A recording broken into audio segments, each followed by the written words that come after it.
All right. Another Saturday night. Another Saturday night Shoot the Breeze. I want to say thank you to all of you who have been attending these Shoot the Breeze sessions. I really want to say thank you to all of you who attended the 2 live premieres that we did this week, discussing that 1973 report, Black Man, White Woman. Clearly, the women had a better, were received much better than the men were. So hopefully we can do something similar again where the men will have a chance to redeem themselves. If you can hear my voice, drop a 1 just so that I know that my voice is being carried. What I want to do, as I try to always do now, I want to hop on here and just give you guys an idea of what we're discussing tonight. And by the way, if you want to hear your topics discussed, just click the link in the description, join the Discord, navigate to Shoot the Breeze topics, and leave your topics there. Leave a Shoot the Breeze prompt and leave a video or an article, preferably a video, so that your Shoot the Breeze topics can be discussed. I actually want to change up the format of Shoot the Breeze a little bit. I'll talk more about that later.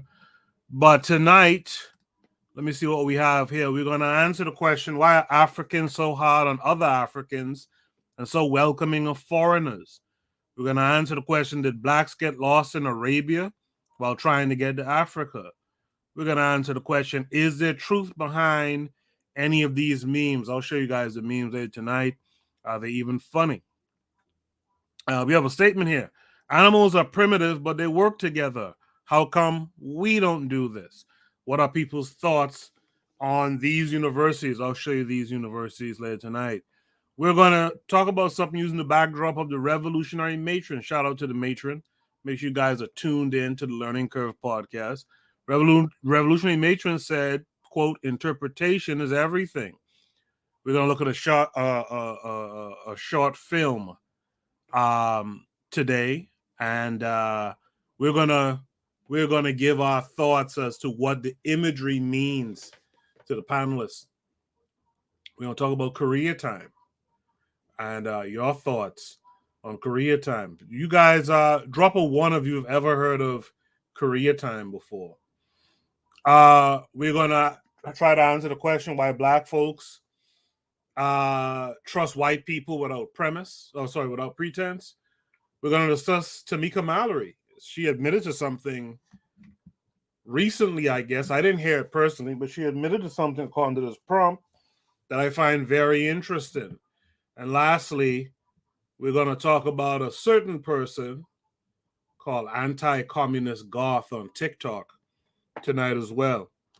I see that Tanzan is there saying peace or Amani to me. She dropped a 1 earlier. I guess she could hear me. I don't know if she dropped a 1 for the last time I asked about Korea time. Daily Affirmations by Pauline is with us. She was on the panel of women discussing Black Man, White Woman. So make sure you guys check those out. The Pro-Black Perspective, that's Oni's out there saying peace. Jonelle is here saying good evening. And Tanzan is saying Habari Ghana or Amani to different folks in the chat right now. So, okay. With that said, I'm going to start the show officially on the other side. Make sure to invite some people while we play the intro. And on the other side, I'm going to drop Shoot the Breeze topic number 1 by that time. All right? So you guys just stay tuned. Shoot the Breeze topic number 1 right after these messages.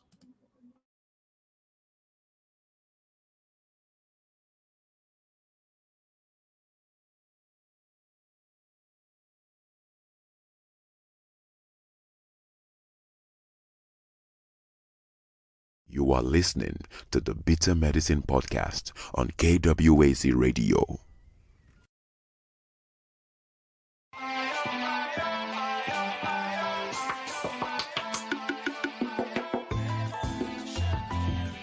Welcome to the Bitter Medicine Podcast, where it's all about black empowerment. Our show focuses on black news and entertainment, arts, science, economics, history, people, and strategies that uplift, empower, and motivate Africans within the diaspora. And now, your host, whose favorite color is black, Goku.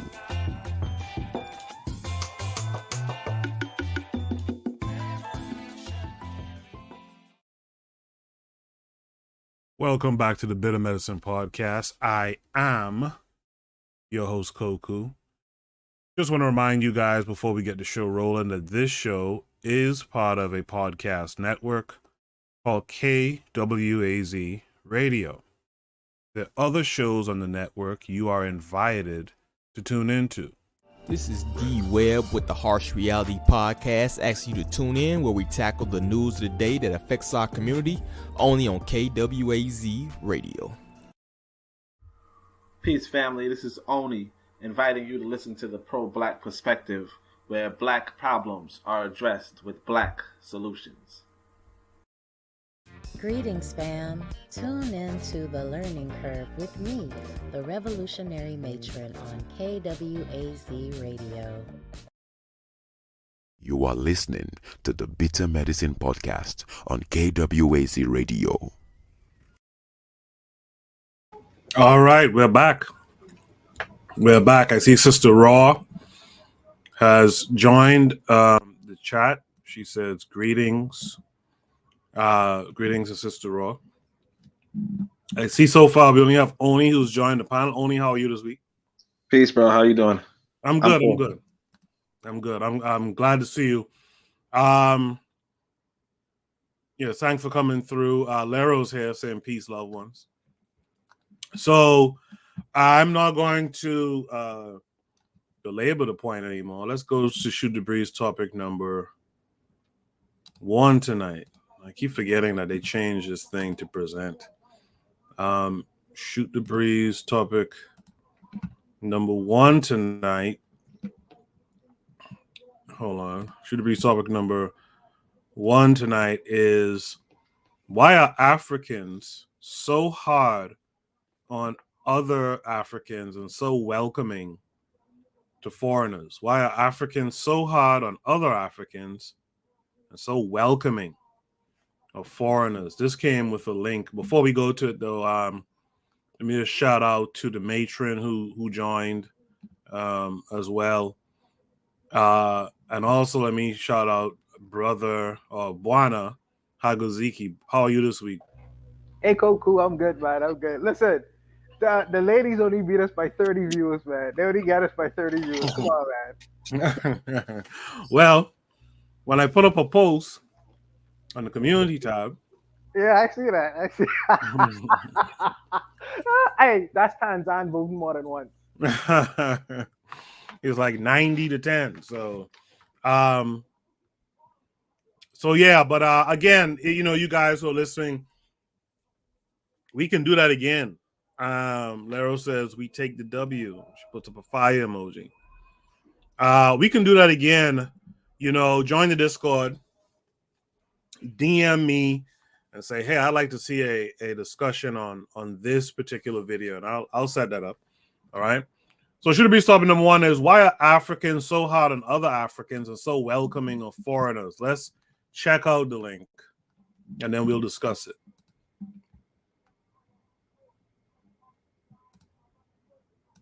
Yes, everybody, thank you very much for being here again today. I really appreciate you. We have a few questions we need to talk about. Okay. The first one is, I hope I'm going to get answers from you guys. We need your implications so we can maybe move forward with our lives. My first question to you is, why do Africans get different treatment when they go to a foreign African country as compared to Caucasians? Let me put it this way, to white people who come to Africa. In a very simple term, I'll say, why would a Ugandan get a different treatment going to a foreign country in Africa compared to a white person going to the same country? Vice versa. I don't understand that. Starting for immigration, you get to immigration, they look at you in a very condescending way, asking you, when are you leaving our beautiful country? This is something I personally experienced in South Africa. It hurts my feelings. And I'm not saying this to throw anybody under the bus. I'm just being honest.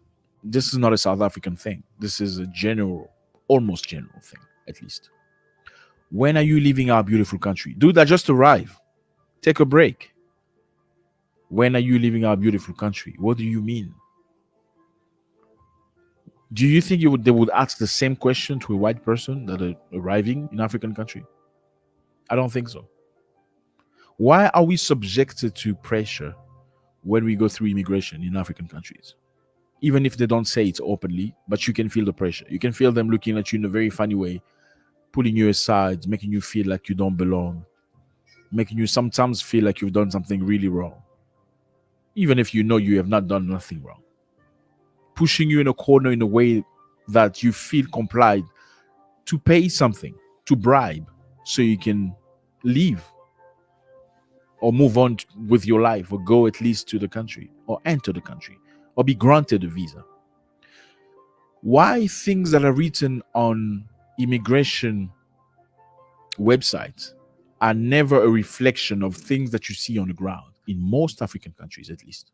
Then we pretend to love each other, to be a support for one another, and we call each other brothers in Africa. I think it's very hypocritical. And I think these are questions we need to ask one another in a very pure way, in a very honest way. How can Africa move forward? How can Africa be a strong figure in the world, a strong continent, if the most oppressive people toward Africans are in fact Africans, as opposed to the lectures that we get about colonialism? The crux of the matter is, when Europeans come to African countries, they are treated differently than the way African nationals are treated, often called aliens. Why do we sometimes feel like our rights are not the same as those of the locals, at least as those of the white foreigners in a foreign country in Africa? I don't understand that. I don't get it. Europeans are Europeans, whether they are in France, in Belgium, in Italy, or Portugal. They feel the same feeling.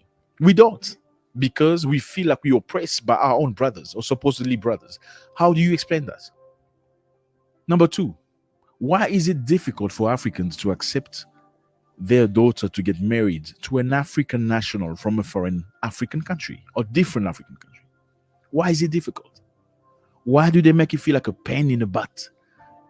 And in most cases, you hear people say things like, is that your new man? Why? Like, you know, the girl goes to her parents and says, I want to marry this guy.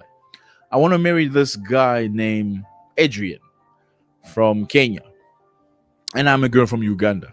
Or let's say I want to marry this guy named Abdul from Senegal, and I'm a woman from Uganda. What does the family say?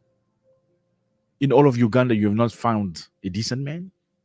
Have you looked through all of the country? You have not found one man that's good enough for you? You just have to go find somebody from Senegal or Nigeria or Ghana? Okay, maybe there's an issue with that. But why don't they apply the same rules when it comes to white people? When a white person wants to marry a Ugandan girl, or a Kenyan girl for that matter, or a Nigerian girl, then that's not a problem. It does not pose a problem. When it's a white guy, it poses no problem. But when it's an African person from a foreign or a different African country, then you come up with rules and stories and historical facts and all that crap. I don't understand that. How hypocritical is that? Just like some girl told me a while back, a woman from Eritrea, she explained to me how her country usually do not encourage people to marry people from different countries, okay, because of the things that has happened to the country. As you know, according to her, they lost many men and stuff like that. Therefore, they needed to urgently find a way to bring people together, to have more Eritreans, pure-blooded, under bracket. But then she told me a story about a friend marrying a white guy and how they live in America. And I'm like, okay, this is controversial. Like, this is, I mean, Aren't you the same person that just said earlier that you do not marry people from different countries because of cultural reasons or war reasons? Okay, so that only applies to African nationals, not with white people. How can we be the same people with that type of mentality? I don't understand that.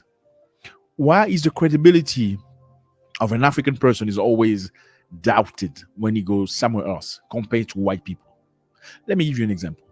A man comes with a project that's decent enough, and he's a good man. He's got everything that's needed, everything that's required. He wants to bring in a project. Why do you ask all these questions? What degree does he have? Where did he study?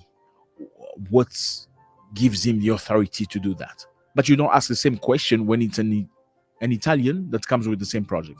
He doesn't go through the same scrutiny, at least, as a black person would in Africa.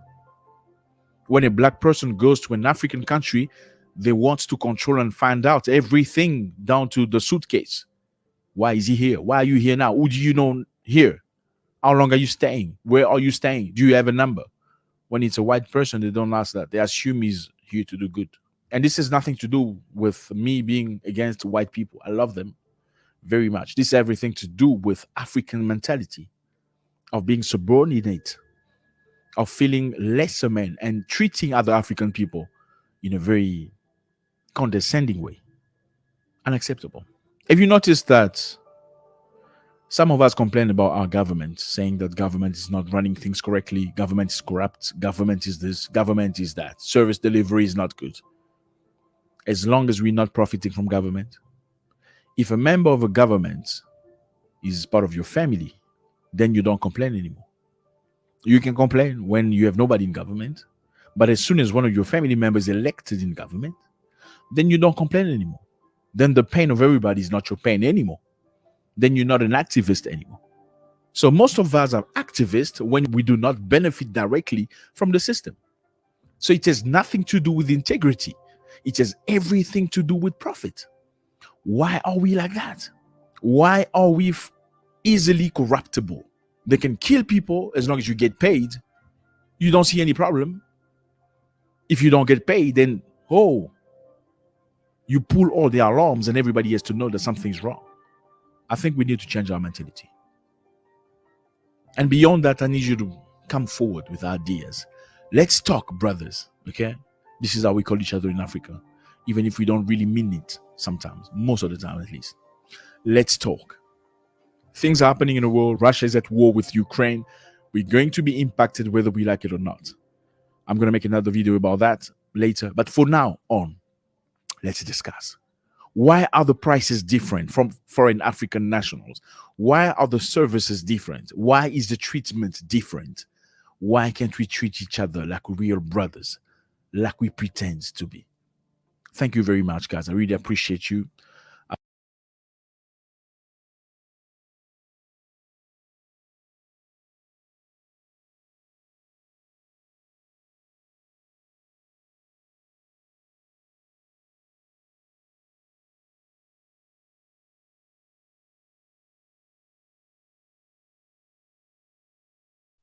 Well, you're muted if you're speaking.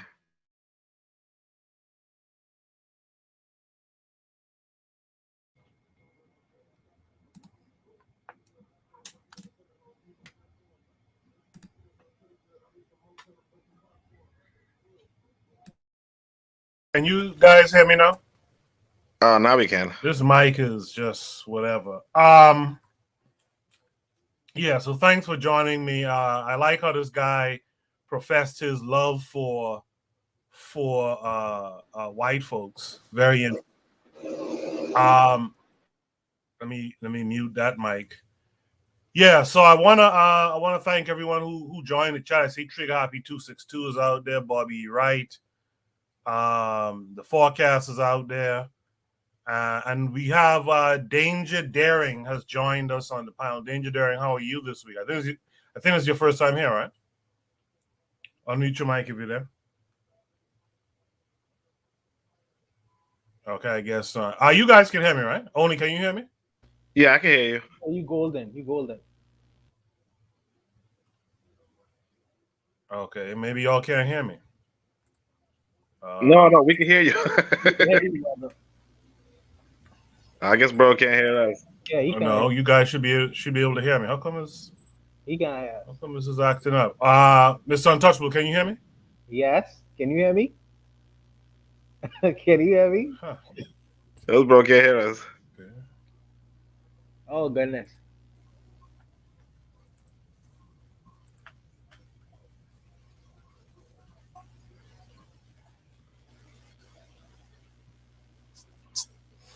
All right. Seems like you guys cannot hear me. I don't know why that is. If you're in the He chat, can hear type a you. one. Oh goodness. Oh, they can't. Oh, I can't hear them. Okay, let me see if I could fix that. All right. Thanks for that forecast. I don't know why I can't hear you guys. Can you hear me now? Um, One, two, yeah, one. I can hear you now. Good. Good. I Okay. can hear you now. Okay, thanks. Yeah. Sorry about that. It's this mic is a piece of shit. Anyway, with that said, Danger Daring, you're new here, I think. How are you this week? Okay, maybe Danger Daring, Mike is muted and can't hear me. Let's go to Buana Hagaziki. Buana, what say you? Why are Africans so hard on other Africans and so welcoming of foreigners? I would I wouldn't paint us with a broad brush like that. I wouldn't do that. But what I would say to a lot of his why questions, there's historically many things and reasons why why he is mistreated or perceived in a particular way, as opposed to when Europeans come to the continent and engage in business or even engage in any kind of social practice, marriages, etc., etc., etc. And I think that we go over this millions of times. You know, the system, not only in the Americas, but in the Caribbean and in Africa as well, is a model that is European based. Okay? That system conditions the minds of people to perceive the world in a particular way. So the outcomes is when we see each other, we are conditioned to look to each other with fear, with suspicion, with contempt. But when they see European people, the the um the the result is, well, we should embrace these people. We should love these people. These people are great. You know, this is the narrative that is not necessarily created by us, but it was created by external people. These external people all over the world. And for the longest period of time, we talk about things like decolonization. I think Kwame Nkrumah talked about it, and many other African leaders going through the process of decolonizing people after you gain what you perceive to be an independence. Africa or the Caribbean or any so-called colored country hasn't went through the process of decolonizing the minds of people to change the perspective. Why? Because even though the colonizers left, the system still remained instead, still remained in place. So the outcomes is as if the colonizers never left. So until we deal with the decolonization process, not only in the schools, but in the education and every aspect of human activity, then you will continuously see the results of these things. And there are many African thinkers who've explained these things over the years. And he as an African person, he has a smartphone in his hand. He can research his stuff. He can answer all of the why questions. But I feel like he wants to ask the questions to point out to the fact that we have some inherent failing in us that keeps us treating each other in the same way and manner. And I think that that's a disingenuous, dishonest conversation. Another thing I would like to add as well is when he says that if you are African, you are perceived in a particular way. It depends on the passport you have. Because if I go to Africa with an American passport, maybe I may be treated different. If I go to Africa with an English passport, maybe I might be treated different as an African person, as opposed to having a Nigerian passport and trying to traverse through the continent. So I say, and the reason for that is the perceived reason for that is, well, these people have money, these people may improve my state, or these people may give me access to Candyland, to Disneyland. So let me treat these people differently. So there are many things going on. I think that if this brother was to just do a little bit more research with the same smartphone he has in his hand, he would be able to find all the internal answers to his questions. Lastly, I would just say a lot of the things he's saying is based off his personal experience. And one's personal experience, you can't generalize because it happened. It happened to everyone. Some people's personal experience may not be, they are looked at with suspicion and contempt and fear. Maybe if you go to a particular African society or Caribbean society, you are embraced. So I think it just depends on a person's perspective and situation as well. So there are several things that you could run through, but I think that you have to be honest with the discussion. And if you are honest about finding answers to your discussion, I would use that same tool you have in your hand to go through the questions that you posing to the general public, to do some research in yourself to answer these why questions, because it's not that hard. I'll stop there. I want to say peace to Yana B, um, who's out there. Yana B in the chat said, let's stop making excuses. We lost the battle, the war, to people who were in caves for 2,000 years.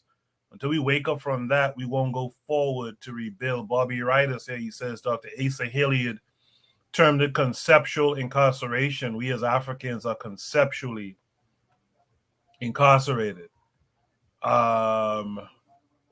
Sister Raw's here. She said, same way all over this planet, my brother Bobby, you're right. Most love their enemies. They can't wait. Them what look like them, do like them, and be like them over stuff. Yeah, so she's basically saying black folks love their enemies and want to be like them as well. She also says, yes, chains around their brains. Danger Daring. I believe this might be the first time you've been here. How are you this week? Actually, I'm very good. How about yourself? I'm sorry about that because I didn't know how to use the mic at first, so my apologies for that. Well, hello, everyone. It's all right. Hello to you. I had some technical difficulties as well. Yeah.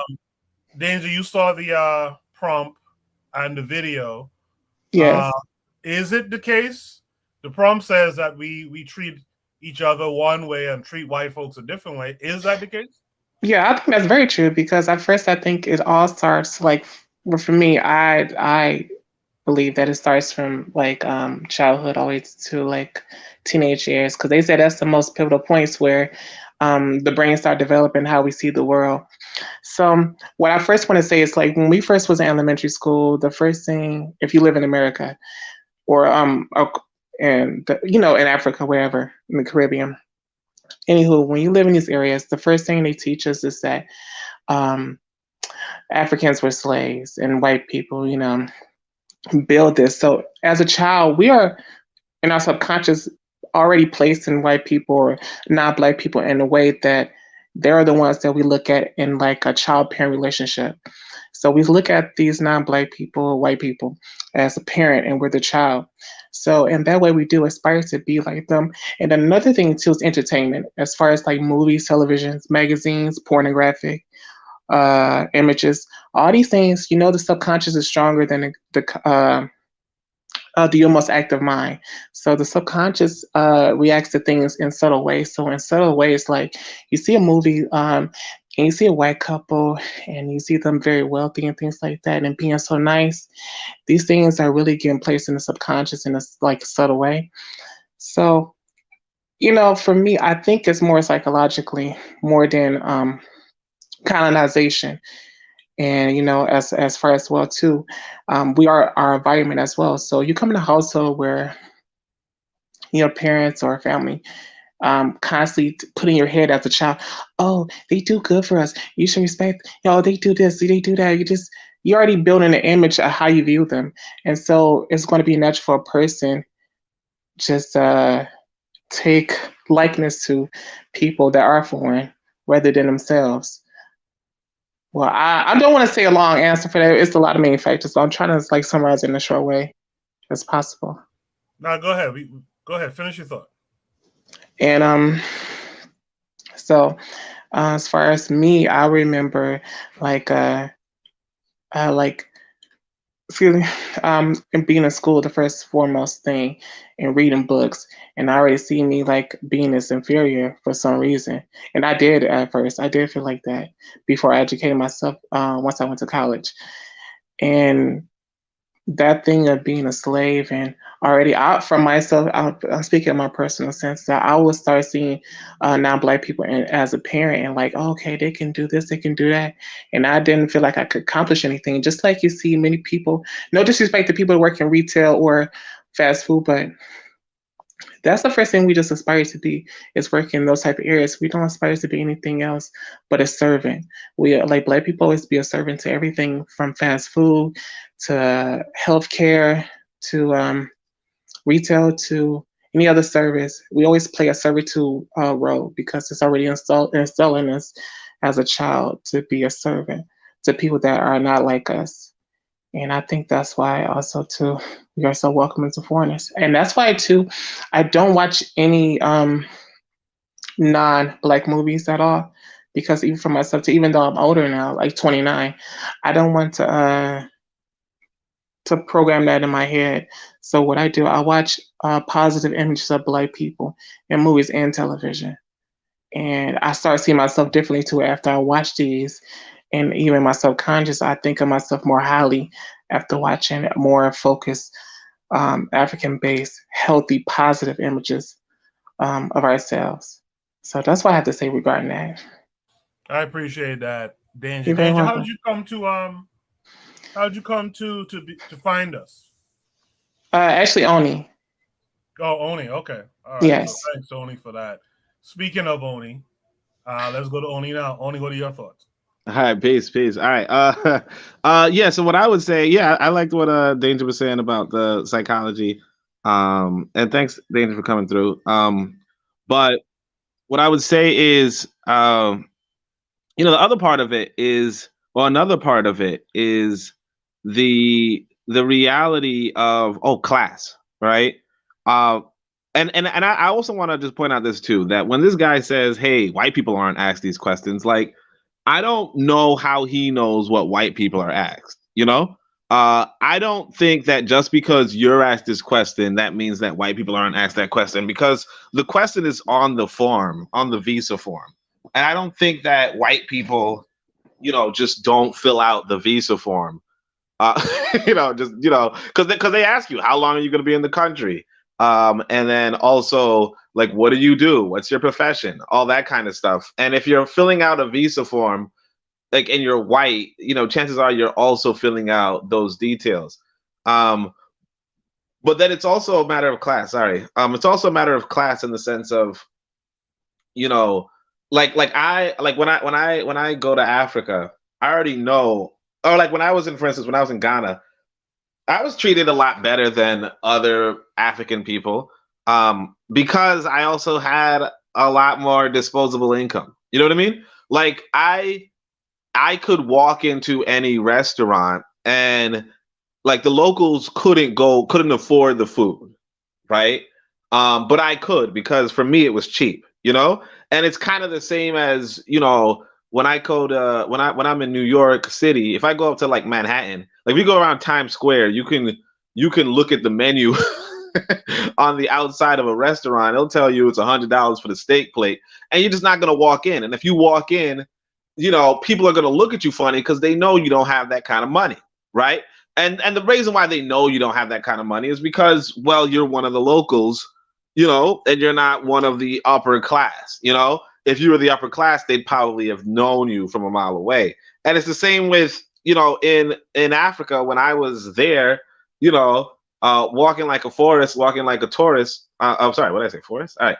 Foreigner. Walking like a foreigner, walking like a tourist, right? They knew I had money. Because the thing is this, if you are on vacation, right? Or if you take a $2,000 trip with your kid, right?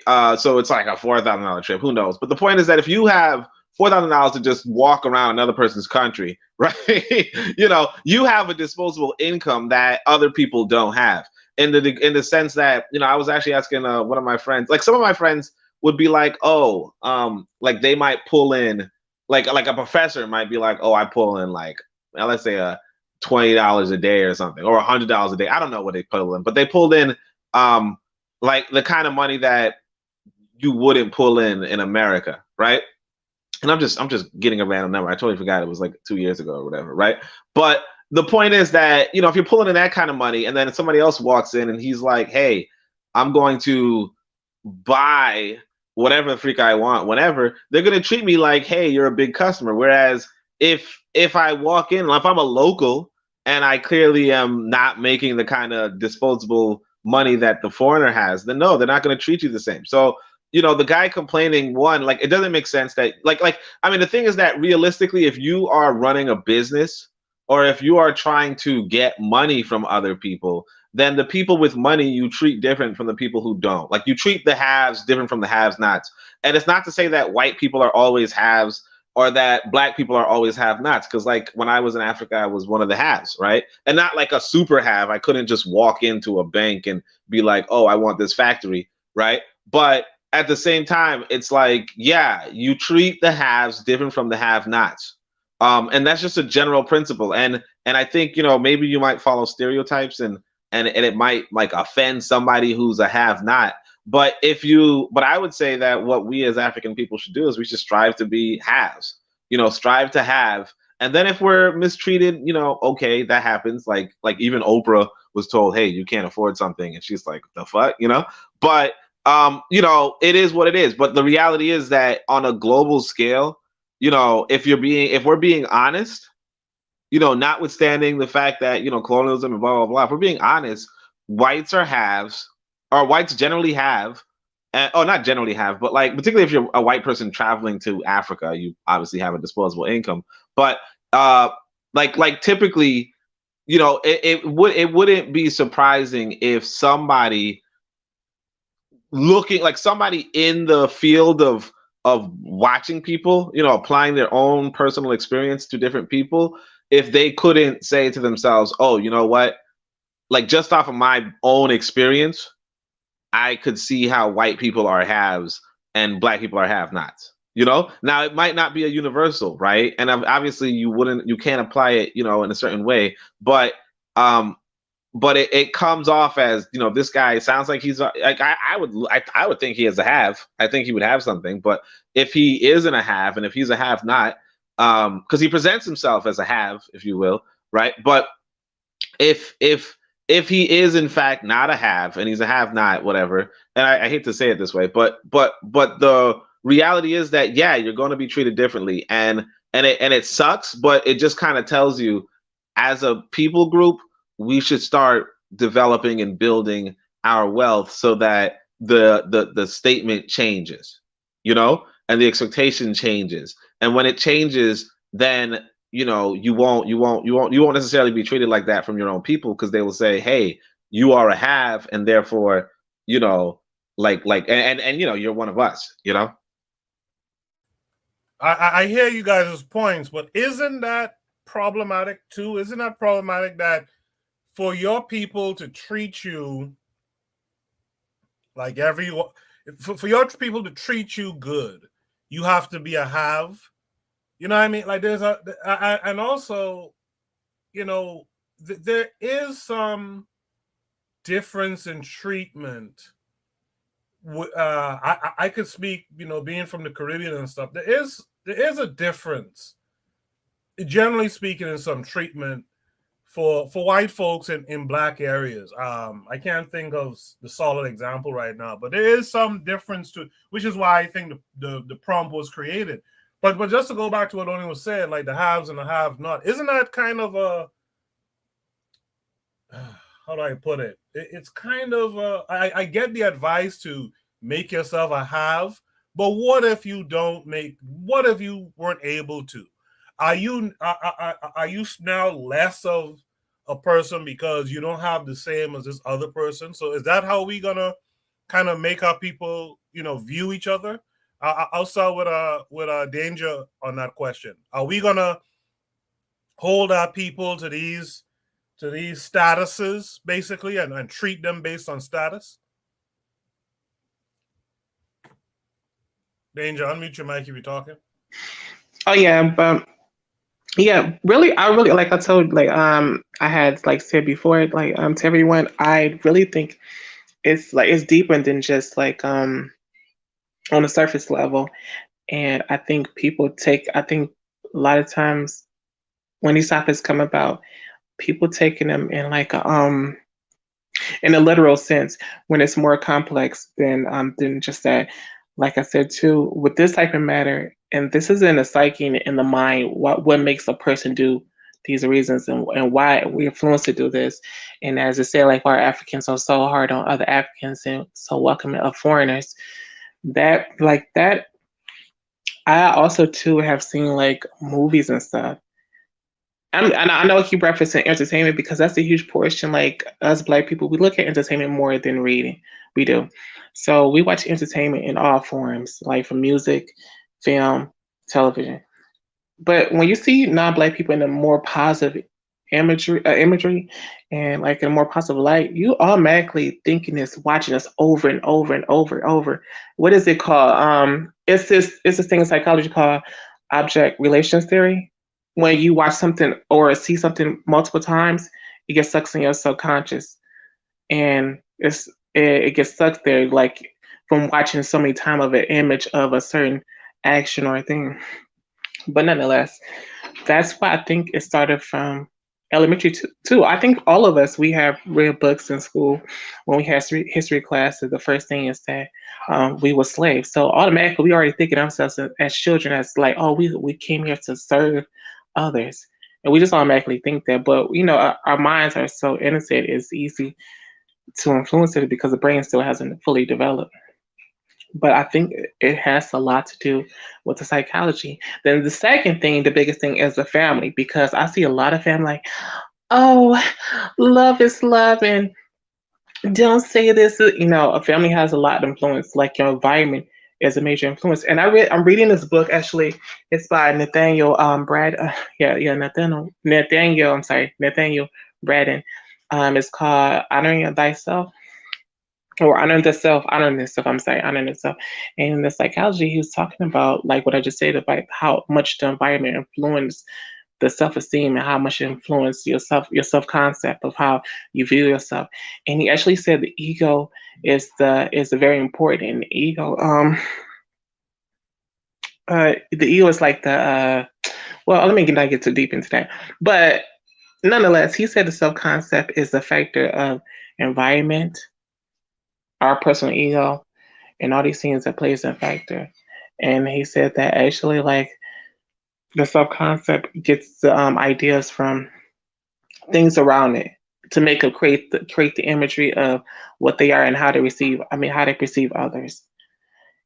And I feel like that's very important for people to know that, especially Black people. I think Black people should study psychology and self-esteem, because if they study psychology, they will understand why these things happen. And I'm trying to think of something what is something related to this? Oh, yes. Okay, so for me, I'm Cape Verdean, but I had dated a Nigerian man. So the thing with him is they love watching a lot of American movies, okay? And when they watch Black American movies, they more watch the movies that usually against the movie, shooting up somebody. But then they watch white people movies and they're like, oh, these people are so friendly and nice. And this is how they perceive them, because he told me they don't get the chance to see them as often. So how they really get base of their information from movies or television shows or being on Twitter or Instagram or something like that. So they don't get to experience that. The only type of experience they get to view anybody that's not them is entertainment. And even for us as Black people too, we only experience others in the form of entertainment when we don't have the proximity to them. So with that being said, I think that's the first foremost important thing, is to stop the entertainment, because entertainment is the biggest one. And people don't even pay attention to that. They're like, oh, what entertainment has to do with it? That's the biggest one. the music and the music videos, especially like if you see like a lot of music videos now, you know, it's very popular not to have white people dance to the dance hall music because I know you said from Caribbean dance hall music or white people dancing to like certain black styles, and you know, black people like, oh my God, like you see it's these type of things we doing to ourselves and we're not even knowing. So yes, that's what my comment I have to say. And I'm sorry if it's not like a cohesive comment, but this is my first time on here and first time doing this. So it's fine. It's fine. I do apologize. It's fine. You'll get the hang of it just now. Tanzan in the chat said, good to hear another sister on the panel. Karibu, or welcome, Dada, sister. So yeah, welcome, Danger Daring thank you so much too. Forecast Radio in the chat says a lot more people are cooned out globally than we realize. You guys were wondering about the chat. I simulcast here and on KWAZ Radio. So some folks was over there, like Sister Raw. I think Bobby Wright was on KWAZ Radio. So that's why if you're on the bitter medicine side, you won't see their comments. But also make sure you click, instead of top chat, at the top of the chat, click on live chat. This way you see everything that's on the bitter medicine side, if that's where you are. I want to catch this this one comment that I saw. Tanzan said, but only everyone, even the have-not, should be treated with some dignity. Do you have to have in order to be treated well? So I think Tanzan put the follow-up question for me in a good way. So, Bwana Hagaziki, do you have to have in order to be treated well? No, I think that for me, first, let me piggyback off of what the sister was initially saying about entertainment, especially TV. Cress Wilson she used to say when she was alive that reading is more important than watching TV, and I think that a lot of us we play into the conditioning, and what the television does by watching more than 8 hours of television. We are the largest consumers of the so-called idiot box, more so than any other group of people. So it would be easier for us. Very true. Yeah, it would be easier for us to be more indoctrinated than any other group of people. And these people, these outside groups, are waging a campaign against, really against us in creating the idea or the narrative that we are the worst whenever we engage in any activity that has nothing to do with their benefit. It's always going down to degradation, violence, some kind of degenerate behavior. This is a campaign that other groups that remain nameless let me say it out loud. Who the Jews create, the Jewish control media create, with the complicity of our own people, because we act in these movies. We sign the contracts to deliver messages that is self-destructive to our communities. So we are complicit in creating a narrative of when people look at us, in different situations with a kind of jaundiced eye. We help to create these conditions. So I see that's one of the reasons why we are looked at in a particular way. But I would also say it's not necessarily, I would say money, but I would also say in making yourself useful. I think that relationships to be reciprocal. And what I mean by that is that when you see me, I may not be able to possibly make you $1 million, but I could fix your car. I could do your lawn. I could fix your plumbing in your house. I have a particular skill, or I am masterful at a particular thing that makes me useful to you, and so do you with the same to me. So when we see each other in this kind of reciprocal arrangement, then I don't think that there'll be an issue where you look at me as a nothing, a waste man. I can't really do nothing for you, because life, I feel like human relationships are based on reciprocity, give and take and give. And I would say that that's not necessarily based on just an economic standard. I think it goes beyond that in how people gauge you and view you or value or not necessarily value you. And if people see you as useless, you really can't do nothing for that. And this is a tragedy of the human condition, because we should look at each other as human beings on the basis of being human beings and seeing the God in me, you see the God in you. That's not reality. You know, we gauge each other differently. So we gauge each other based on economics or our usefulness. What can this person do for me, or what can I do for that person? And based off of that, that's how we measure. And that doesn't necessarily have to do with money. You know, I don't know what your brothers and sisters have to say about that, but I'll stop there. I just want to point out something. Bobby Wright says entertainment is used to send subliminal messaging. Yana B said media is definitely a major demon in the world. But I like what Trigger Happy brings up here. He says, I don't want to be that guy. But what particular measurement do we have that we are the larger consumer of TV? Because that also presupposes that others watch it less, which I'm not sure if that's the case. Where do we get that from? Is that them telling us? Or is that, is that just anecdotal? Like, where, Mr. Untouchable, I'm asking you, Buana, where do we get that? Well, I have gotten this from a social psychology. A particular person, there's a particular person, a social psychologist. Where I've gotten that from is a particular gentleman named, his name is Brian Tracy. Brian Tracy, and he wasn't really specifically talking to black people. He was talking on a level of broke people and wealthy people, and whether who consume the most consume the most television and media. They usually on a bottom end of the economic scale, and people who usually focuses on things like reading, improving the things they're doing as far as their work is concerned, who pay more attention. They'll pay more than attention to focusing on career, business, money, reading, listening to lectures and things like that. More of the time is focused towards that end. And the people who watch TV, they're usually the workers. They're usually the people who have jobs just before broke, or over broke, and they're usually people who are at bottom end at the economic scale. Now, when you tie that to where we are globally, we are usually at the bottom end of the economic scale. So when I talk about these things, I'm just looking at the actions of what we do on a daily basis, in and out, and it is really filtered through social media, television. This is our discussion: social media, television, and entertainment. We pay most of our time to these distracting things, and it takes us away, I feel, from being productive people. So this is where I would have gotten that from. Thank you for that, Buana. You see, Trigger Happy has more comments, and he said, well, if it's broke people, that's probably multiracial. Though we are the poorest demographic in a lot of countries, but I wouldn't say that's just a black thing.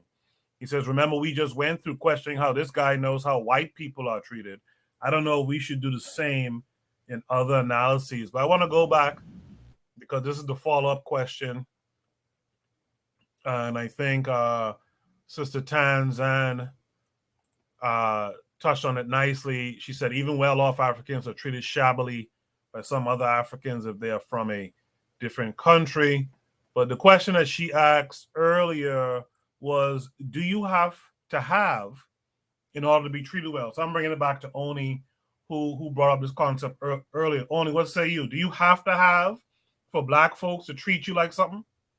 Well, all right. Well, first I'll start off with, I guess one of my favorite jokes is this Indian guy. He said it, and it was just the funniest. And he was like, look, I want to make enough money so that women will like me for my personality. You know what I mean? As to say that, we do this already. You present yourself to a woman, run down, unironed shirt, unkempt hair, whatever. Say it's same. Don't say it's me without saying it's me. But anyway, you pretty much present yourself in a certain way, like you're not put together or what have you. And she's not going to give you the same time of day as when you present yourself like you are put together. That's just something on an interpersonal level, everywhere, like almost everywhere on this planet. But I want people to notice two things. Like when we listen to Buana was like, hey, look, it's really about how useful you are and not how much money you have. And he was like, it's really how useful you are, not the economics. The reality is this: economics is how useful you are. I didn't say that. Didn't say that. No. When you contrasted, when you said it wasn't economics, but I said not only. Yeah. No. Okay. Yeah. The point being that that's an economic part, and the other part is like even on the subconscious level when we listen to the description of, hey, look, we watch more television because we are more poor than we're poor than other people, and therefore because we're poor, it is a reflection that we probably also have the negative habit. But then it's like on a subconscious level, why are we saying that we're poor if not for the the reality that maybe we are, and even when we say, hey, look, like even when Trigger Happy says, hey, but look, it's a multiracial thing, it's not just a black thing, it also includes, hey, you know what, we do recognize that black people are generally, or not generally, but that black people are occupying a lower economic position even in Africa. So I mean, obviously, I think when we look at Tanzan's question of should the have-nots be treated with some dignity, of course, you should treat people with dignity. That's a important thing to do. But if you have a certain responsibility of let's say facilitating an economy, right? If your responsibility is in the protection of the economy or what have you, whatever, if you have some sort of goal towards something like towards essentially expanding the economy, the question becomes, who do you treat better and who do you treat worse? And that's really the unfortunate thing, is that we even in the dispute between, hey, well, who are the poor people and who are, it's a multiracial thing, blah, blah, blah. We kind of subconsciously concede that actually, yes, our people may not be the wealthiest people on the planet, whereas, again, if you're talking about people who travel, like people like foreigners, when they travel, particularly if they're traveling by airplane from the Western world, right? The odds of them being broke are very unlikely, like, because first off, you're flying to another country, right? Second of all, you can't stay. You know what I mean? You know what I'm saying? Now, if you're coming in as a refugee, chances of you being broke are pretty likely, right? So are they going to, so the question becomes, hey, should you treat the person who's like, let's say, like, use me as an example. Like, all right, I'm an African. I fly in from America, right? To go spend money in whatever, like in Ghana, let's say, right? And then you're saying the treatment of me should be equal to the treatment of, let's say there's a shootout in Nigeria and people are running for whatever reason, because they're running, and then they go into a refugee camp and there's no economic, opportunity there, but they don't have necessarily the disposable income, they don't necessarily have the resources, the job. And you're saying that when we both go into town, like, everybody should look at us as equal, and that's fine. Like, that's very noble. It sounds good on paper, but the reality is that if I were a business owner, the reality is that if you're a business owner or whatever, if you're trying to protect the economy, you're probably not going to be so suspicious of me, coming from America, as you would the other person coming from a war, right? Now, obviously, that's not like obviously it sounds bad. It sounds bad. Why are we being suspicious of this person? Who's to say that there's anything bad about them? What's to say so on and so forth? That's true. But what if there was crime before? Like, what if there were, refugees who were stealing and so on and so forth? And again, they have every good reason to.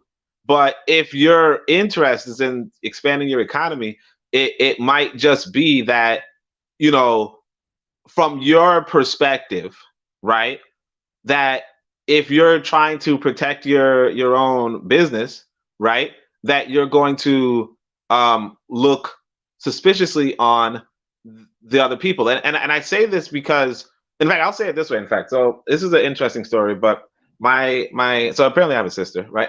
All right, so my sister, I sometimes forget myself too. I shouldn't say that because that'll come back to me, right? But anyway, my sister was like, she wanted to do some writing, and she's like a anime fan or whatever. So So she told me to watch an anime that she liked, and I told her to watch some shows that I wanted her to watch.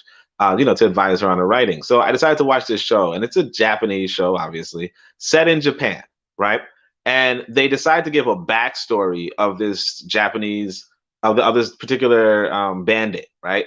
And the bandit grows up, from like an assassin family, whatever. The point is that he's harassed by his community based off of how he looks because his family comes from a particular group of people who were traditionally thieves, among other things, right?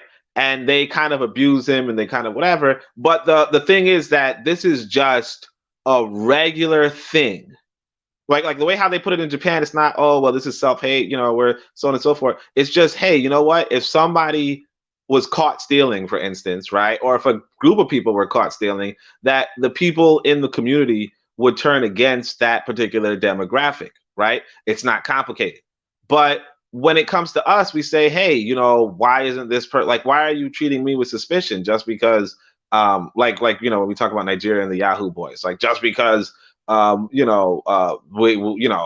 are notorious for stealing. Why are you treating us like thieves? And it's like, well, that's what happens in the real world.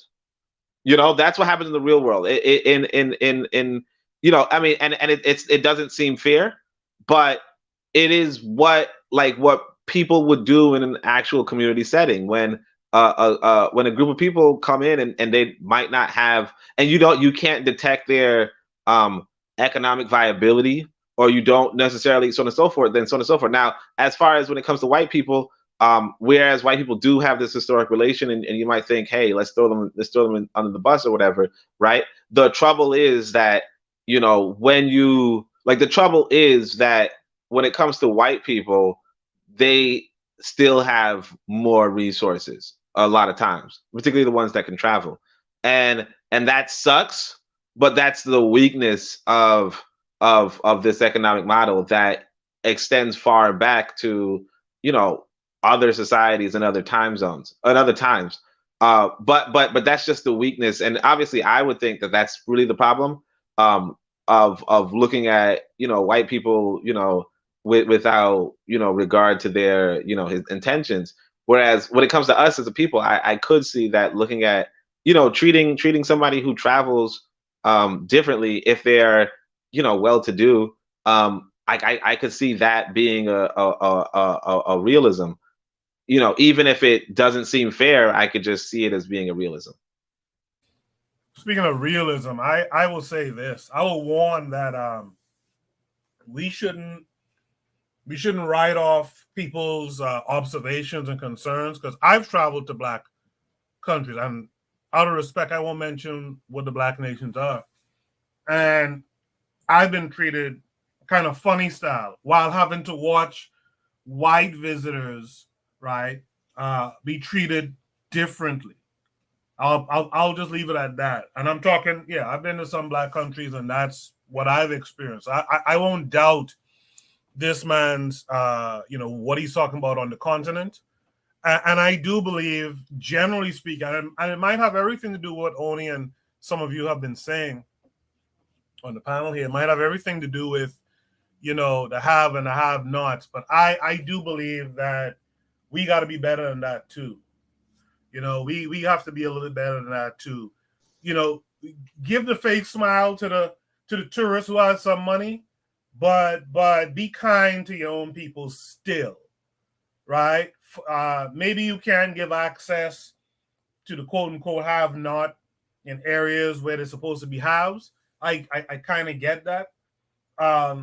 But we should be nice to our folks too. Like, one of the things I always hated back home, I remember one time being on Paradise Island and being in a casino. Was it Paradise Island or was it Cable Beach? I was in a casino, and they got me up out of there. Bahamians can't even be in the casino at that time. I find that to be nonsense. But what did they do? What did they do to you? They hounded me out of there. They hounded me, and I'm from there. They hounded me and told me I can't be in there. And I'm like, what do you mean I can't be in here? And I'm looking around all these white folks inside this place. What I mean? Yeah. I know that has something to do with the Christian Council and all that. Bwana Hagaziki could probably break that down better than I can. But Complete nonsense. I will say again, we, regardless of have and have not, and I respect that analysis, but regardless of that, I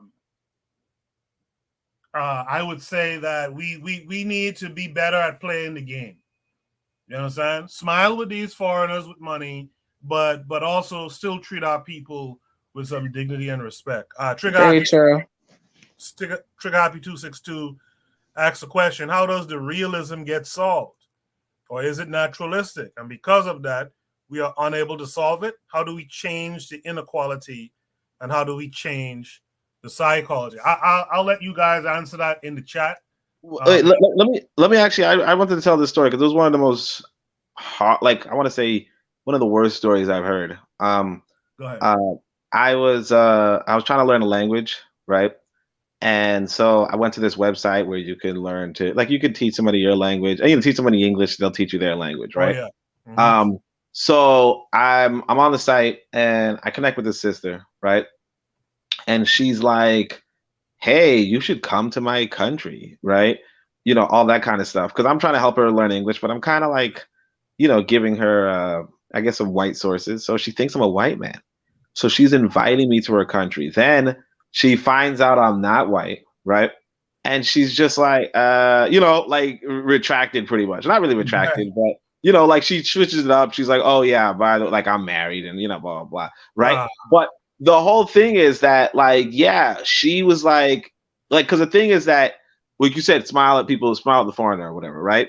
The reality is this, that, I mean, the way I could look at it in two ways. One, I could say, the fuck is wrong with this lady, right? Why is she inviting this, why is she inviting a white boy? I mean, not me, obviously, but still, why is she inviting a white boy to visit her town? She's like, oh, I could show you around and all that kind of stuff.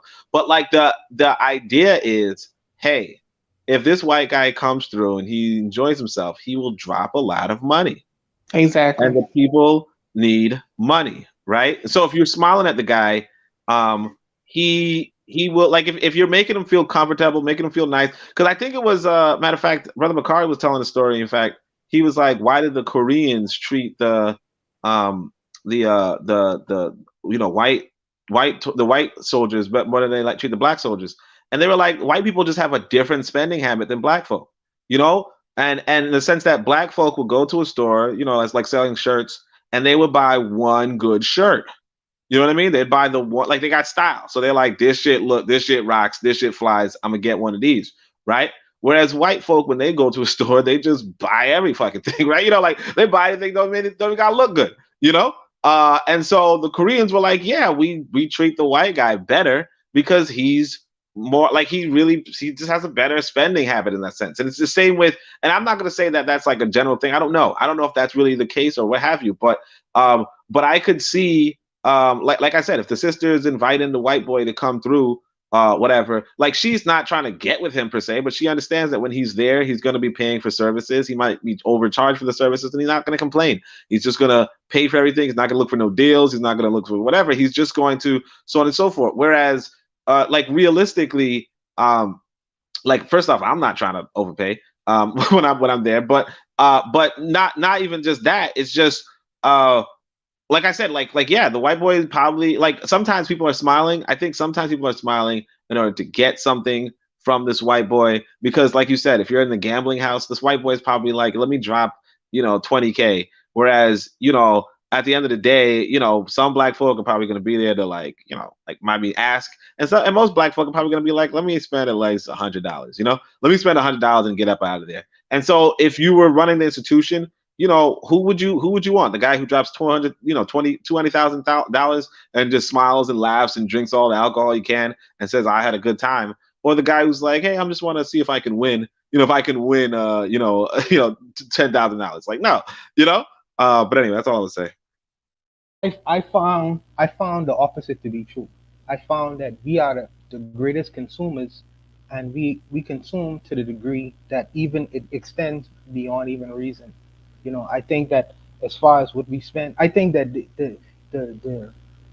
there's a misunderstanding going on, because some people believe that white people even are better tippers than black folks. And I found that to be not necessarily true as well. In my personal experience, I work in the tourism industry, but before. But I found that when it comes to black spending, the idea that we are more savvy consumers as opposed to the white consumer, I don't consider that to be true. And even to the point of there are gambling houses around the country that I live in, and these people would spend down to $1 or even 50 cents in trying to get a lottery ticket to get lucky. Now the owner of these establishments have been able to garner hundreds of millions of dollars because of the loyal customers people would spend down to their last dime or even Percy Stokes. rent money for the chance of getting lucky or chance of doubling their profit. So I found out the exact opposite to be true. I find that some white folks in different instances, they would buy a T-shirt out of the store because they're not gonna buy. Usually they don't buy. They'll go to Walmart. A millionaire will go to Walmart and buy the most bust down T-shirt, where the black consumer will get the same T-shirt from the same probably Chinese factory that made the bust down T-shirt and spend $100 on that shirt. That's true. Especially if they have a name on it. So from my personal experience, I found just the opposite to be true. Just on my personal experience, and every experiences differ. So I agree with that too. Yeah, experiences differ. I agree with those. I think we all are making some interesting point. I think we have to be careful though of the idea, and Real Black Gentleman just joined us. Real Black Gentleman, I'll bring you on for Shoot the Breeze topic number 2 in a minute. But I think we have to be careful of this idea of, the white man can run amok almost and be treated wonderfully, but the black person not so much. I think we have to, again, I think that's a part of us getting organized too and strategizing. I think we have to, like I said before, we have to learn smile that man's way to make your coin, but you always remember your black brother and sister's humanity as well. I want to thank you all. Exactly. I want to thank you all for that conversation there. Let's go to Shoot the Breeze topic number 2. Shoot the Breeze topic number 2. And if you guys in the chat have more comments, by all means, show up later on in the comment section when the video is posted and drop your thoughts. I'll try to respond to them, and I'm trying to get more people to come back to the comment section and take a look and respond to comments. I know Trigger Happy 262 does often. Jose and a few others, Tanzan as well. Shoot the Breeze topic number 2 tonight is: did blacks get lost in Arabia while trying to get to Africa? This came with a link. Let's check it out.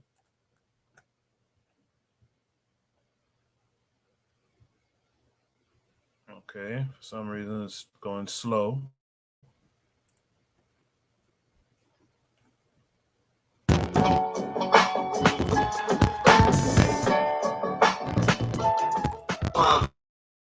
The next set, Muslims. Do we need to unite the Muslims?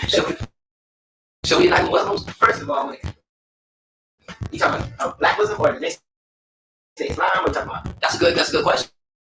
I'm really just saying Muslims, period. Oh no. And the reason I would say that is because, first of all, their holy land is not even a black land. They pray towards Arabia. They learn an Arab language. They wear Arab clothes in order to basically adopt an Arabic lifestyle. You feel what I'm saying?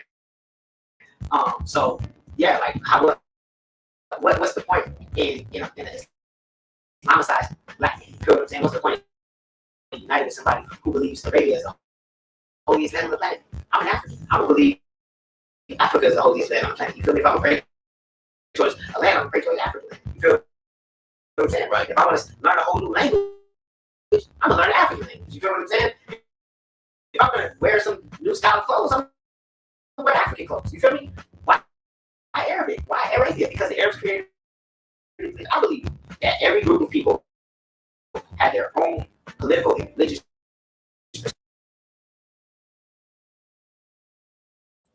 I'm seeing folks say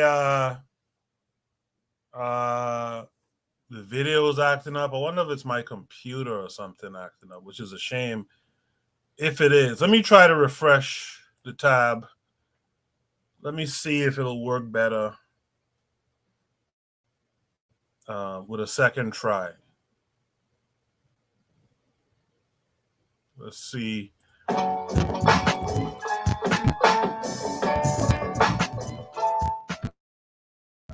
The next set, Muslims.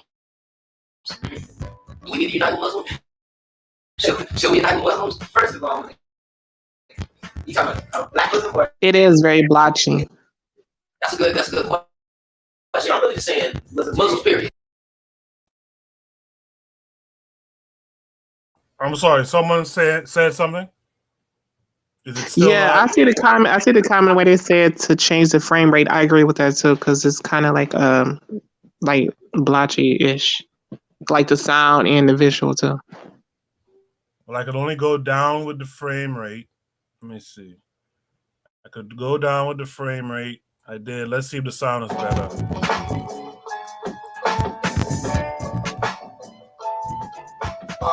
The next set, Muslims. We need to unite with Muslims. Should we unite with Muslims? First of all, Okay, that's a little better. black Muslim or next Islam. That's a good question. I'm really just saying Muslims, period. Oh no. And the reason I would say that is because, first of all, their holy land is not even black land. They pray toward Arabia. They learn an Arab language. They wear Arab. Nah, it's not. In order to basically adopt an Arabic lifestyle. You feel what I'm saying? So I'm hearing someone say, is it still no good? Yeah, it's no good, man. All right. I can't really salvage that one, can I? Because if we can't see the video, then I can't really ask a question. Did black? Okay, I think I kind of get it from the title. So the video is titled "Black Muslims, White Prophet." Let me flip it around like this. Why would black folks? Why would black folks engage in a religion, especially one that was forced on you? But we'll put that to the side for a second. Why would black folks engage a religion that has a white person at the top of it? What's the Tanzan said the video? They said they jinxed it. Talking about the video, but why wouldn't we instinctually not participate in something where there's a white person at the head of it, particularly religion? What is that about? Let's start with Bwana Hagoziki for that. No, I believe that when you ask most religious people, in particular people of the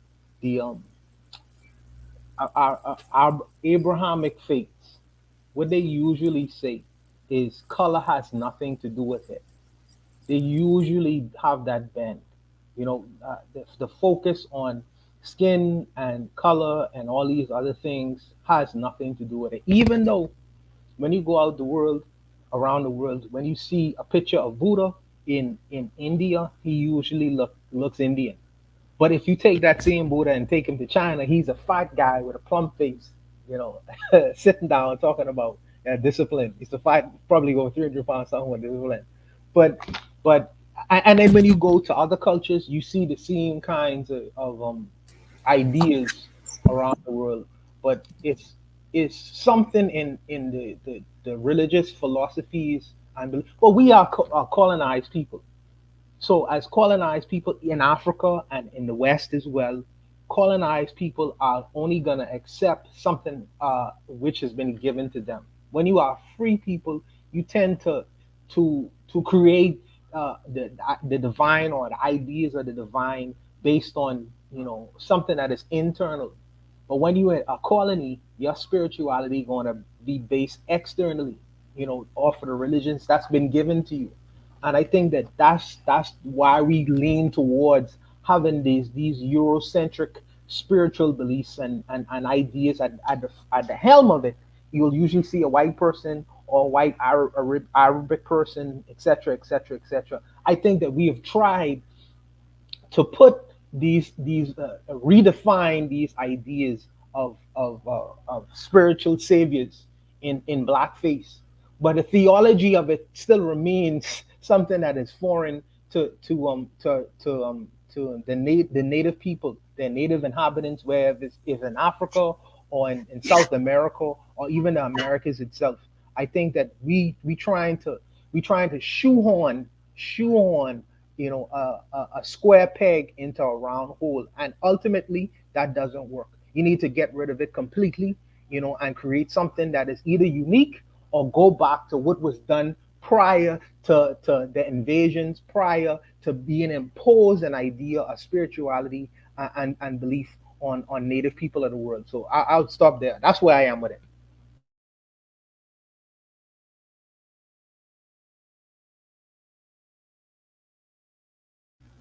You're muted if you're talking.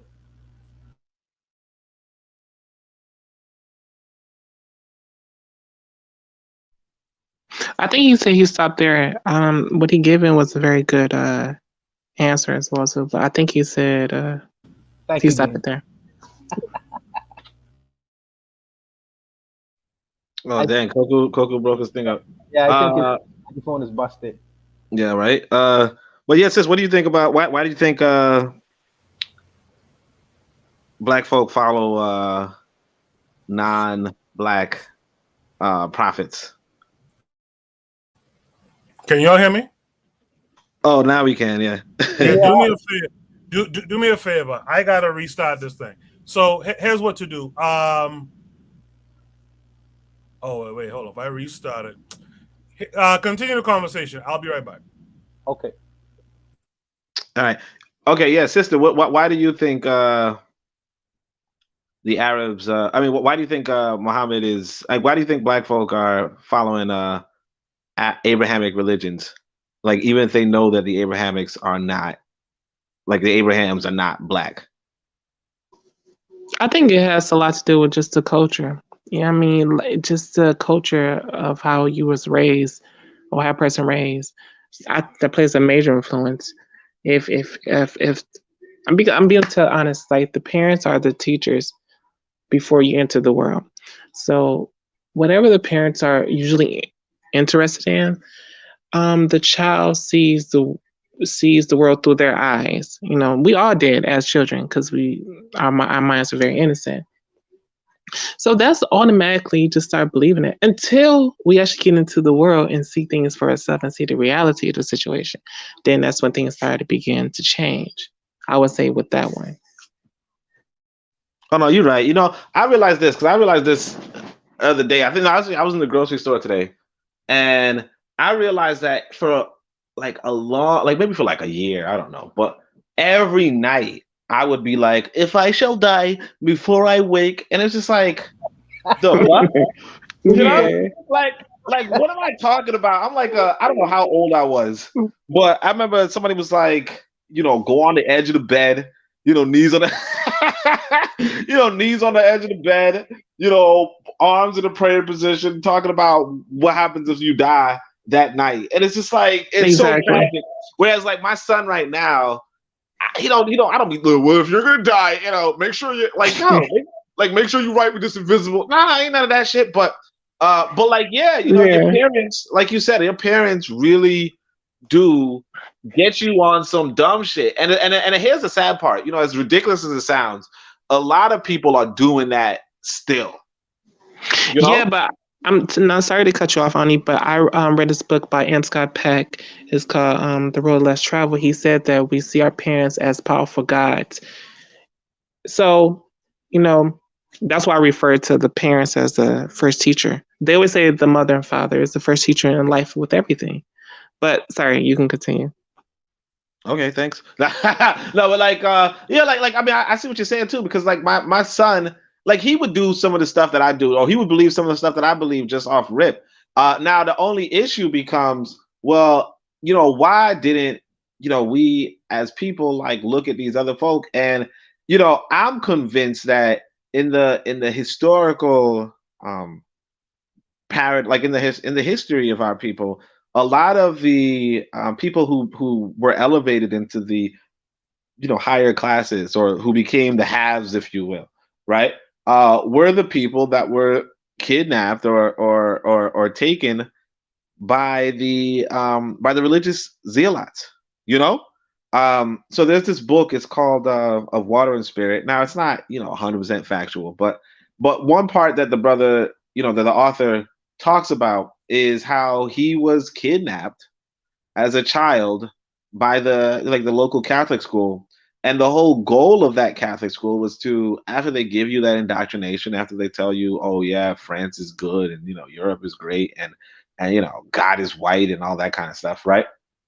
Now you're supposed to go back into your old community and teach them the ways of the whites, you know and you empower them, you give them more resources, you give them whatever, you give them like access to jobs and access to so on and so forth. And what happens is that slowly the old ways, for the most part, the old ways are lost, and the new ways, the ways of the colonialists, the ways of the Yeah, Christians, the ways of the Arabs like replace the old ways. um true.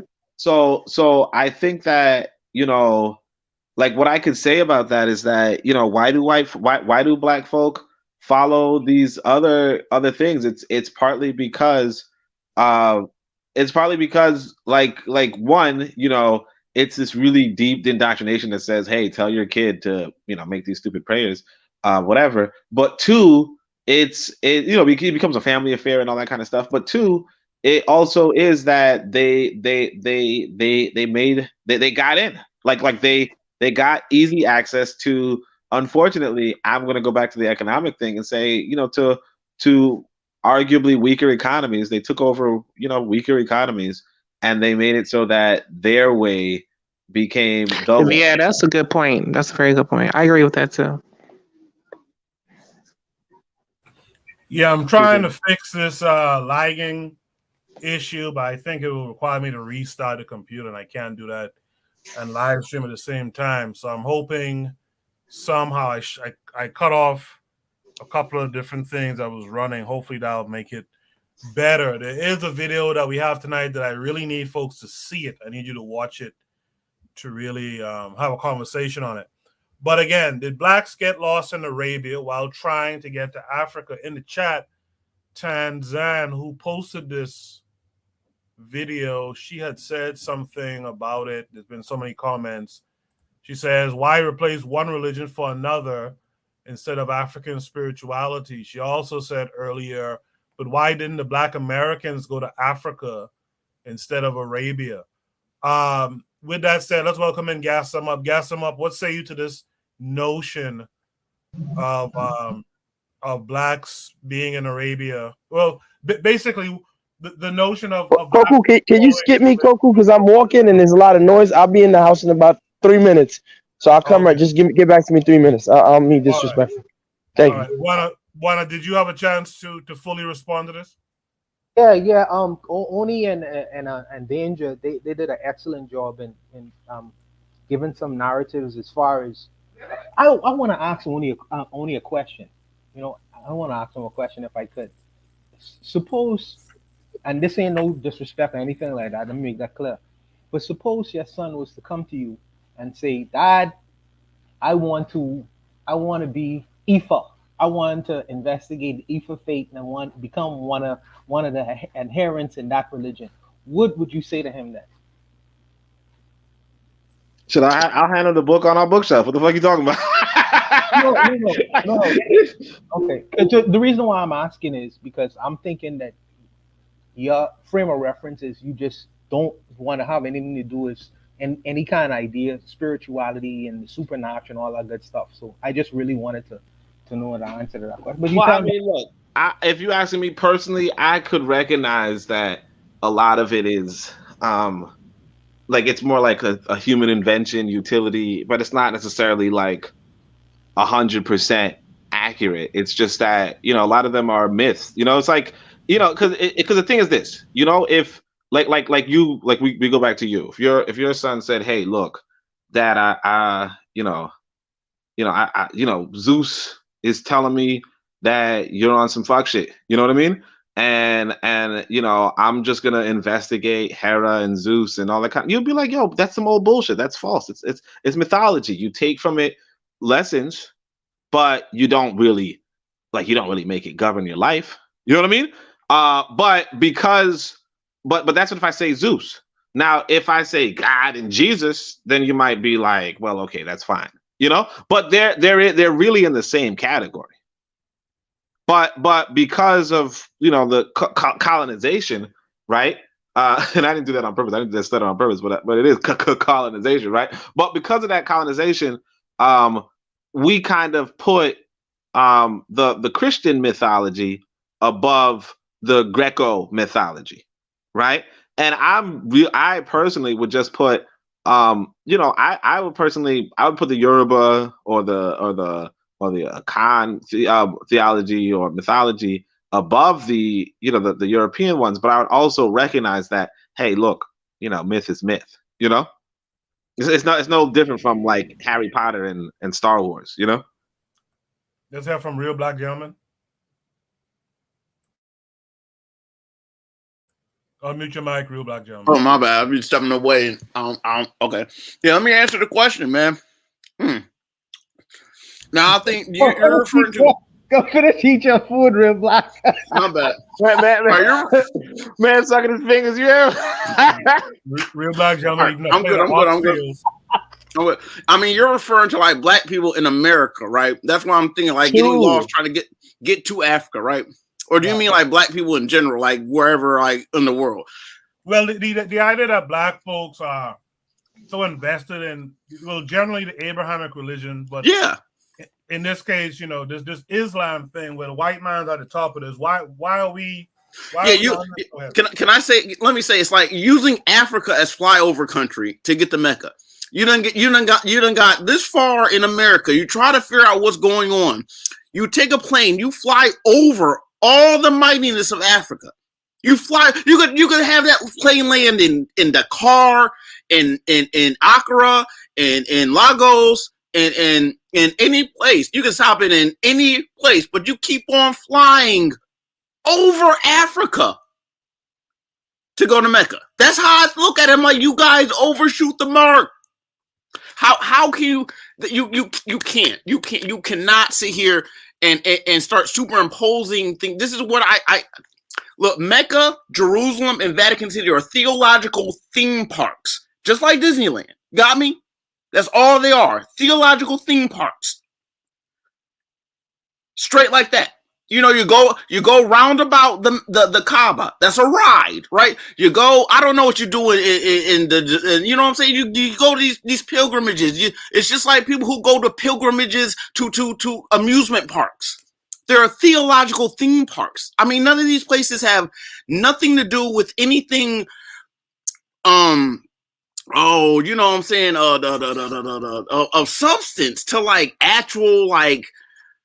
Day-to-day life anywhere on earth. I mean, you can't point to a place where it's like we need a Mecca. If these places were like closed for business and you just couldn't go to these places, it's not going to affect anyone's eating of anything. They're ideological, just theme parks. I mean, going to Arabia, going to Mecca, and people are. I would always encourage people to. How would I say it? Like. I've done I did my DNA testing. I'm not going to say everyone should do it, but this is the thing. If I'm going to do my genealogy in America, what's going to most likely happen is I'm going to run into something called cargo manifest. You know what I'm saying? Because you can only do so much genealogy until there's the break in genealogy because no one was able to take their information on them boats and let people know about who their daddies was and all of that stuff. You know what I'm saying? Real oral histories and stuff that we had.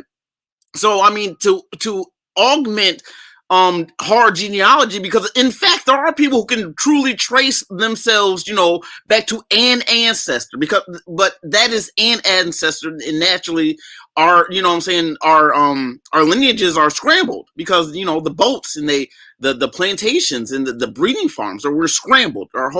So like people going to Mecca, they get caught up in, what's my fate on earth? Like, how do I get closer to my maker? And again, like, did blacks get lost in? I mean, going to, you only have to go to Mecca once. I hear, but I mean, there are people, and I've said this before on the show. You will sit there and fight your brother and go to Mecca every year.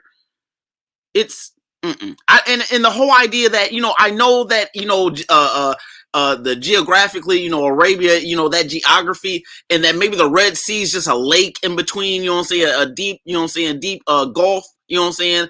That's nice and good, to say that, but in the meantime, them peoples is crawling over the peninsula and all them areas outside and all through Egypt and the North Africa. So it's like trying to say that, well, it's Africa is kind of moot. You know what I'm saying? It'll be Africa should we get our stuff together, you know what I'm saying, and outbreed the world. But I mean, that's not even impossible, you know what I'm saying, knowing that it's good to know that, I mean, there's a lot of life going on in Africa. I mean, it's the greatest population of people in the world. If we can slowly but surely just shake it off and just say, nah, just say no to it and just like refute it however you can. There's no reason. I mean, if it means the people in Mecca, you know what I'm saying, lose business because, I'm saying the Africans shouldn't go to no black people should go there. I mean, you know what I'm saying, rough business. There's no reason for black people to even go to, and it's messed up because I think about a Malcolm X, and I feel like he went to Mecca, but then he really started to open his eyes to what was going on in the organization. He had to make that hard ideological U-turn and say, yo, man, I didn't even know it was like that. Yeah, and he was trying to make that U-turn, and you know what I'm saying, they got him because it was hating. Trying to keep that whole ideological nonsense about what's right and exact. You know what I'm saying? I'm a pass the mic. Yes, sir. Go back and tend to them oxtails eating in the back there. Erzuliism joined us. Erzuliism, what say you to this? Well, all I'm going to say is that all these Abrahamic religions are seeped into African religion, African spirituality. So maybe the reason why we can't shake that shit is because some parts of it connect to us. Because African people and indigenous people always believe in a creator. We're not atheists by nature. So this is one of the reasons, because some of the stories that the Bible thing they derive from Egyptians, if you want to say folklore, and some of the stuff that you read, for example, like if you listen to Abraham married Rebecca, and there's some, if you go back, you could find that same story in I forgot, in Indian culture. And I'm talking about Indians from India. But at the end of the day, when you research more, you realize, I think brother Untouchable said something, that the Asiatic man was the original black man. The Bantu, the Buddha had Bantu knots. So the reason why I think that it's hard for us to shake it is because some of it we identify deep down in our subconscious with it, and that's why. The difference I don't understand is that when you read the Bible, especially the first 5 books, them shits don't play. Them shits say, if you kill my son, I gotta kill your son. I don't understand why black people are more attached to the New Testament than to the Old Testament. And even if you look like Islam, for example, that's a funny thing. Did you know that in Islam that they don't blame Eve for the fall of men? They just say it's both of them.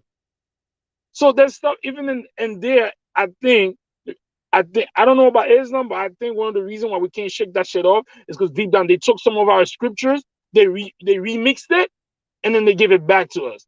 For us to be saying that, I don't believe we will reach our independence without spirituality.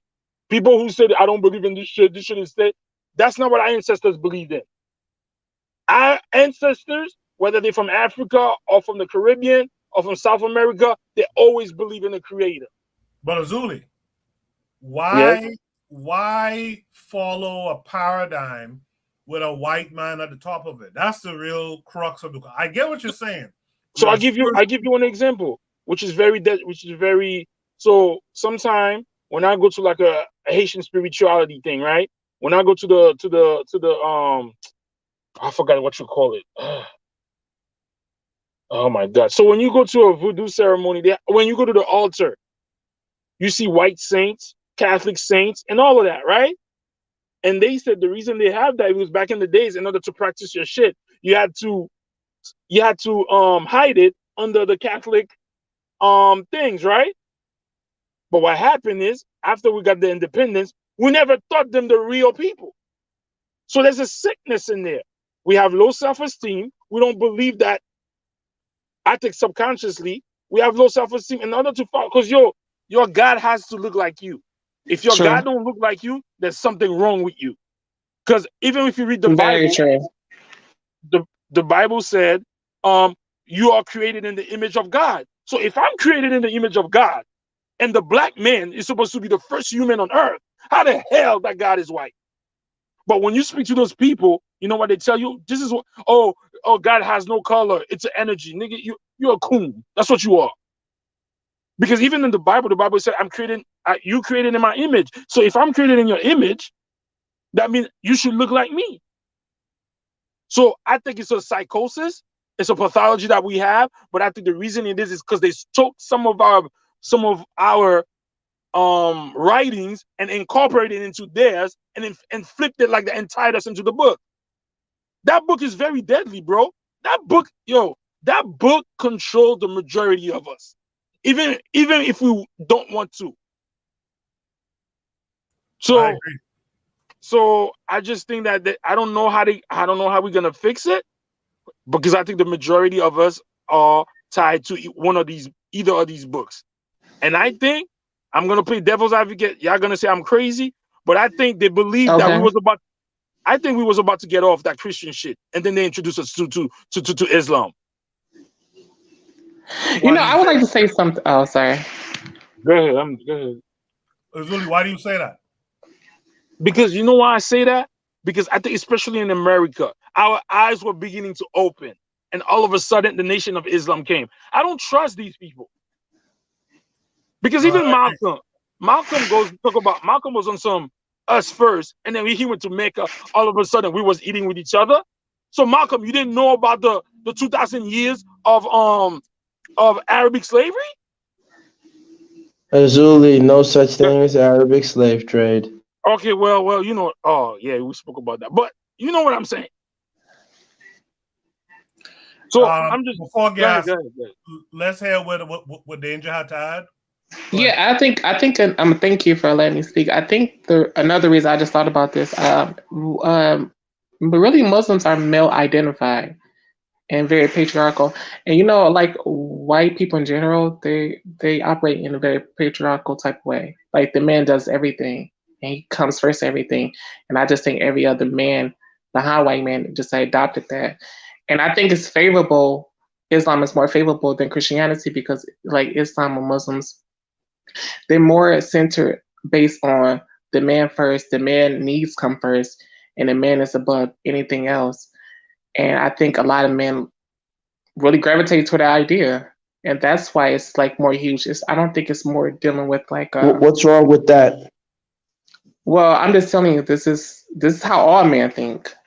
They want to come first, and I think that's why they gravitate towards that more than Christianity. Christianity used to be like that, but Christianity have stopped being like that. And I think that's why a lot of people have lost, a lot of men lost interest in Christianity and they joined Nation of Islam or become a Muslim. And I think it's taking them more away from just a white issue. It's more being a male identified society that men gravitate towards. And the Mecca and Arabia is more male centered more than anything else. Let's have from Gas some up. First of all, Gas, how are you this week? Man, I'm good. I didn't get to have my show because I had to do a lot more research. I try to make sure I come very, very well researched. So I had to double down because I'm trying to. Like Tenzin. Hey, I'm not involved. I'm not getting involved in you and Tan. Tan, come on. I love you, and come back for Azuli, Tan. Don't let him do this to you like that, Tan.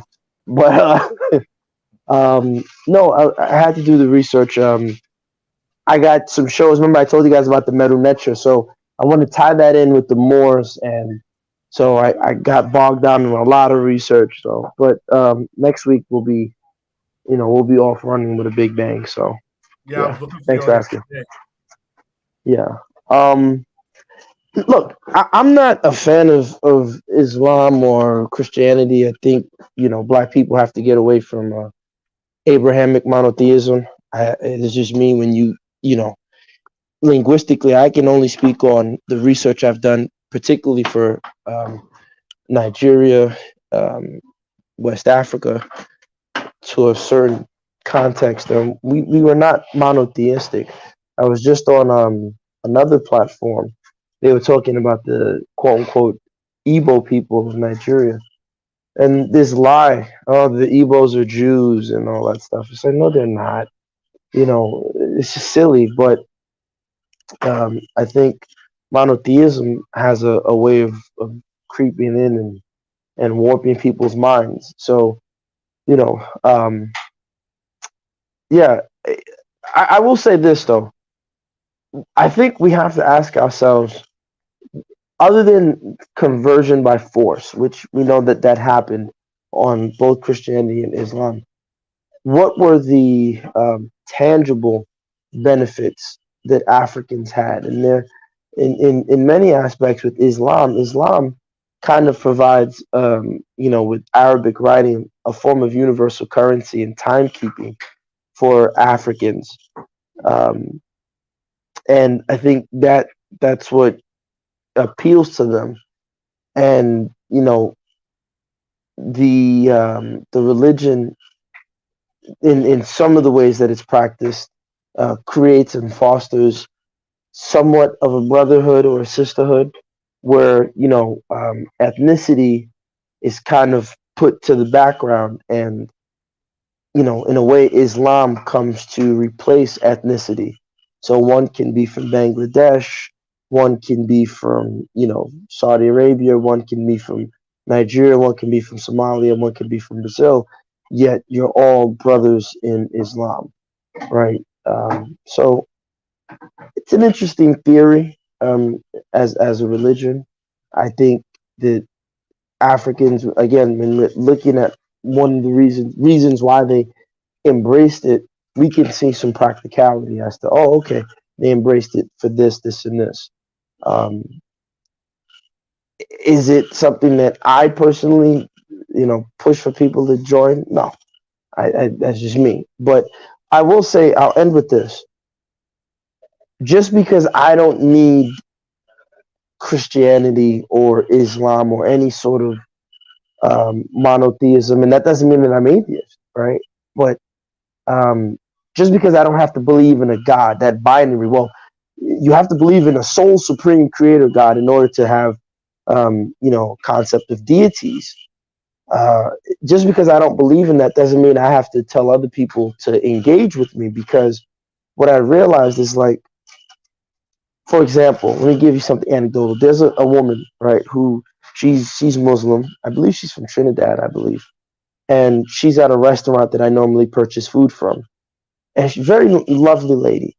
Now, I'm not going to have a conversation with her and tell her, Sister Allison, you don't need Islam, because this is the history of how some Muslims behaved in Africa, and there's some sort of Arabic colonialism tied to this.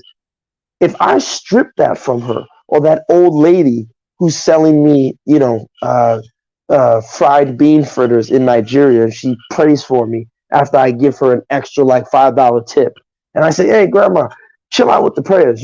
This guy Jesus might have been, homosexual. Nothing against the homosexuals. I have love for all people, right? If I tell her that guy Jesus might have been homosexual, he might not even have existed. The letter J wasn't invented until this year, and how was his name Jesus and Yeshua and blah blah blah, and Yahweh and Elohim doesn't mean God, it means councils and blah. I'm gonna shake her core. I'm gonna shake the core of these people, and if I don't have something to replace it with, it's like you deprogram somebody. So imagine you have a computer with Microsoft Words, and you remove the Microsoft Word and you don't replace it with Google Docs. Yet the person has to, type letters. They have to produce, print and do things on a daily basis with their Microsoft Word. but now I've removed that programming and I'm not replacing it with something. Does that make sense to you guys? I get your point, Gas. I will say that we do have the replacements. We do have African spirituality. I think the problem is we don't have the magnitude of the punishment. I think we don't create as much. I think our alternatives probably don't create as much fear as what these people have pushed on us, right? These people talk about a lake of fire. When's the last time you in your life have seen a lake of fire? Right? But in the time that they were writing that bullshit, people were afraid of fire, like really afraid of finding a lake of it, and I'm gonna be in it for eternity. Like, we don't have that fear mongering thing that they did. And I agree with you. To get them off of that, we're gonna probably have to wean folks off it or be hardline when we get power amongst our people. But we're gonna have to replace that shit because that stuff all in service to this European man. You know? But then, Coco, here's the thing, right? Here's why I push a little bit back. Yes, we need to get people off of it. However, we get them off of it. But when we say African spirituality, remember, African spirituality is not African religion.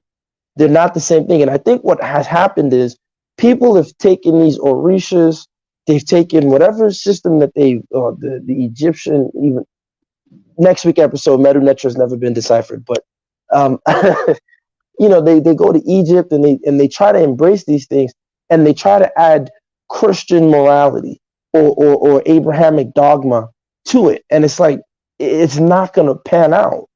So, you know, I guess, again, what I'm saying is that in many instances, like, again, I'll give you another anecdote. Like my grandfather, right? He's on my father's side. He was a traditional worshiper, right? I hate to use that word worshiper, but he was a voodoo man, for lack of a better term. And his children would laugh at him. Oh, you're just an old, ignorant man. Ha, ha, ha, ha, ha. We went to school. We can read and write. And they would go to church. And they asked him one day, they said, you know, why don't you go to church? Like, trying to mock him. He said, hey, listen, I sit down here, pour my libation, engage with my spirits, and I'm comfortable. You have to change an outfit every Sunday. And if you don't, the people at the church are going to laugh at you. You're spending money, wasting money. I'm comfortable where I'm at, right? So in his, you know, in, I guess, his village man reasoning, he looked at it and said, no, I don't need it. And I can engage on a one-to-one level without having to be, you know, that whole church, when two or more are gathered, then it is a church, blah, blah, blah, that Christian stuff. So, but a lot of people aren't ready for that. Like, they still need religion. They still need religion to dictate their morality, their sense of right and wrong. Like, I'll end with this sentence, Coco. Think of like John Brown, right? John Brown, you know, he might be a hero of sorts. You know, he died for Africans who were enslaved.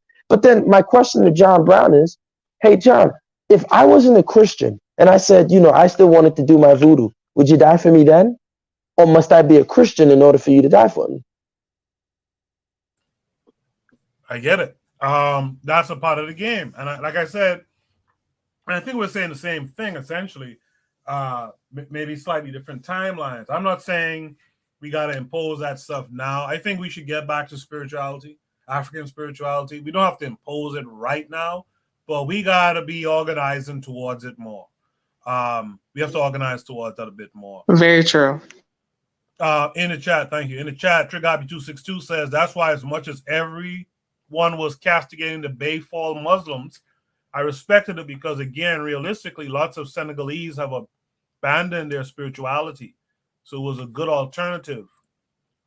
No trip to Mecca, reifying your African traditions, even with the Islamic base. Your leader was not only anti-colonial, but African. I respect it as an alternative for what has been lost. So if you guys remember, some weeks or some months back now, we did a segment on the Bay for, I can't remember if that's when they gave me a copyright strike. So I'm not sure if that episode is still visible, but it will be on the website. As soon as the website goes live, I'll have it up there for you guys to check out. There's been a lot of comments. I can't get to all of them, but I'll just hit a few of them. Yana B says, gas him up. His mind first, sis. Just let you know. Pause. The matron says, we know that men write laws. The dilemma of being black is to decide to go to war or get into a position to write the laws. Spirituality and religion are different. Yona B says she can't wait for this show next week, the Black Pentagram. Make sure you guys subscribe if you haven't already. I've seen a few of you over there, like Trigger Happy 262, but let's get more folks over there checking out their show on Fridays. Trigger Happy 262 says, I had a question related to what is being said. It's further up. Okay, I gotta go back up, I guess. Tanzan says to Zuli, I see you are taking up the Tan attack after Oni and Buana. Be ready for battle one of these days. Derico Cooper liked what Gas had to say. Yana B says maybe that's what they need to get them out of La La Land and replace it with African spirituality. Oh yeah, there's been a bunch of comments. Trigger Happy had another question above. I don't know if I see it right now, and I don't want to slow things down. But I guess this might be it here. Trigger Happy 262 said, what is the alternative for these groups if you could argue that they don't have their spirituality anymore? Added to that, Ethiopia is probably not getting rid of Christianity. Well, that I agree with. They wrote Ethiopia into those books. And he says, and mind you, this isn't an endorsement of these religions. If you had it my way, we would not have these religions dominate in our countries, but it's just a probing question. And that's kind of, I'll just take a crack at that and say, that's kind of where my mental is. We, first to begin with, we have whole black nations where the national religion is Christianity. How about we start there and get that out of the way, right? How about we go, I think even Haiti, the national religion might be Roman Catholicism, right? I think the thing is to get back to having nations that actually, put an African spirituality at the top, and then over time we can start making these Abrahamic religions more of a minority thing, or we can start to get these Abrahamic religious observers more Africanized too. I think that's one of the things we don't talk about enough, how if we Africanize or re-Africanize our people, design and create the cultural output that we want, we can start to make these faiths lose their adherence for for our own magic, so to speak. That's a very interesting thing you said. Pardon me? That's a very interesting thing that you said. Okay, speak on it. No, I know. I was kind of like, that's interesting. That's all I had to say about it. Okay. Is there any last words to this prompt? Yeah, I want to say something that was said that I have to do a little pushback. That they said that men joined the Nation of Islam or Islam because it was more male dominated. If you read the book of Christianity, the Bible is more male dominated than anything else. Like I just said, the book of Christianity. And I'm talking about the Bible. I misspoke. Okay. So a lot of men don't go to church because we know a lot of these pastors and these preachers are grifters. That's the main reason why a lot of men don't go to church. The pastor could tell you this and then trying to sleep with your wife here. A lot of men don't go to church not because they want to be first. It's because they have mistrust for all those so-called leaders. Okay. But when you say that a lot of men join Islam or because they want to be men first, it was men patriarchal. I'm gonna push a question. If I'm gonna say this, more the patriarchal society, the patriarchal nations are thriving. So maybe if you weren't too matriarchal, maybe we would have never been enslaved like we are right now. Well, I do apologize for you feeling like that. That wasn't my intention. Let me just say something. You don't have to apologize. I talk like this. There's no need to apologize now. Okay. I'm just saying. You don't have to apologize or nothing. We're just having conversation. I'm not trying to say nothing, but I'm just saying that for like my father, right? Yeah. He sent me to church with my mother. Yeah. He never went to church. And then I would go to the church. I'm like, yo, why this guy don't go to church? You know why he told me one day? These pastors are a bunch of liars. They're telling you this and they're trying to sleep with your wife there. So my father was not. That's what I'm No, saying. A lot of men did that because of that. Because a lot of these pastors are liars, and women are more followers than men. There's more women in the church, more black women that's in very the no, church. but that's very true. That's very true. That's very That's true. what I'm saying. But they also black women also are a male identified group of people as well too. They have favoritism towards black male, or I'm sorry, they have favoritism towards male over females. Now you can they favoritism their son before their daughter. Like that's a given. I'm be honest with you, like I've seen that multiple times. And to go back to the question when you said the male dominant thing, well, another thing with that is a person character. A lot of these pastors you're talking about is their character. If they cannot even commit to the wives that you were saying, if they cannot commit to their personal life, how can they commit to a whole community? A person character travels through any factors and any sectors in their lives. So if a person character of non-commitment to anything they do, it's all across the board.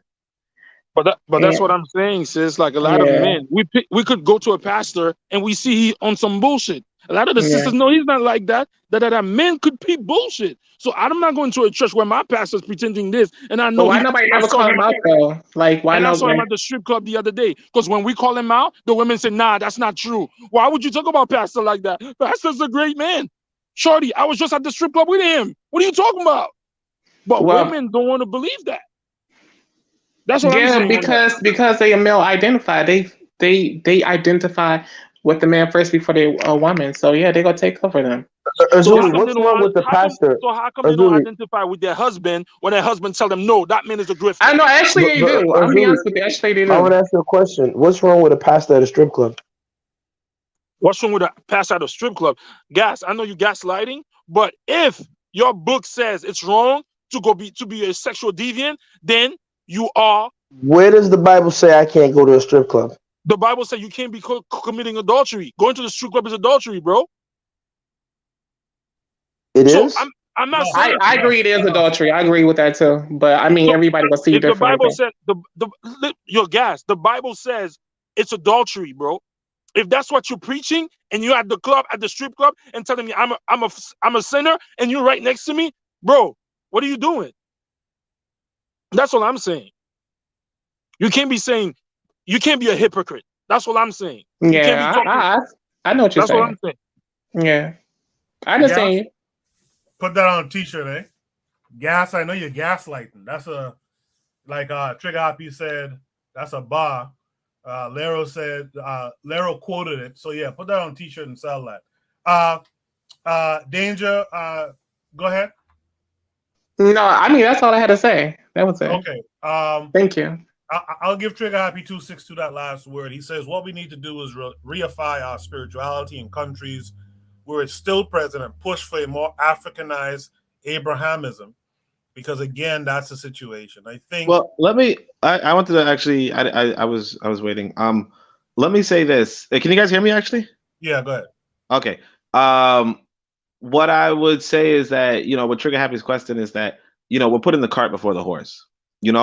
The thing that I want people to remember is that when the white man showed up to Africa, right? Pretty much nobody spoke English. Pretty much nobody prayed to his God.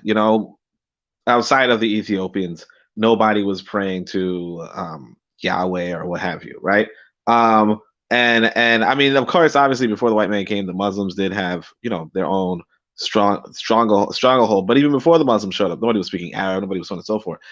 You don't look at the conditions today and say, well, how do I work with these conditions? You know what I mean? That's putting the cart before, and saying, hey, we can't get these people to stop speaking English because they speak English now, like that's putting the cart, like you're putting the cart before the horse in the sense that what we have to recognize, and this is why I wrote this book, is that, it's really all about power. The white man shows up to Africa, or the Arabs show up to Africa, and they say, I don't give a shit what the people were speaking. I don't give a shit what they were believing. This is what they're going to speak, and this is what they're going to believe when they deal with me. And for us as African people, we can't just say, hey, you know what? I see what we're speaking. I see that we speak English now, and I see that we speak Arab now, and I see that we do Islam now, and I see we do Christian now, and therefore let's continue to do it, because that's not what people who really want to embrace power do. Now obviously you don't want to mirror what other people have done, identically or what have you, but we also have to come from the paradigm or from the perspective that what we want to affect in this world, because this world is made of humans who are impacting the world in their own ways, right? If we want to impact the planet, we have to impact the planet based off of what we want the planet to have, So like the same way how I don't like coons, Koku doesn't like coons. A lot of us don't like coons, right? We Yeah. have to push that, like we have to impose that on the world, and we can't just be like, well, there's so many coons already, so you have to say to yourself, look, Exactly. I don't like coons. This is what's going to happen, I like and that. I'll just leave it at Exactly. that. I agree too. Yeah, so I didn't expect you to stop so abruptly right there, but yeah, I actually agree. But the problem is, only we also have the problem with those of us who understand that there's a problem with the Abrahamic religions, right? But there's there's those of us who don't think anything wrong of it. There's those of us who actively want to do something, and then there's those of us who take a stance like, well, it's going to be so difficult to get so many people to buy in and all this kind of stuff. I actually agree with you, but as far as the rollout of that solution, it might require those steps that some others like Trigger Happy and stuff mentioned in the chat, which is you're going to have to Africanize the people who are in these Abrahamic religions, and hopefully if you do your job well, you'll get them to eventually get away from that culture and adopt their own African cultures. And some people mention, like, there's some of those African countries, I'm guessing based on what they're saying in the chat, that you can't even those folks have completely lost their African spiritualities in favor of this Abrahamic stuff. And so what do you do with those folks? So it's a very interesting question. And it raises something too. I want to just share this real quick. We got to move on to the next topic, but I want to share this real quick. I've been thinking a lot about the Shoot the Breeze format. And I'm thinking about changing it a little bit. I don't know if there's 10 subject areas I could find where we do, one topic per subject, or if there's just 5 really strong ones. But I think I wanna go to like a subject area kind of based show where every week we deal with something with African spirituality, beauty standards. I forgot what the other thing was I had in mind. I was talking to someone about Shoot the Breeze, and they mentioned it would be nice for folks to talk about what they do or what they're good at, and let's get that out there a little bit more. If you're good at real estate, come and talk about real estate, this, that, and the other. But I'm thinking about that. So if you guys have ideas for subject areas that we should make standard on the show, like African spirituality, African beauty standards, blah, blah, blah. Let's kind of get that together. You guys join the Discord and let me know. I do want to move on to the next because we've been on this for a while and we got. Can I say one more thing though? You're gonna have to keep it really brief. Go ahead. Okay, no. To play devil's advocate, the book that we read, the Bible or the Quran never said that God is Caucasian. I'm just saying. So for us to say that we can't use it, because I'm just saying, for all talking points, I don't think the Bible says what color the man is. So that's what I wanted to say.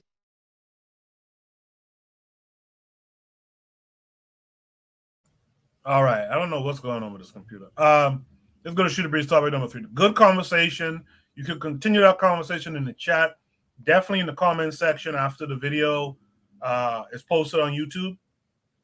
We could continue these conversations. Like I said, African spirituality, African beauty standards. I want to make those like standard subjects that we cover on Shoot the Breeze. I think we need to reinforce African beauty standard. I think we need to reinforce this thinking of returning to African spirituality etc., etc. And you guys could tell me some other subjects that you have in mind as well. Shoot the breeze topic number 3 is there truth behind any of these memes?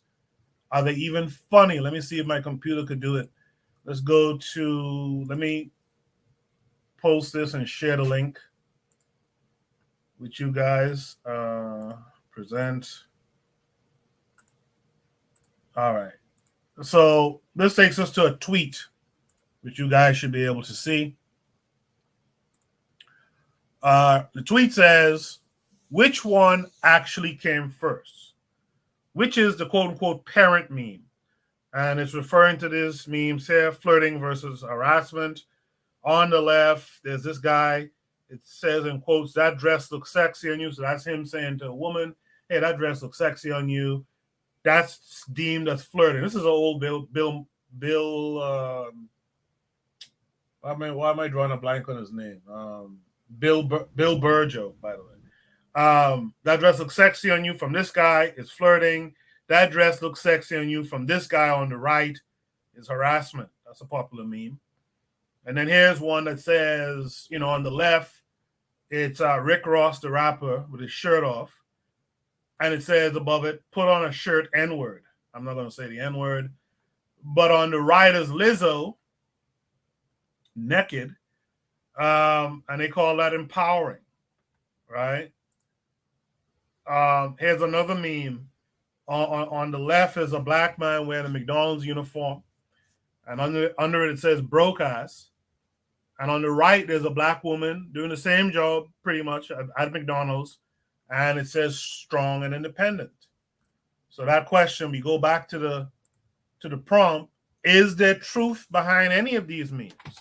Are they even funny? Let me start with Real Black. Is Real Black? Yeah, let me start with Real Black Gentleman. What say you to this? It's like, what I'm saying, it's the contrast and the juxtapositions, and like I was hearing something earlier today about, there's a difference between low energy baby mamas versus high energy single mothers. It's like you're trying to juxtapose things that don't need to be juxtaposed. Like, it's like the trying to find the gap in nuance. You know what I'm saying? If something is nuanced, then there's tightness between it, but you're trying to like find daylight between it. And I know, it's like the idea that if a man works at a McDonald's, he's no good. But if a woman's doing it, she, I'm saying, what it is, I can, it's just the pictures. You have the guy, and it's like, I'm looking at him right now. It doesn't even look like well, again, I can't see it because it's like, what I'm saying? It's the nature of the photos. Like, she looks like she's active in her job, but it looks like he's just standing there taking a picture type stuff. You see what I'm saying? I'm just here. She's like engaged with she's grabbing the thing, it's an action shot, strength. Well, he's just kind of like there. I mean, you know what I'm saying? Like, yeah, it's not goofy. It's like, you know what I'm saying? It's like, he said, put on. It's like, it's like you're finding something there. I think the whole idea of memes, it's like what it does is this. You guys know what neuro-linguistic programming is, right? Yeah, you guys, I'm hoping you, the host, are aware of like what that is, the concept behind that. It's just like, but I think that what's happens is that we, people catch their trends that go on, and what I'm saying, social media, proliferates them.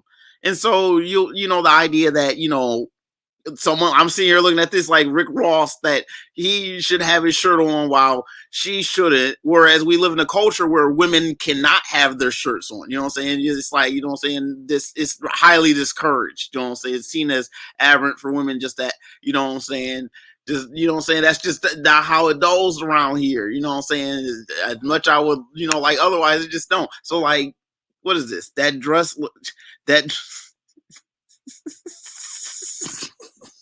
that's goofy. Why did you do? That's goofy. Why did you do that? The idea that, we people are always going to have a bit of bias and a bit of idealism. But again, when the idea of hypocrisy is that you're being undercritical of yourself. That's what a hypocrite is. Someone who is undercritical, like a hypodermic needle is a needle that goes under the dermis or the skin. A hypocrite is someone who's undercritical of themselves. You know what I'm saying? So like the idea, you know what I'm saying? Like the idea that, a person, neither of those guys should be wearing dresses, right? That's goofy. It's like, but I think that, what I'm saying, it can be, what I'm saying, like, it's not funny unless you try to put humor into it. I mean, you can be upset, but if you kind of don't, you can, it's important to sometimes check your own humor. What you find funny, sometimes you have to think about it and be like, man, that's not really that funny. I shouldn't be out here, you know what I'm saying? In your own heart, be like, that's not what I need to be laughing at. You start to think about it instead of just being, reacting to, the cues that you see. I'm starting to ramble. I'm gonna pass the mic. Let's hear from Danger Daring. Actually, okay, whoever that guy is that's talking, he is funny as fuck. Okay.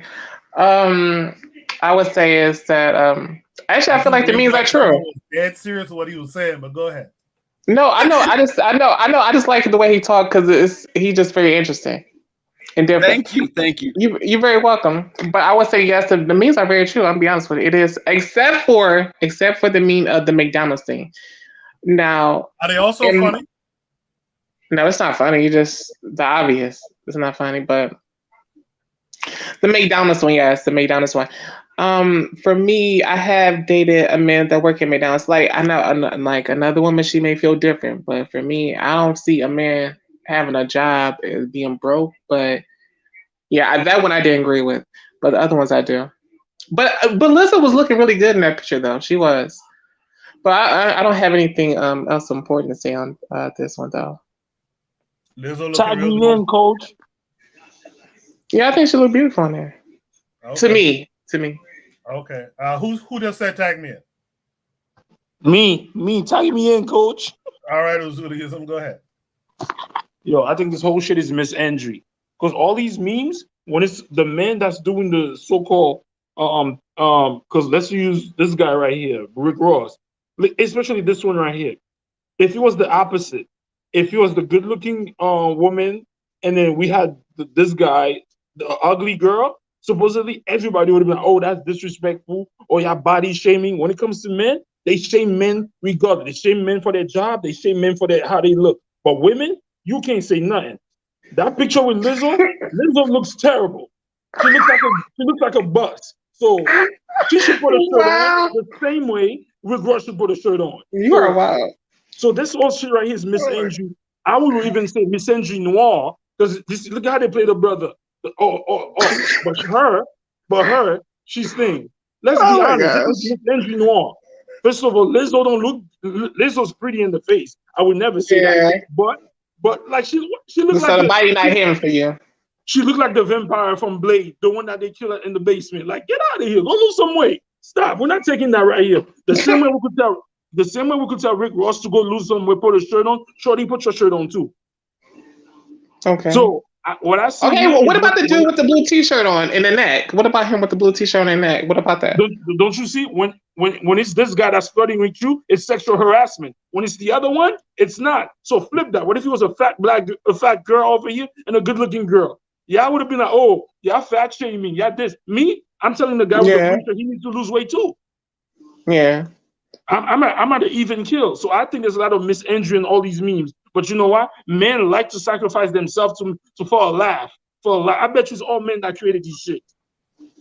I agree with that, Julie. Go ahead.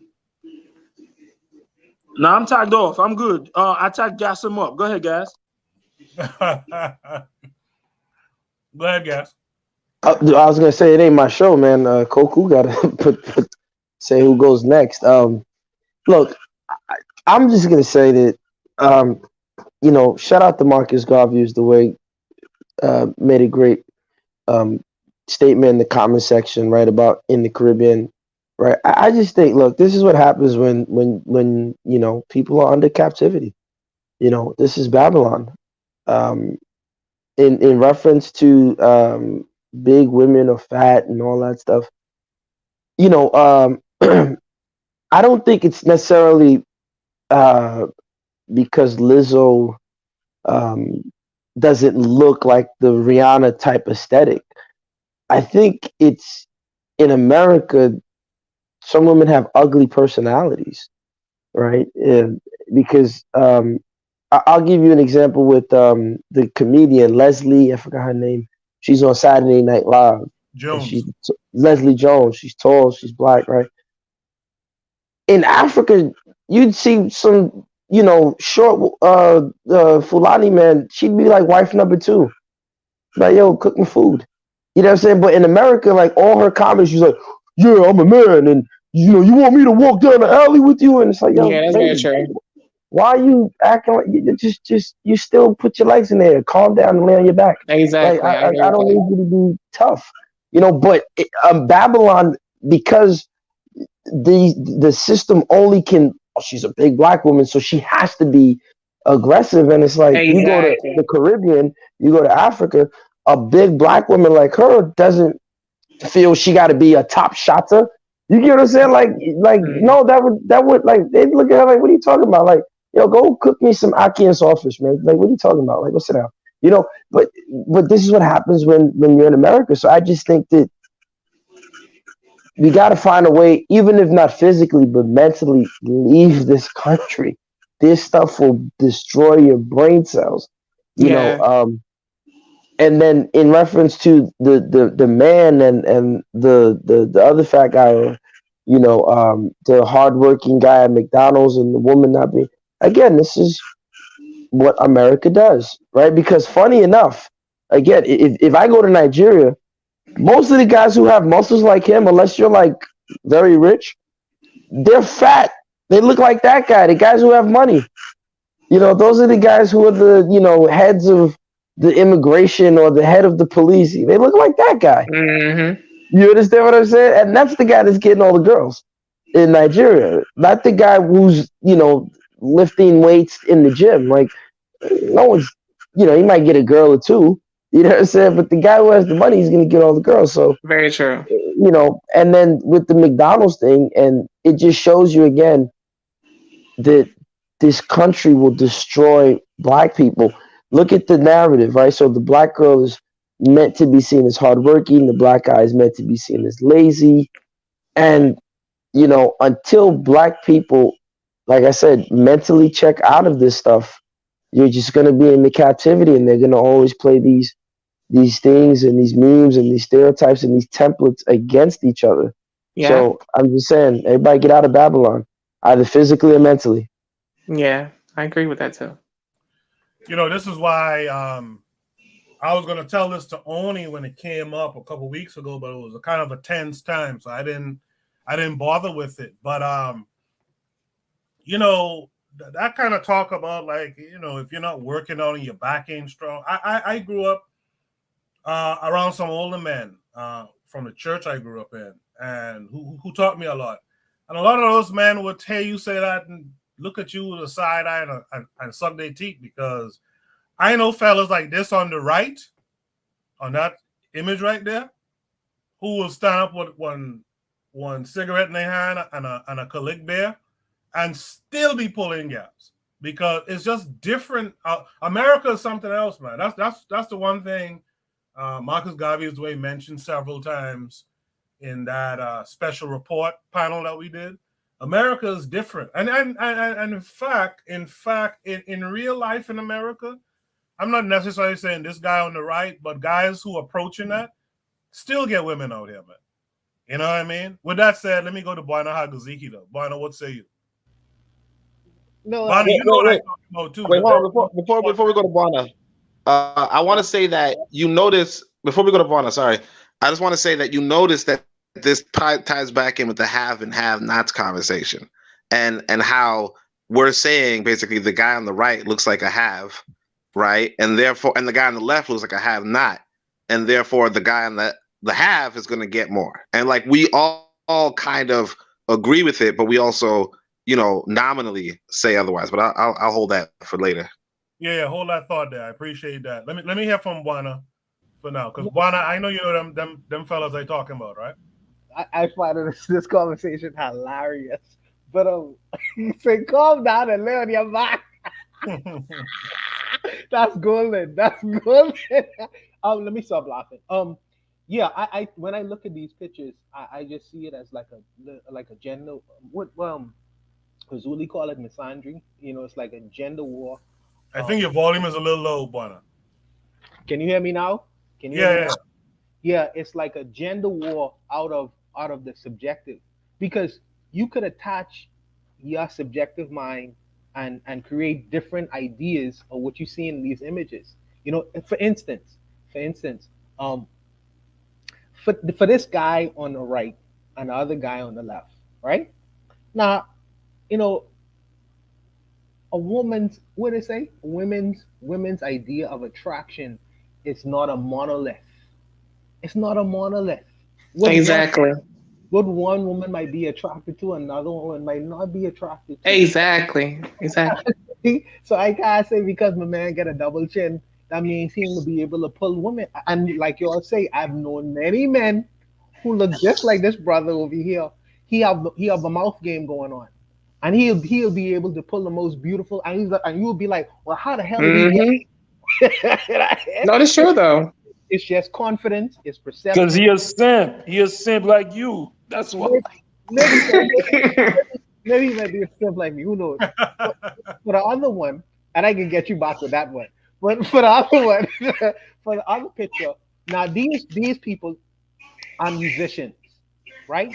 They've been creating music. Whoever have their mic on, could you cut it, please? Um, yeah, who these guys have been creating music for more than a decade. Behold, I don't understand why we as musicians always have to take photos with our clothes off. You are a musician. You make music. Nothing in these pictures points to the fact that you have the ability to create music. Why do you have to use your flesh to sell records when you are masterful in your craft of music making? Could you imagine Johnny Cash laying on a couch with no clothes on? You know what I mean? Could you imagine? Why do we always have to come and take pictures with our clothes off? By the way, this big chick is sexy, by the way, and I would but that's neither here nor there. I'm just saying that she as a musician. From now on, we gonna say you from Turks and Caicos. You can't be Bahamian too. But go Why? ahead. Because she thick like this. This lady, she's pretty in the face, but No, come on. she is a little bit on the tiring Yeah, side. but Buana, it's not about. At least for me, look, man. Yeah. Lizzo is not to me. I just look at it. Look, Lizzo is not a problem. The issue is her mentality and her attitude. She's ugly mentally. I never heard her talk before. I only saw pictures. I've seen interviews, like I've heard her. Oh, I shut men down. Never When heard these women, yeah, I've looked at it. It's like, look, that's what makes her unattractive to me. It's like, look, listen, what are you doing? I You understand. know, I understand that. As far as the last picture is concerned. Now, you could take that two ways. You could see that this guy on the depending on where you standing in life, you could see this guy as a black immigrant dude. He have three jobs. This is his third job for the end of the day. You could see him as a single father who trying to feed his kids by taking on a second job. He got to work at McDonald's. How you look at this picture, you can see how well she's just a well-dressed crack whore trying to get crack and getting a McDonald's wage. It just depends on what you're looking at and where you at. You could attach anything to these pictures you want to. The messaging on the bottom give you an idea of what should be perceived from the photo, but you yourself come into the picture with your own preconceived notions. So without the lettering at the bottom, you could come and have whatever idea you have in your head and how you perceive the picture to be. I think as Gas was saying and others on the panel, you know what I mean. We bring to the table is what we bring to the table, and like I say, you can't put a suit or a jacket on everyone and then have an idea that this is what everyone thinks of this guy with muscles, this guy with a double chin, Lizzo, who's a big girl, and Rick Rock, who's a musician as well, and as a big guy. I don't know. I don't assign and attach these preconceived ideas about the world just based off of the photo. I think that that's unfair. And I think that every individual, based on his personal experience, brings their own idea of what they perceiving in these different kinds of photos, man. And they could vary. They could run the gambit. So I don't do that. But Urzuli, I got you. You know what I mean? Don't forget, man. You call me a sip for the show, I'm gonna get you with that. I'll stop there. I want to welcome in another panelist tonight. My guess is he's going to say men trying to get the same treatment as women, but let's see what he says, actually. Let's bring in Brother Bakari. Brother Bakari, how are you this week? I'm good, man. What's going on? What's going on, everybody? Good, good. I didn't see you today. You didn't have the game on, huh? No, man. You know what? I got up. I went to work this morning, man. I had to go dump some dirt. They called me. I had to go move some dirt. Oh, okay. Yeah. Okay. But actually, what I'm gonna say is, we were talking about the guy right there with the triple neck and him with the Lizzo under his chin, yeah. Yeah, with that big chin, right? And you're talking about the big dudes getting women or whatever. I don't know who said it. I forget, but confidence, man. Confidence. You can make them smile. You got a nice conversation. You understand? If your conversation well equipped, if your conversation is well equipped and you have layers and you can talk about just about every damn thing, and at the same time you make them smile. Just my opinion. That's what it is. A lot of times when some of these big dudes, when some of these big dudes like that get, get women. But but you're right. I'm not going to complain of what they say of somebody talking about body shaming and doing all that. They say if it was a woman, the woman would be complaining. I don't know, man. You know me. I don't get caught up. I don't get caught up in that, man. If people want to say that's what would happen if that was if that what people want to say, that's what they can say. But I don't get caught up in that, man. I just think the brothers able to get them a woman because their conversation is nice. That's just my take on it. They got a nice conversation, so the women come to it. And big women like Lizzo, it's men out there that like big women and ain't gonna have no problem with it. Now them sitting around just showing it like that to the whole world. You understand? I don't know. And I heard the sister say she dated somebody at McDonald's. I know women, excuse me, I'm talking about 6-figure women, that didn't have a problem dating somebody who worked at McDonald's. As long as the person treated them with respect and got up and went to work and worked hard, they had no problem as long as they had goals to it. As long as they're trying to get to the next level. You don't want to keep stay in the same position. Eventually you want to be the manager. I know women that done that. I have no problem with it. I use them like. No, I appreciate it, Bakari. Bakari, by the way, did you find these memes to be truthful or funny or neither? Well, they were.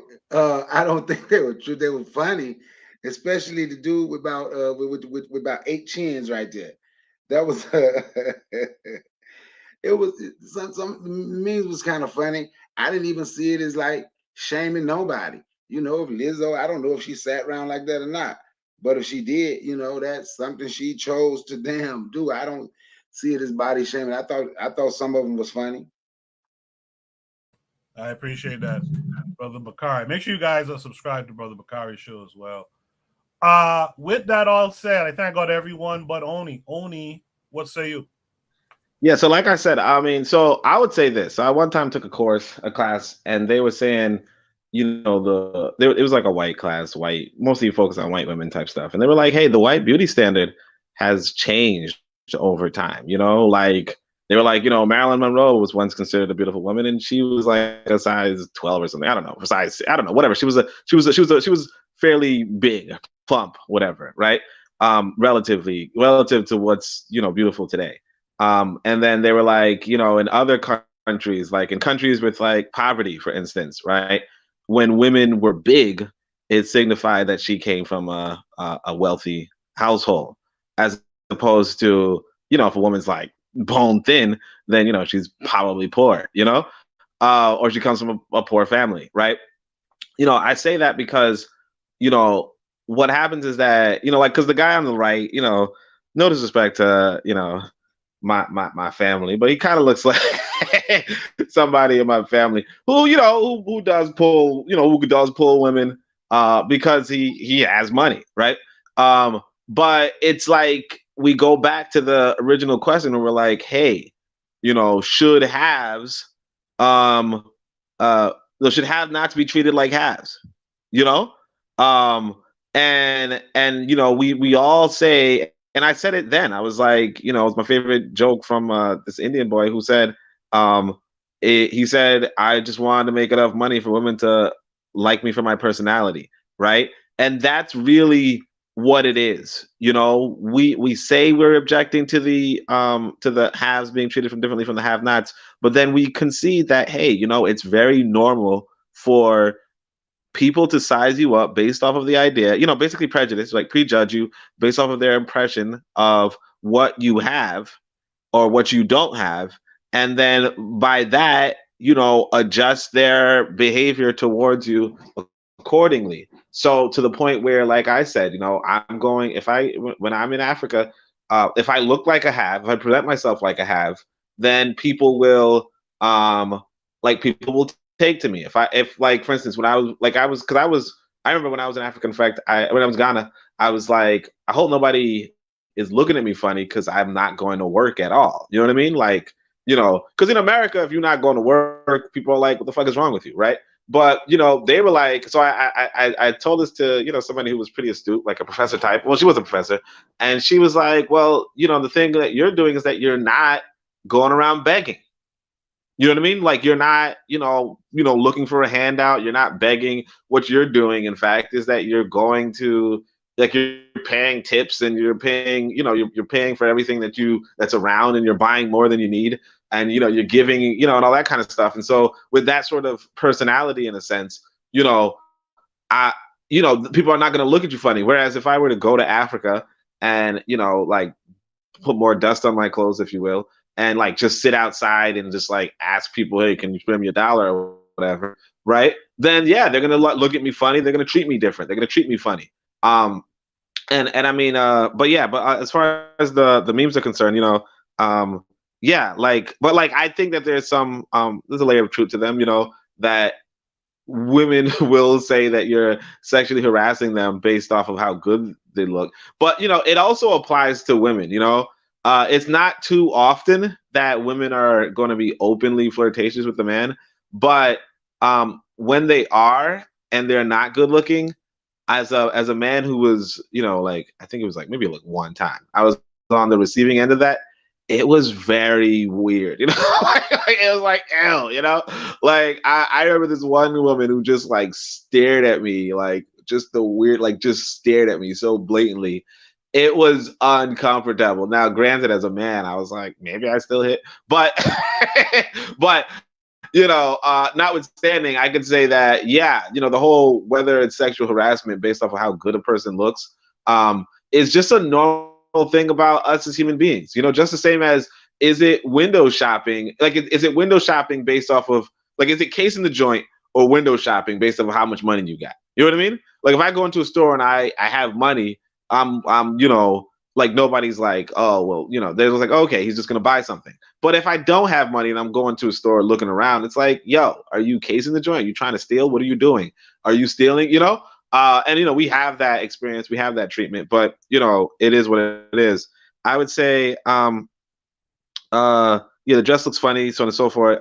For the other one, for the McDonald's one, I could say that I've seen. Oh, the Lizzo one. Yeah, I'm going to tell you, Miss Untouchable or Juana, you sound like you're starving, because no, Lizzo did not look that picture. And that's the thing.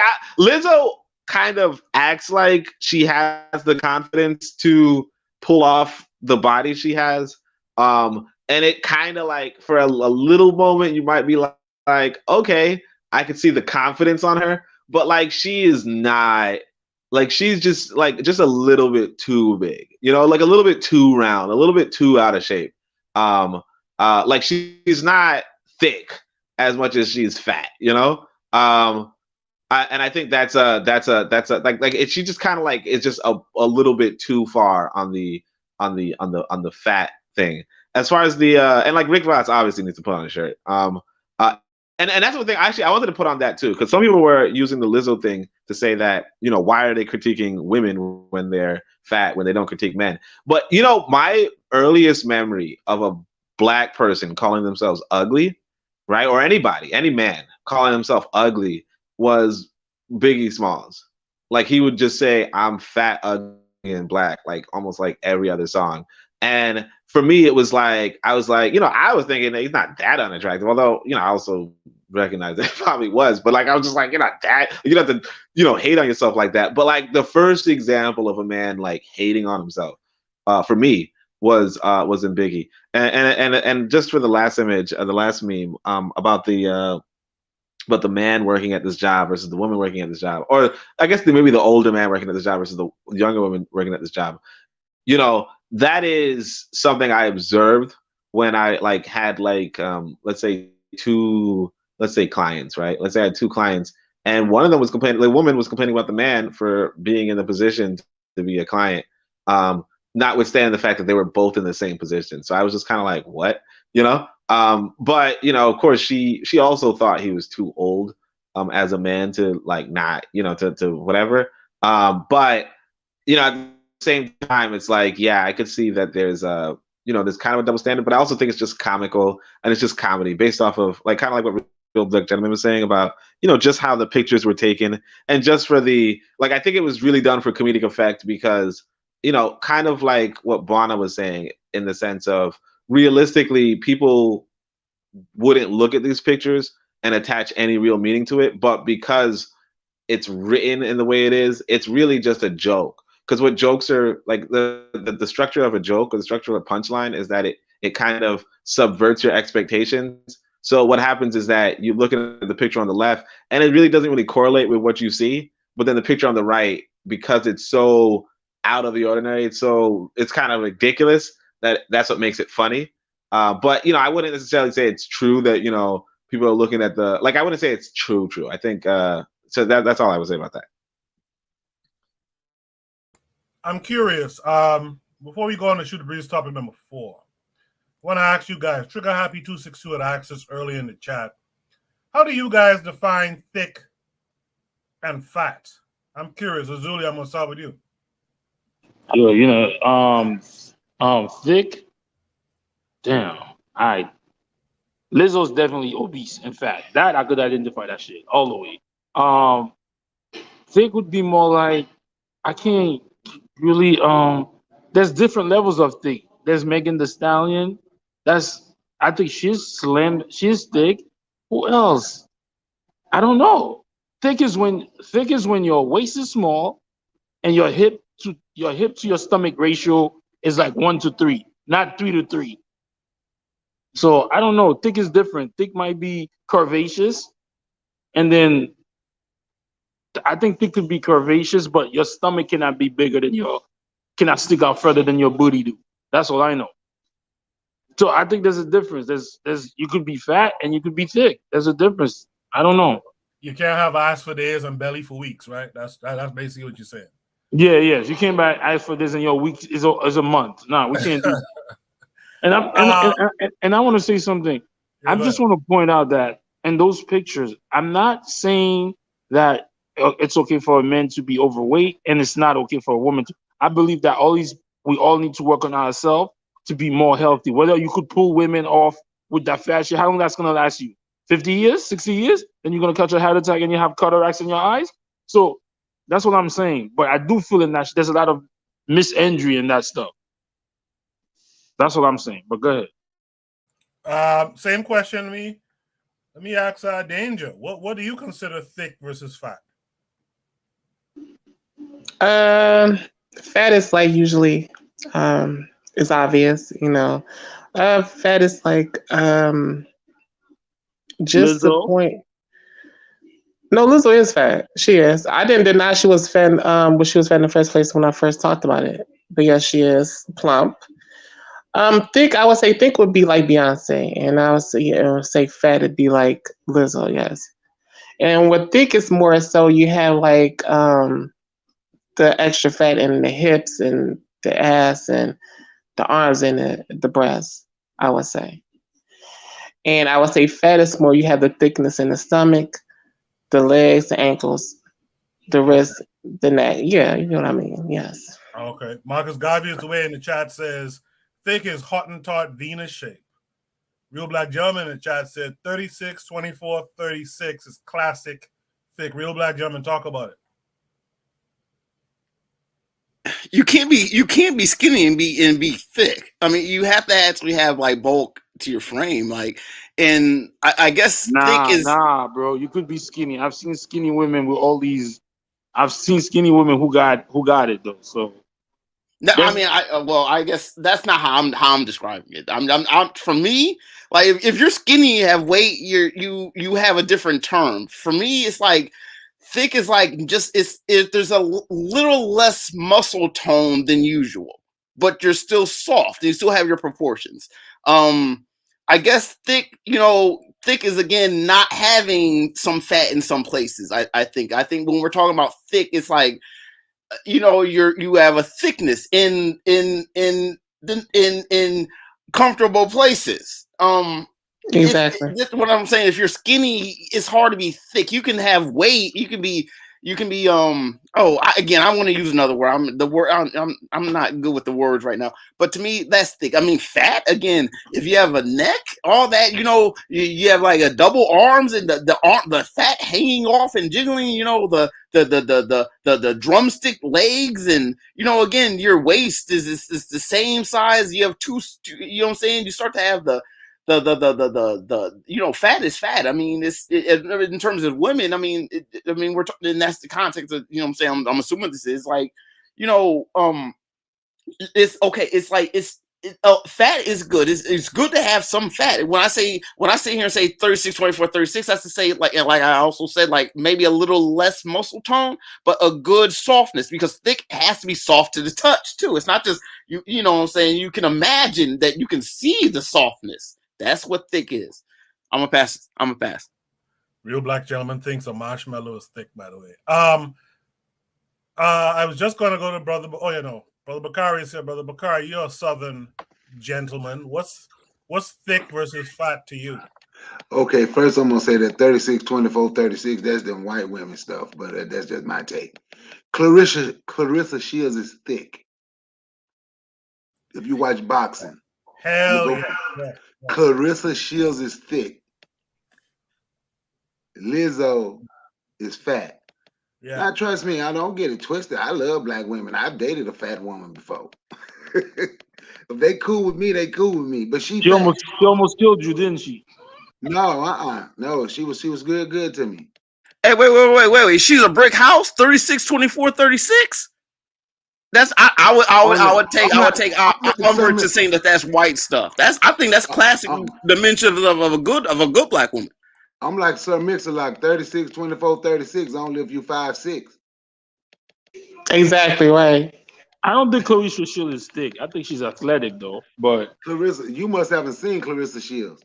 You talking about the boxer? Yes. Clarissa Shields is 5'8". She's Wait. She's 5'8".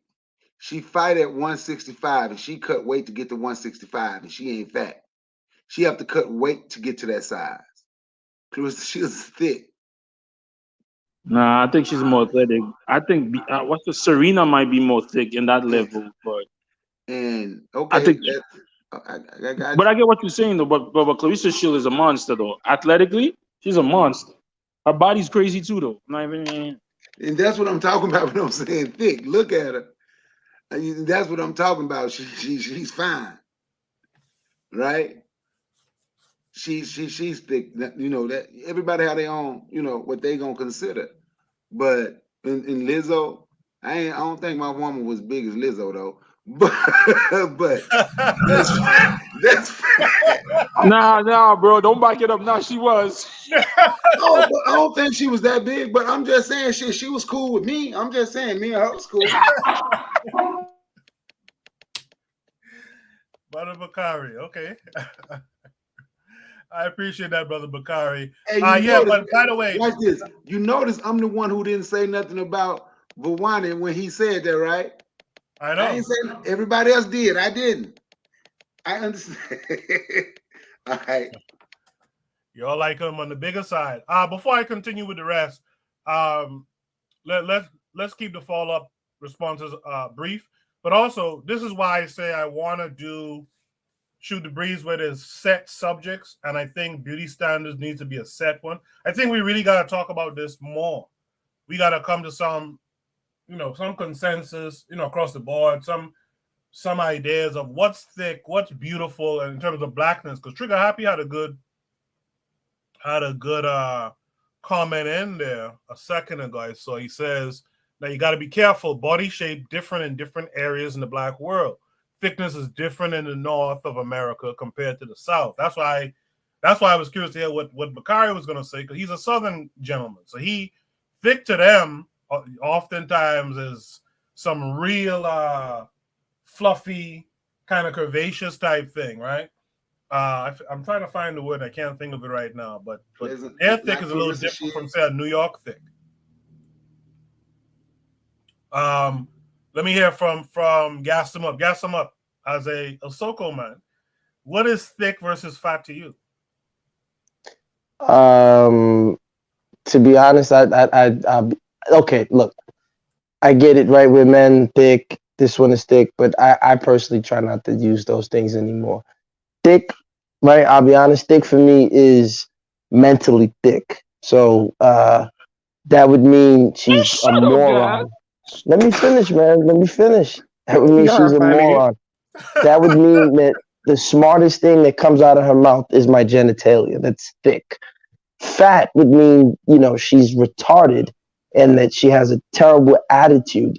So for me, I'm trying. I'm not saying that I don't look at women like, oh, okay, she's beautiful, but it's like Christmas ornaments. You walk down the block, you're going to see another family with the same decoration and blah, blah, blah. I think we got to get past that, because that's how we end up in problems as men. We look at these women. Let me finish. Let me finish. You see, let me finish. Chill out, brother. That's why we get into problems as men. And I'm not excluded from that. But we look at these women and like, oh man, we don't understand. This stuff is painted on, right? It's $55.99 at best.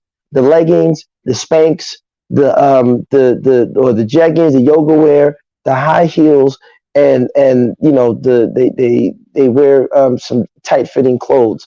Like, we got to get past that and start looking at really behavior. We gotta really start looking at industrialism. I agree with that. No, let me finish. I'm just being real, because yeah, it's nice to look at, but let's be frank. We're men here. If I gave you 15 of the baddest women and say perform tonight, no man here is going to be able to perform. So they can last on their back a lot longer than we can last on top of them. That's just a fact. Exactly. Right? So get to me, you can last. Get some blue chews. Hey, listen, I like my heart. I'm not gonna die like some men on top of a woman, like in The Color Purple. But the point is that I think I'm just saying, I'm just putting it out there for the men and for posterity, for those who watch the playback. Men, we got to get it's great. Like I said, we look at beautiful women, because look, I'll be honest. If you want to talk about thickest women in the world are South African women. Don't believe me? Google it. In terms of those women in South Africa, no one's touching them, right? But we got to get past that and start looking at, forget the thick and all that. Let's get to a stage where we're looking at behavior. Let's get to a stage where we're looking at the people who are willing to conform to community standards and attitude. That's beautiful. So I'm not saying exactly. Wait, I'm gonna be done. My last sentence. Let me say my last sentence, or you can respond. This is my last sentence. I'm not gonna say that Gabrielle Sidibe is I'm personally gonna say, oh, I'm super attracted to her versus a Rihanna. But I will say this: if I had to marry a woman, right, and Gabby's going to be on my team, I'm not saying that I'm probably still I'm a polygamist, so whatever. But at the end of the day, Oh, I would marry Gabby and still do my thing with Rihanna if Gabby's going to be on the team and raise the kids right and focus with the community and the family, as opposed to, oh, I got this beautiful bad chick at home and she's burning grits. So you guys get ahead and chase all those so-called thickums if you want. That's why our kids are thick in Guys, the head. shut up, man. Shut up. You lying sucker, Oni. You acting like Oni right now. Shut up. oh. Damn. Wow. You know, the irony is that I was rolling my eyes. Like, I was like, what? Nah, I was rolling my eyes, but okay, all right, me too, I guess. Right, Oni, what is this man talking about? What is this man talking about? We could do two things. We could like him thick and smart as well. You know what I mean? We could, That's what I'm saying. Where Gas is coming from. I understand what Gas is saying. We should not be focused on the outer only, but the outer makes me come talk to you. If the inside is trash, the outer don't mean nothing to me. That's why I understand what Gas is saying. Let's not focus on the outer, because if your inside is trash, I don't care what your outer say. If your inside is beautiful and great, man, all you could be is my best friend. Like, what the fuck? Come on, can we meet? Nah, Gas, I'm ashamed of you today, Gas. Get out of here, man. Gas, I liked what you said. It was very good what you said. Of course you would. Of course you would. Don't be a hater. Don't be a hater. Yeah, my opinion on the difference. let me put a caveat out here, because y'all believe that I date big women. My woman. Yeah, Buana think Jabba the Hutt is thick, but go ahead. My woman. Was that all you learned? What the fuck? My woman is 5'8" at 140. So I ain't worrying about your brothers. What? We need receipt. We need receipt, Mr. Dusher. We don't believe you. Stop. That was the size of her meal. That's a fact. But let me just say this: my belief is thick is Queen Latifah and Monique. That's what I believe thick to be. What I believe fat to be is somebody like Precious. You know what is Gabby Sidibe as Gas described it? And I understand that what Gas is saying. You have to look a little bit deeper. But just, based off of the fact that this is just a fun conversation alone, and I'll just look at it like that, that's the difference. That's my gauge. That what I consider to be thick is Queen Latifah or Monique. What I consider as fat is Precious. That's the difference for me. So, all right, only you got the last word on it. Well, what's your idea of thick versus fat? Well, all right. First, I want to just say that there is slim thick, and I think slim thick is probably ideal. But outside of that, yeah, Lupita got, she got it done. All right, anyway. But I was gonna summarize it. Thick is South Africa and fat is America. You know what I'm saying? It's not even complicated, nah. But since it's already been said, I guess. I mean, realistically, I think everybody was saying that it's really about how curvy you are. Slim thick, however, will be that you have the curves, but you have the curves. Thick is that you have an excess in the curves. But of course, fat is when the curves are lost. So with Lizzo doesn't even have the curves. Let's be honest, right? I don't know where this Monique and I don't know that's just wild to me. But Lizzo doesn't even have the curves. But what happened with Lizzo is that she's kind of shaped like a circle or something. No disrespect to the lady, but in that sense, that's where you would get to fat. Just like with Rick Ross, it's there's different levels to a male's body. But generally speaking, if there's an excess of fat deposits in the stomach, mainly, that's when it's less appealing. Now, obviously, if a woman is curvy on top of everything, there's a degree to which men will overlook the stomach. But then there's the point where, like the sis was saying, when the fat deposits are in, areas that normally don't have fat deposits, ankles and wrists and so forth. And then that's when it's just, you just have an excess of fat.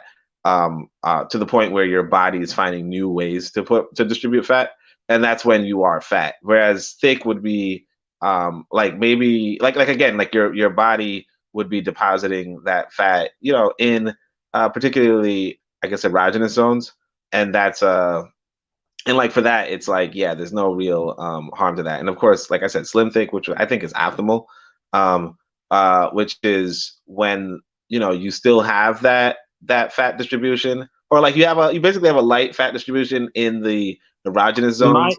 Maya is slim thick. Maya is slim thick. Well, yeah, I feel like a lot of the celebrities, like for instance, like Megan Thee Stallion would be like slim thick, or I think she's a little bit above that, bro. Yeah, she's a little bit above, but like she's like she's there, whereas like when we talking about thick though, like we said, Hottentot Venus, or whomever from South Africa, that's when you say, that's when you're like thick. But like when I was in Ghana, like a lot of the women were like slim thick. It was nice. Cool. I just want to quickly point out for the record, it's interesting. Everyone said Gas, even in the comment section, was saying Gas was pandering. I don't know who I was pandering to, but I just want all the men to who? I said I didn't know either. Yeah, it was funny.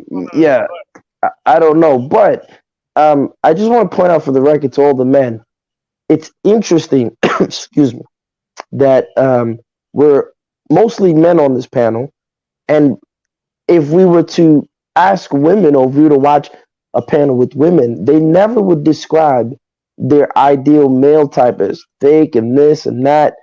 They might say it for laughs and giggles, but they typically reduce men to the function. And what men do, and this is why we're 10 steps behind them, is we try to get the look and then try to make the look fit our function, as opposed to seeking out the function and then justifying the look. So that's the equivalent of sticking your penis in the woman's vagina, then putting. Oh, let me finish, Azuli.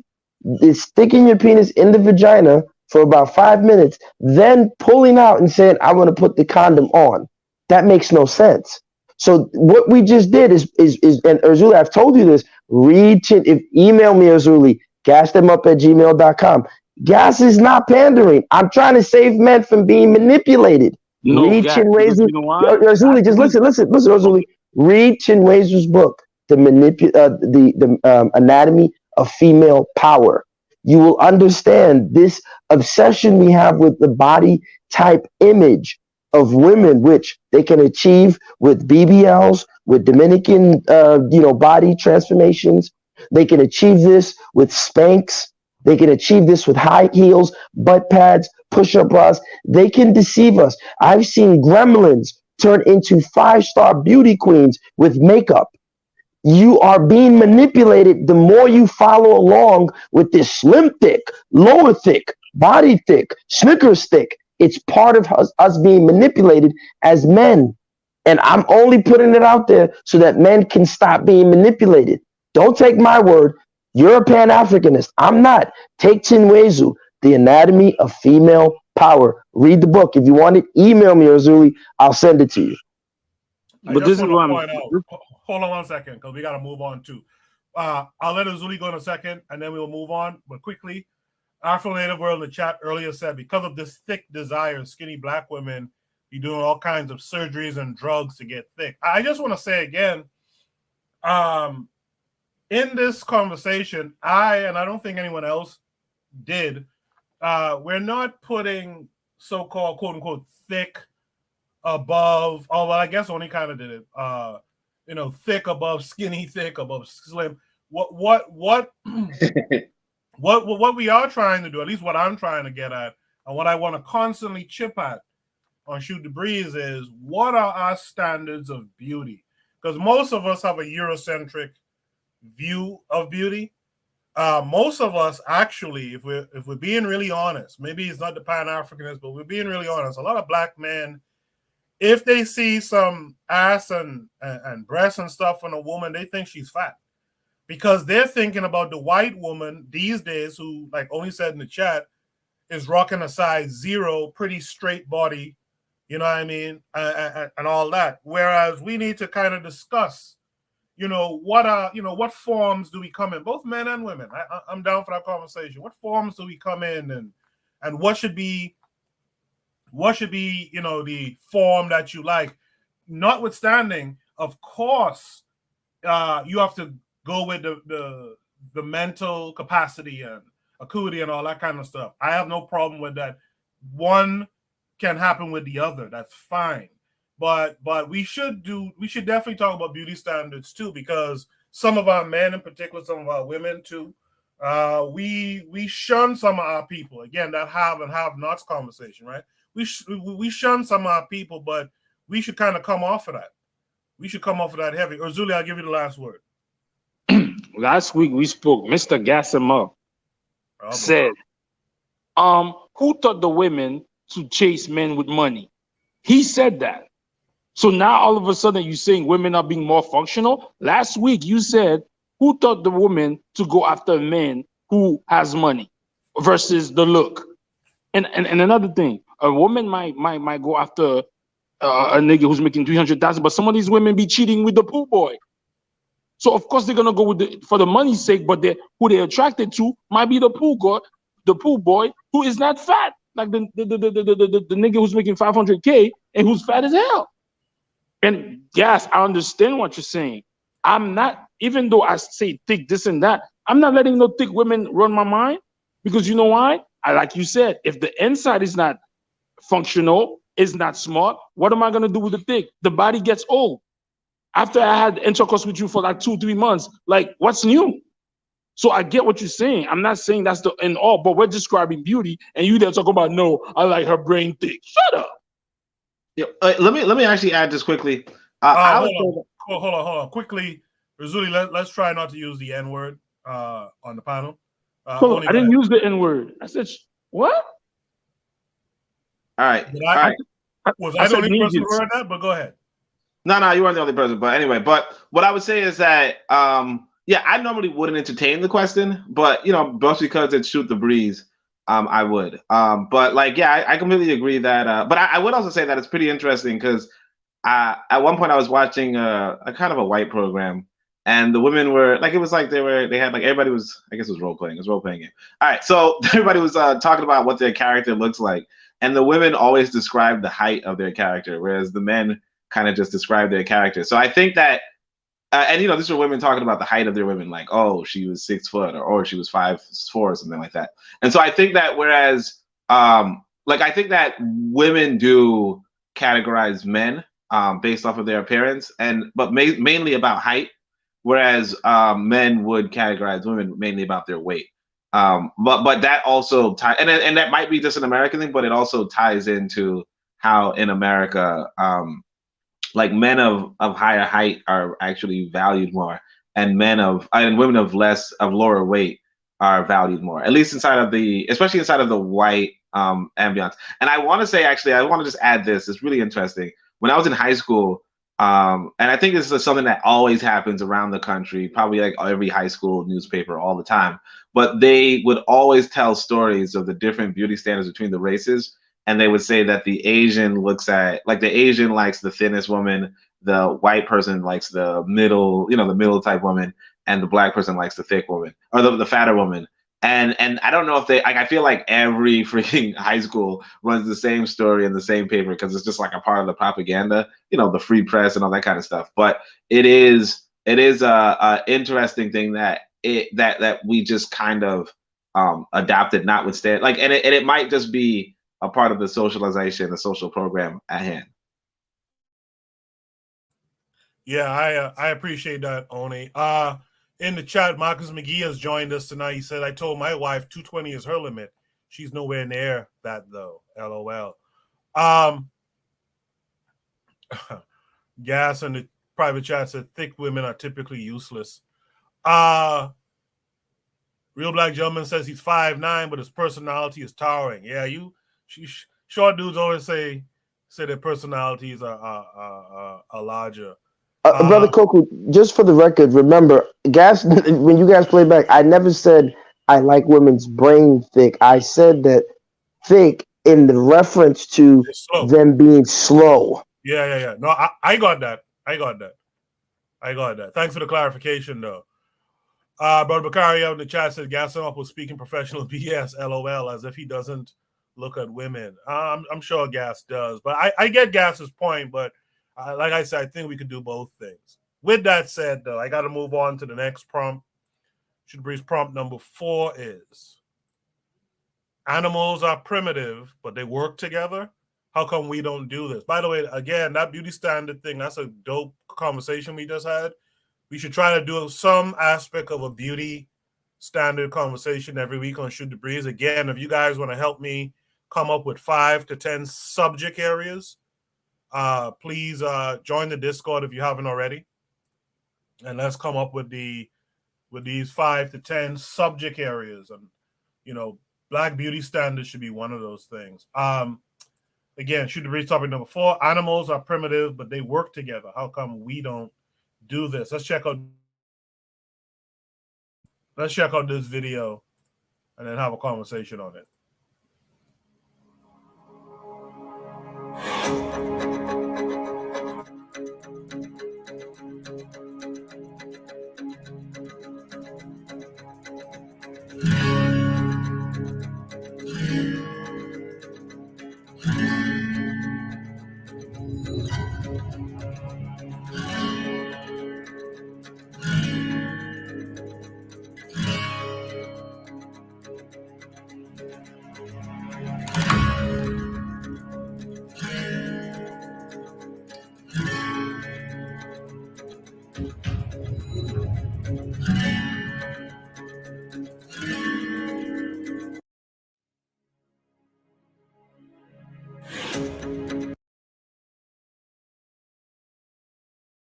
Okay, pretty self-explanatory. Brother Bakari in the chat said those are otters, but they are family with the ferret. Brother Bakari, the prompt says animals are primitive, but they work together. How come we don't do this? What say you to that? Those wild animals see a need to survive. I did 2 shows on the wolf super pack. And the wolf super pack is, you know how wolf packs, they fight one another, right? But they were in an area, Russia and Alaska.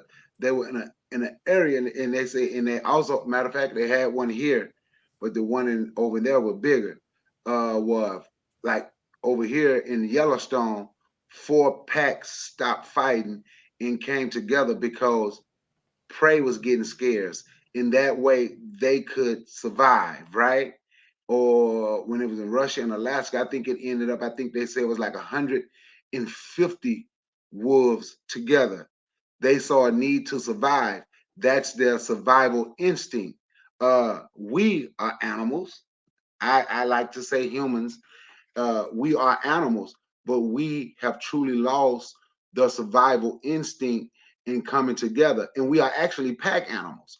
That's why we have leaders. That's why we do certain things. We're actually pack animals. But for us as Black people, we tend to get away from the pack because we think it's better. We think it would be easier for us to survive if I'm on my own. We have bought into a system of lies by the people who has been in charge, saying, be independent, do it yourself, when they actually work as a pack. We have lost our pack mentality. I get it, Mike. I appreciate that, Brother Bakari. Let's go to Danger Daring. Yeah, I would like to say that I just think it's most based on people having their self-interest. And that's where individualism comes from. Like, we all have our own motives that influence what we want to do. And I think that's how we get disarray from a pack or from a community or even working together. And I would say Black people, I feel like we're the most selfish with that. And even in a situation that could be beneficial for a group, we still have our self-interest, like, oh, well, since he's not, Nigerian, I'm not going to help, or since she's not, like you said, South African, I'm not. It's those personal self-interests and motives that definitely deter us from even working together. But then also too, like the main reason that we all on here is because the Pan-Africanism. So that's my input on that. It is. I appreciate that. Sister Raw in the chat says, you're not no animal. Not at all, man. Let's go to Real Black Gentleman. Real Black Gentleman, what say you about this? Why? How come we don't do this according to the program? I mean, it's the I mean, because we, these guys are using their teeth. You know what I'm saying? The rawness of our essence to like actually go out and assist each other. We use tools, and instead of like our tools have become electronic nowadays. We don't go out and go to the house and shake hands anymore. We say what's up over our DMs. This is part of yeah, like Lero said there, we think that the pack is holding us back, and the idea of rugged individualism, and you have to do for self, and the bootstraps, and the idea that I'm you're in you as a person. I'm right here, and there's no other thing for me to be concerned about but the things that are whatever who's ever like predetermined things. I have to make sure I have my ring. I have to make sure I follow my laws. I have to make sure I'm not breaking, I have to make sure that, I those things basically. You have to make sure that you know what I'm saying? We don't go to jail as a group. We go to jail as individuals. We get punished as individuals. We do, the idea you succeed as an individual, these are all lies in a lot of ways. We don't really succeed as an individual. There is a lot of collective things, the idea that, if Black people, want help from, the government, it's a handout in too many cases. Whereas, historically, white people were given all kinds of land, all the land handouts because they work together. You know what I'm saying? It's like, we didn't get it being here in America. We never had the opportunity. And even in all the colonies where you know what I'm saying, people were in bondage. We weren't able to like work in packs because that's a gang. You know what I'm saying? Well, of course, but I mean, anytime Black people get together, it's insurrection. If it, you know what I'm saying? Like that's part of, in this kind generational. I mean, I would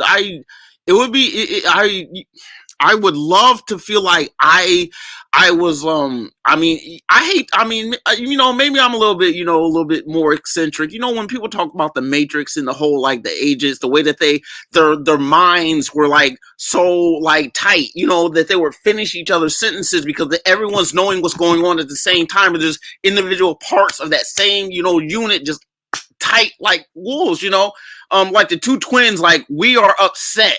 You know what I'm saying? Like we don't have, and part of that is if you're close enough, I mean, with, electricity and instinct, the way, what I'm saying, Black people could move like a school of fish and just kind of just like go along. And then, as what I'm saying, if one of us were to succumb, the greater group would continuously move in a way to defend itself. It's the hive mind. But the problem is the hive mind can't be a dumb hive mind. It has to be an adaptive hive mind. It has to be on point. If I see something and I say something, everyone gets it, or there's a flaw. It can't be I see something and like the people are trying to come to an understanding of what. No, I saw it. It was what it was objectively. My eyes and my brains.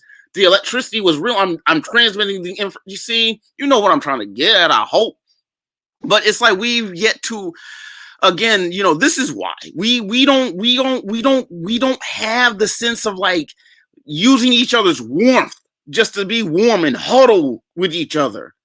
But I mean, I'm not going to sit here and say that like, I won't say that like technology is bad, but I mean, imagine the internet without slavery. I mean, well, geez, you know what I'm saying? It's like little things like that. It's like, you know what I'm saying? It's like, it's impossible because you can't disentangle it because what the what drove various peoples to even black people to even be in situations where even if they were surrounding the white people who study is you can really go through the minutia and really figure out like these things. I mean, I guess that's what I'm trying to say. The reason why we don't if I'm going to assume that's black people, is because we were isolated. We were picked off one by one. We were shackled in the ships one by one. Sure was. That's why I'm a pass. No, before you do that, I just want to say everything he said, I agree with. That's what's up. I appreciate that cosign, sis. Very welcome too. Let's welcome and observing immigrants this week. How are you observing? Oh, also known as Marcus Garvey is the way. I don't know why you have two different names. Hold up. Real gentleman, were you just flirting just now? What's going on? Observing immigrants, how are you this week? I'm doing well. How are you? I'm good, thanks. Good. What say you to this? Animals are primitive, but they work together. How come we don't do this? Well, I think the animals are doing it basically for survival. I mean, when animals help each other, and not all animals help each other. We know that not all species help one another, but in this case, yes, they do it for survival. We no longer do stuff for survival, I think, because we've become so individualistic in our thoughts. Because if you really think about it, if you hear the news and the news says today that 200 people in Africa died, that doesn't stop our day. Yeah, that doesn't stop our even if 5 people died down the road from us, if they're not related to you, if you don't know them, it doesn't stop your day, it doesn't phase you. So we've become a species, be it that those things are far removed from us, so we're not going to go and try to find these people and try to help their families and stuff like that. That's why you have so much homeless, because we don't care. Yeah. And I think we've become a species of as humans, especially here in the West, of people who really don't give a fuck about other people. Let's be real. Yeah. You can give $5 to St. Jews or whatever, but at the end of the day, we don't care about anyone else, in wider society. And that's my opinion. That's it. Yeah, sometimes shoot the breeze creates establishes connections, man, and so we might be establishing a connection here. With that said, Brother Bakari, what say you? Well, I've spoke on this, but like I said, man, we got away from the pack. I heard what the one guy say. He said they even put us on the ships by themselves. They had a shackle together. We got away because we trying to live like other people. The biggest thing is, man, we are confused. We trying to be other people, and we think those other people exactly is individuals. But if you look at it right, and I don't even want to mention this clown, but I'm gonna say his name. But if you look at it right, you look at Kanye, and everybody screamed the Jews canceled him. The Jews canceled him. Okay, Jews. White folks canceled him. They did that together. The people that when Adidas canceled him, Adidas is owned by Nazis. They're not owned by Jews. The guy that owned the SoFi Stadium in LA, they canceled his concert. Those were Germans. Those people, everybody, see, we have been beat down so bad. Oppressed, suppressed, depressed, compressed, full co-press, any kind of pressure you can think of. So we get to a point where we think the best way out of this pressure is if I just be worried about myself, me and my family, then everything will be okay. Even though we see us losing that way, we still think it's better. It's better to lose that way than it is to lose with the group. Because when you get around, it was this old guy. He was from Mississippi, went to New York, retired, came back to Mississippi. He said he hated black people and flies. He hated black people more than he hated flies. Both of them get on your nerves, but black people be begging, but he used the N-word, right? So we think if we're in that group, I got to take care of everybody. They gonna ask me for my stuff. We are trying to become hoarders, like the people who never knew how to share anything, right? They never shared nothing. They sharing now, not really sharing. They just make sure they maintain their power. But we've been caught up in a system and we just confused completely. And I still rock with shit. We mammals. And when I say we're animals, I'm not saying that to put black people down. I'm not saying that like we're beneath anybody else. I'm just saying that we are actually mammals, right? We're one, and we are pack animals. And if once we want to get back to the pack, we'll we would be able to make strides and build more and do more for the community. Let's hear from Oni. Yeah, so what I would say is, well, I mean, here's the thing. I want to say this, that first off, I think humans do, help you over the fence. I mean, like in a literal sense, like if you are physically struggling to go over a fence, a human would help you go over a fence. I think if we're being honest, one of the reasons why you might not be socially or metaphorically helped over the fence is a lot of times you're not in a position to help other people over a fence. You know what I mean? Or like we think somebody's in the position, kind of like actually, like Brother McCart just brought up Kanye West. Like you might say to yourself, hey, why doesn't Kanye West help one of us? Or like he reached over the fence, why doesn't he help one of us? But you kind of see that this motherfucker he's not really over the fence. He just looked that way. But as soon as he, spoke out of turn or what have you, if you want to say that, people showed, hey, look, this motherfucker's right down there with you. Well, not necessarily with you, but he's not in a position to be like, okay, well, now that you have $1 billion, now that I have $1 billion, here's $1 billion for you, because it was all tied up with the other people, and he never really had it. So, the question, I feel like one of the things with us as a people is that, like I said, we go back to reality type of thing, where we have to look at it and say, well, are we really the otter on the top of the fence? Or is it that these white folk are on the top of the fence? And where a lot of people are just like, hey, white man, can you pull me up? And the white man's like, no. Or he's like, sure, I'll pull up you idiots. I mean, I'll pull up the dumbest ones. I'll pull up the people who will rub my feet. I'll pull up the Jay-Z's. I'll pull up the Oprahs. I'll pull up those folk. But as far as like the people that we want to be pulled up, no, he's not gonna, oh, here, Malcolm X, come up here. You know what I'm saying? He's not doing that, Oh, hey, Khalid Muhammad, I see you struggling to get up here. Come up here. No, he's not. White man's not gonna do that. Right. And then, the question is, well, why doesn't, like you say, well, what about if, if she pulls up Kanye West, why don't Kanye West pull up Khalid Muhammad? Because one, if, like, first off, he pulls up Candace. Why don't he pull up? Because Candace don't like Khalid Muhammad. One, but two, even if she did pull up Khalid Muhammad, white boy would know to just kick her off. And that's what they did with Kanye in real time. So what I would say, obviously, in a physical sense, yes, black folk would, like, people would do this. If you trying to get over a fence, people will probably help you over the fence. Like they hold the door for you or whatever, right? But two, on a metaphysical sense, we have to really ask ourselves: are we the otters on the top of the fence, or are we the otters on the bottom, wondering why the alligator or whatever isn't going to pull us up? You know what I mean? Or not even the alligator, but just the other species, the deer or whatever, is not going to pull up the otter. That's what I was saying. Bana, what say you? Yes, sir. I think that people, human beings help each other all the time.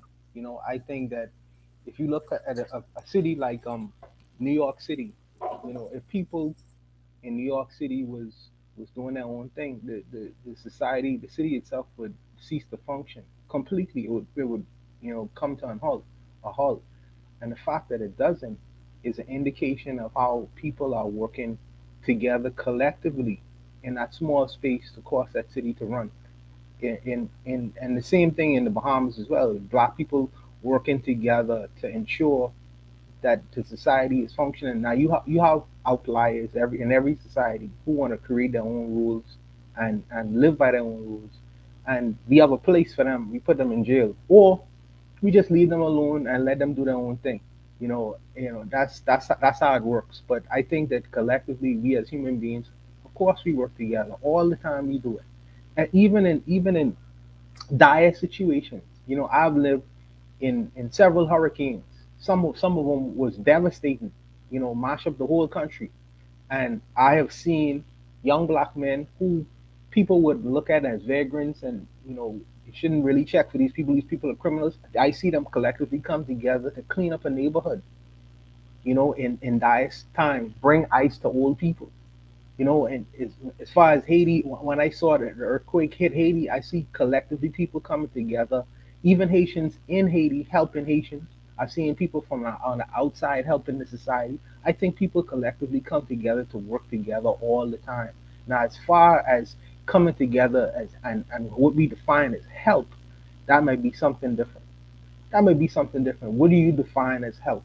These things is sometimes they are very subjective. When you're talking about economic help, people perceive that as different. Because if you have the ability to do something economically, and I have the ability to do something economically, how help is perceived may be different. But I believe that human beings, animals, we are animals. We come together collectively all the time to help one another in our daily activities. And I see it done all the time. So I don't necessarily agree with this particular prompt. Well, the wording of the prompt itself. I'll stop there. All right, gas them up. What say you to this? Animals are primitive, but they work together. How come we don't do this? Well, for me, I don't believe animals are primitive. I don't even believe in the categorization of so-called mankind. I think man was an invention by 15th century European humanists. I don't believe in that distinction anymore. I think when we look at the otters, they have an understanding that is biologically built within them that they're connected. Unfortunately, the connections that Africans had tribally were, you know, destroyed, ripped apart, and we have to find ways of building that again. And I think we have to understand that there's a difference between state forced communal or community interactions and intrinsic natural village or distribution society, um, decentralized, not centralized, statist um, communal interaction. So, for example, in the West, we're all a community. We're in a neighborhood where Con Edison or something can come, or Georgia Power can come and cut off your lights, and that's just oh well, pay your light bill. I wish you well, right? That's how a Westerner will approach it. But if you go into another country, they'll bribe the electricity man. Hey, listen, this lady hasn't been at work in 3 months. She just had a kid. Her husband passed away. Here's a few, dollars. Don't cut off her lights. Now we'll call that corruption, but I'll still look at it and say, yeah, that he should do his job. But at the same time, he has an understanding that if I do my job, I'm removing electricity from this woman who's a part of me. And I think that's one part of living in this Babylon that we kind of don't understand. And that's why, to me, Marxism and all these isms, socialism and all these things, they fail because they forget that blood is thicker than water. And so obviously it seems like these otters understand that intrinsically and biologically. So we Africans, even on the continent, there's a contention. So on one hand, you have your family relationships, those blood ties, but then you still have to contend with the so-called nation state that, at, especially in America, is always trying to interfere and supersede those familial blood ties, right? So, for example, it is a fact, if you have children in the United States of America, they don't belong to you. They belong to the state. at any moment the state can come into your house and take your kids. That doesn't exist outside of America for the most part. You know, well, depending on the state, country, nation, state you live in. So I don't know if I'm answering the question directly, but I'm just saying that we don't know how to. Oh, I would say the way Black people typically engage is family, you know, decentralized, but we're in the belly of the beast, especially in this wilderness, in this jungle of North America. And we have to also not only have those family relationships, but we have to contend with the state. And the state is doing everything in their power to undermine those familial connections. And so I think that's why we don't do it. In addition to the trauma of Jim Crow, racism, and redlining, things like the Tuskegee syphilis experiment, things like the chopping off of hands in the Congo. So we're people who all we know is trauma, and all we have are negative interactions or negative what's the word negative connections. And when I mean negative, not in bad, but in the sense that it's only around, I think trauma, right? Kanye was talking about the trauma economy, but I think Blackness for us in the United States is a trauma-based joinder. It's a trauma-based effort, Blackness, right? So if you remove the trauma, there's no shared collectivity. It starts to become regionally local, right? Depending on your locality. So I don't want to go on too long, but again, like I said, I don't think I answered the question directly, but I hope that was enough. And if there's any clarification, ask me. But yeah, that's what I'll say. No, I appreciate that. Lero in the chat says it's about objective. We've shown we can come together, but for what? Trey Happy 262 says mobilization versus organization, as Kwame Ture said. He said that to Lero. He goes on to say a scientific revolt versus a sporadic revolt. He says people can come together for the sporadic revolt, but it doesn't stick. Afro-Native World says we came together to vote for Obama at Lero. Lero says, okay, it was tension for those who didn't. We got what it takes for real. We just succumbing to miseducation. With that said, let's hear from Azuli. Azuli, what are your thoughts on this video and prompt? I think everybody said what should have been said. I mean, I just think a lot of time we look at the situation, we think when we say animals are very individualistic, but I've seen in many stuff, animals are very not individualistic. I've seen some videos where a bear or like a different animal help a different animal from a different species. So, I mean, I get what brother Mr. Untouchable said, but yeah, we do help each other. But I was wondering, it's like, are we doing enough? I'm talking about like individualistically. If your house catch on fire, I'm gonna come help. But as a group across ethnicities, across stuff like that. But everybody said what there's to say. I mean, that video is like a great example of unity and stuff like that. So, animals are not like what we think, because when they use the word, you guys act like animals. But a lot of time, animals act better than humans sometimes. That's how I see it. But it was a great conversation, All right. For time's sake, let's go to Shoot the Breeze topic number 5. Shoot the Breeze topic number 5 says, what are people's thoughts on these universities? Let's see. This came with a link. Let's see what it takes us to.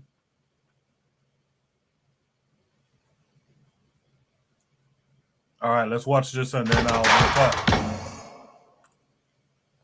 The Caribbean has a 94.29 literacy rate, with a very loyal workforce and companies that hire Caribbean nationals who experience a 95% retention rate. 82.3% of the Caribbean's workforce has advanced education. Tens of thousands of these well-educated Caribbean people migrate across the world every year and are making positive contributions to the diaspora they are moving to. With a cultural affinity mainly to the United States, the United Kingdom, and Europe, Caribbean people not only speak the language, but also understand the culture, and they are enterprising, multilingual, and are making a significant positive impact wherever they go. Many island governments invest heavily in their education systems, and the region has some of the highest literacy rates in the world, according to the World Population Review. The Caribbean education system is mainly based on the United Kingdom system, which is ranked number 10 of the best systems in the world. It may have some flaws, of course, but it is a valid and long-lasting structure that most Caribbean countries have embraced for decades. Every country in the world has the power and authority to choose how to manage its own education system, typically under the direction of a local Ministry of Education. Some countries, of course, are more efficient than others in this.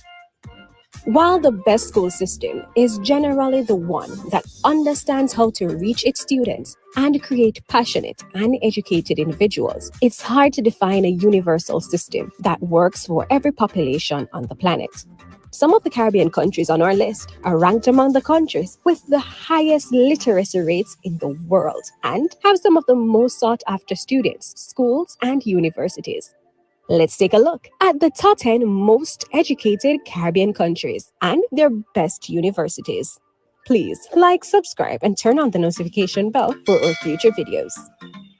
Number 10, St. Lucia. The mountainous island of St. Lucia seems to keep steady on the educational pattern. The literacy rate of the island, which is today at 90.1%, has been around this average for quite a few years now, ever since a bigger boom in the 1990s. The gross enrollment data on literacy education are still low, around 15%, and there is a huge discrepancy between Mute your mic.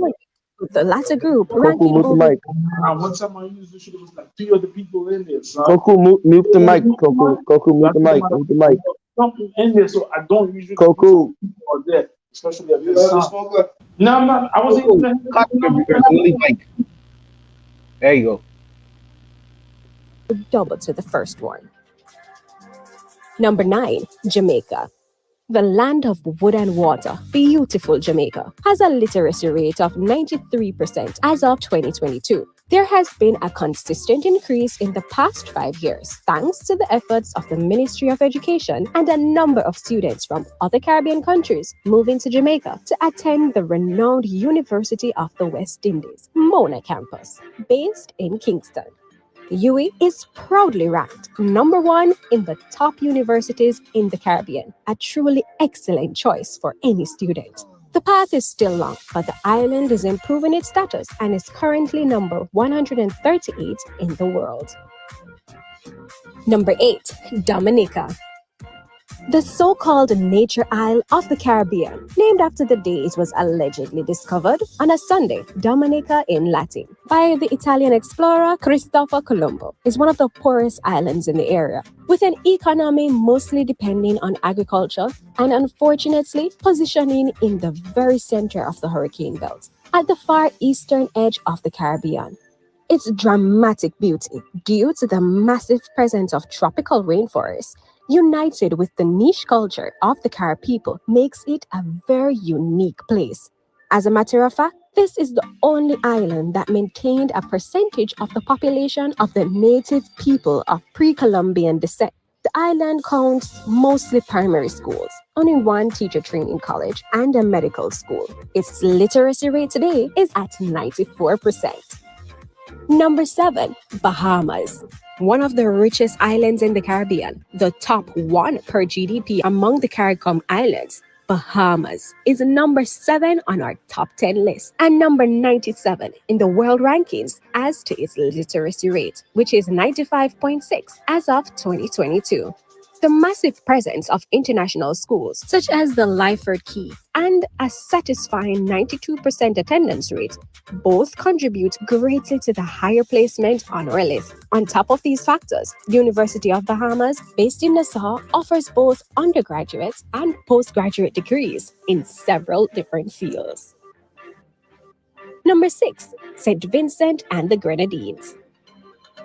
This major sailing destination, a friendly country with a relaxed and peaceful atmosphere, has a current literacy rate of 95.63%, ranking number 96 on the world scale. While high-end tourism is a great presence and a source of economic relief in the country, the poverty rate still remains quite high. The education level is also affected by this, and the enrollment into tertiary education is currently only around 24%. The most interesting university in the country is undoubtedly St. James School of Medicine, an international medical school founded in 1999 that has a current enrollment of almost 1,000 students. Number 5, Grenada.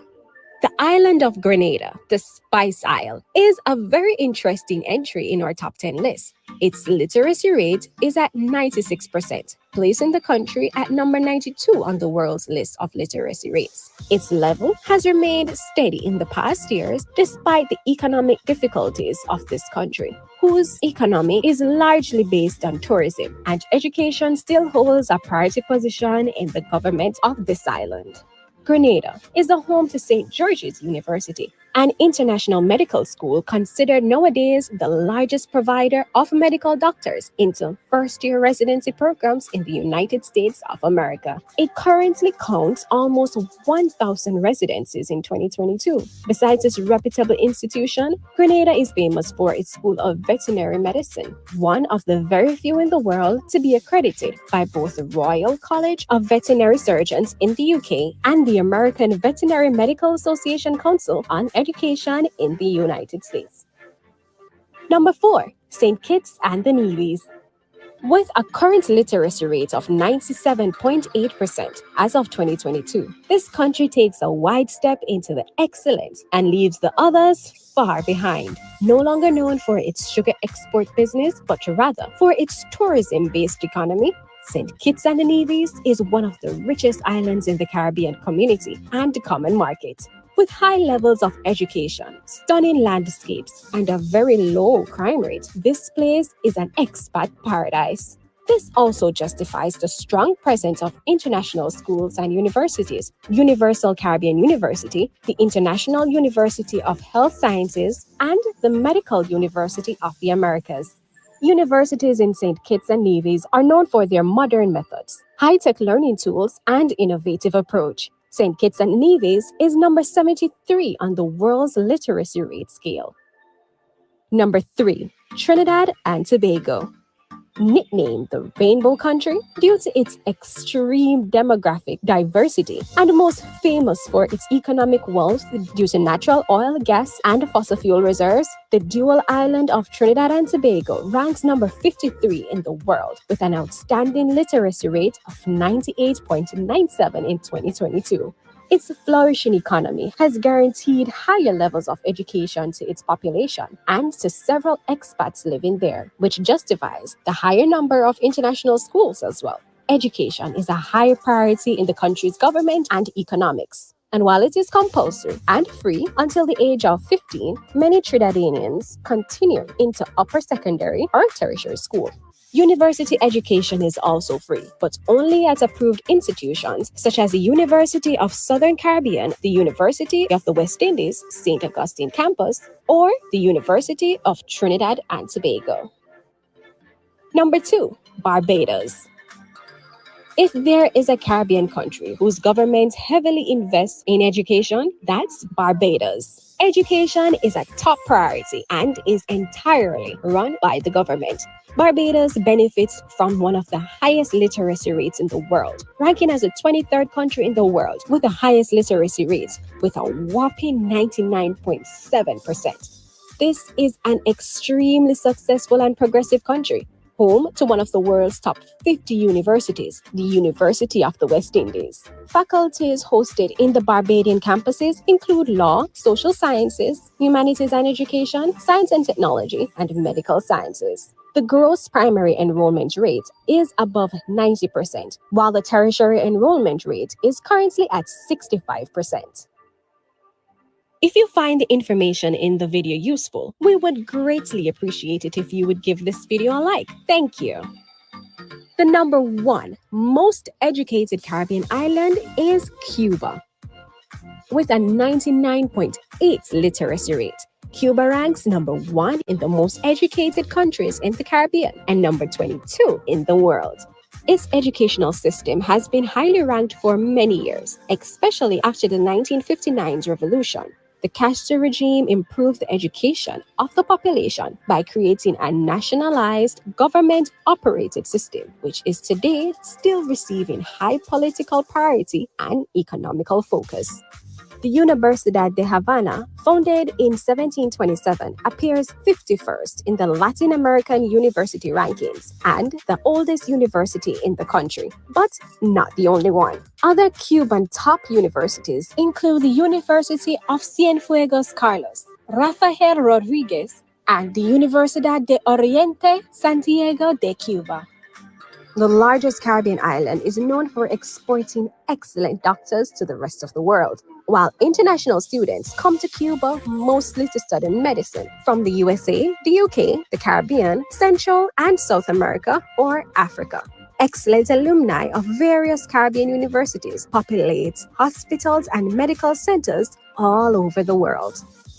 Since education determines not only a student's success, but also the future success of a nation, it is clear from this list that countries with a wider perspective and vision of education, which invest more in their people's education and believe in its power, are set for great things in the future.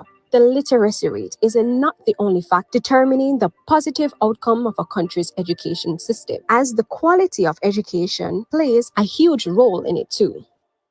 The pandemic has highlighted gaps and the need for a more modern and technological approach. Great educational revolutions are still taking place in the Caribbean, and these numbers might drastically change very soon. Please like, subscribe, share our channel, and turn on the notification bell for our next video as we explore the rich Caribbean cultures together. I'm curious here. Can someone look up for me, because Haiti is not mentioned. I feel like Haiti doesn't have as high a literacy rate, but I could be wrong. At least not English literacy, because that's also a factor. Haiti might have a higher literacy in Creole or French or something. I'm not sure. But someone let me know what the literacy rate is for Haiti. It's an interesting list. I see where my hometown falls, the Bahamas. So that's interesting. I think we have someone here who worked on adult literacy at one time. But let me start with Danger. Danger, what say you to this? What are your thoughts on these universities? I'm gonna be honest with you. I do apologize. I'm not too familiar with the Caribbean and the education system, so I just want to hear from you guys so I can learn more about it. All right, no problem. Brother Bakari, what did you see there? Did you see anything that stood out to you? What are your thoughts on the universities in the Caribbean? The literacy rate in those places is great. But I'm more like the sister who just spoke. I like to hear y'all talk about it. That's like where y'all from when they talk about the Bahamas, y'all can speak on it more than what I can. But having those high literacy rates, that's absolutely great. They're doing a great job with that. Yeah, I think it's smaller populations are a little bit easier to get to in those cases.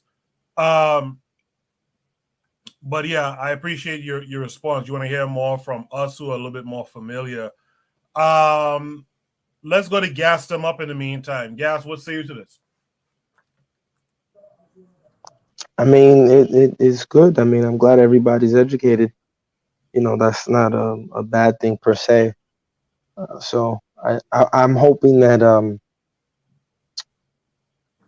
that can be leveraged on the continent and for the people in the diaspora who, so those who want to be able to leverage it, we have to start, coming up with our own think tanks to be able to take advantage of this untapped human resource. Yes, sir.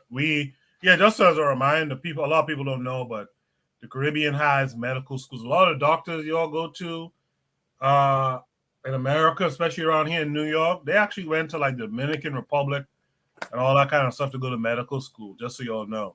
'Cause I was in college with a lot of those Indians and stuff who couldn't get into med schools here and went down there and got like ACE education. So just so y'all know.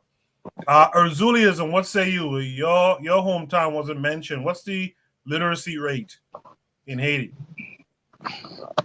I Goku, you had to go there, but whatever.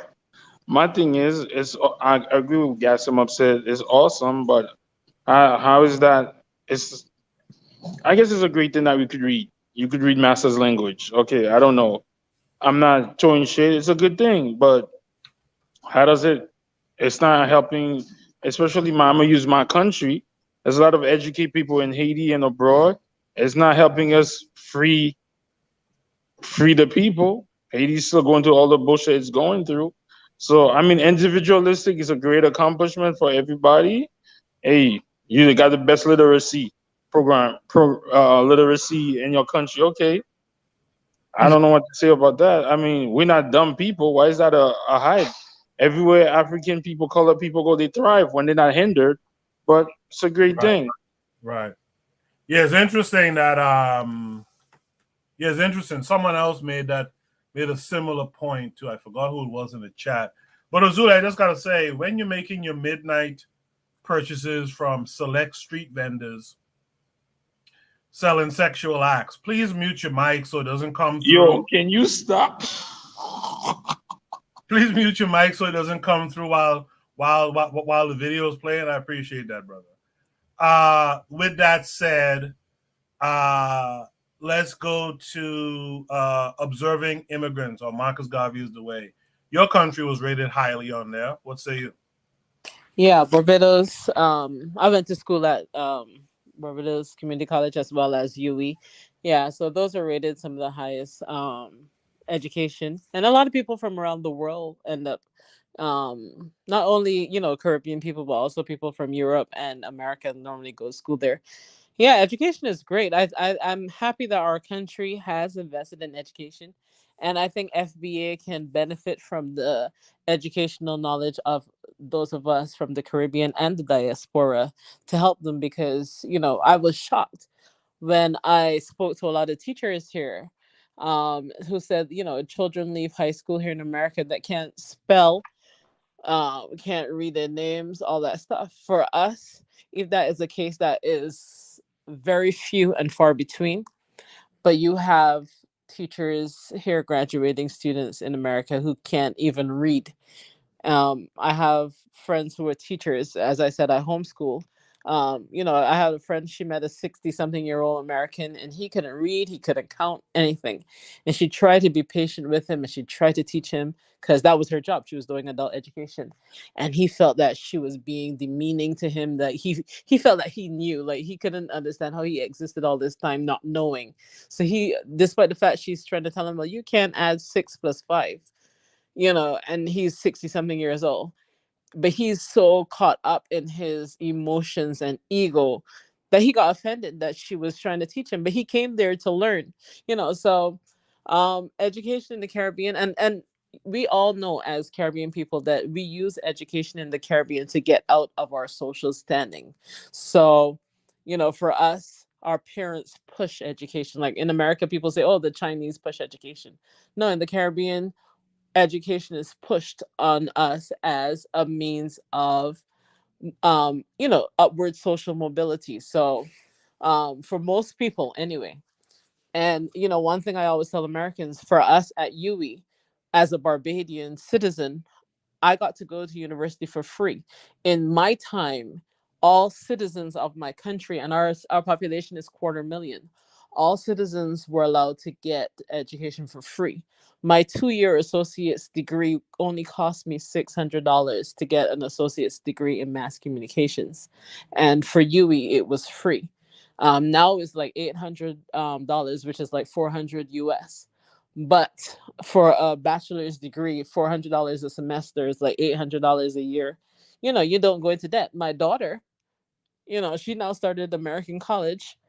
Her college is like $36,000 a semester. Luckily, as I said, she was homeschooled, so she got almost $100,000 worth of educational, what do you call it, scholarships, to be able to go there.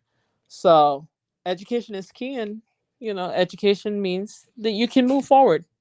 It's a solution to um, progressing as a people, as a race, and as a species. That's all I can say. I agree with her too. Quickly, Marcus Garvey is the way. Should Black folks in the hemisphere start thinking about going to the Caribbean more for their education? Yeah, I think you should go anywhere, especially the Caribbean, where you can learn. Because I don't think I came to America and I couldn't understand, why would you go into debt for education? Like, the system here have you choosing between education and going into a life debt. It makes no sense. So yeah, I think if people can go to other places, Caribbean, Africa, any other place, to get an education, take it. I mean, how could it hurt? Right. I just want to point out, Bobby Wright in the chat, he mentioned two things that's important. Earlier, he noted that the video mentions, and I noted it too, because it's factual, that a lot of the educational systems in the Anglophone Caribbean are based on the British system. Second thing he points out is that according to Google, literacy rates in Haiti is 60% for Haitians over 15. So that's why Haiti wouldn't make that list. If you looked at that list closely, you see that the literacy rate was all in the high, from 95% and up, pretty much, right? Especially the closer you get to the number one spot. So I just want to point out, I don't think it's hating on Haiti. I think it's just dealing with the fact that, those are the numbers for Haiti as far as literacy. The matron also mentioned something too, as to what are they being quote unquote educated about?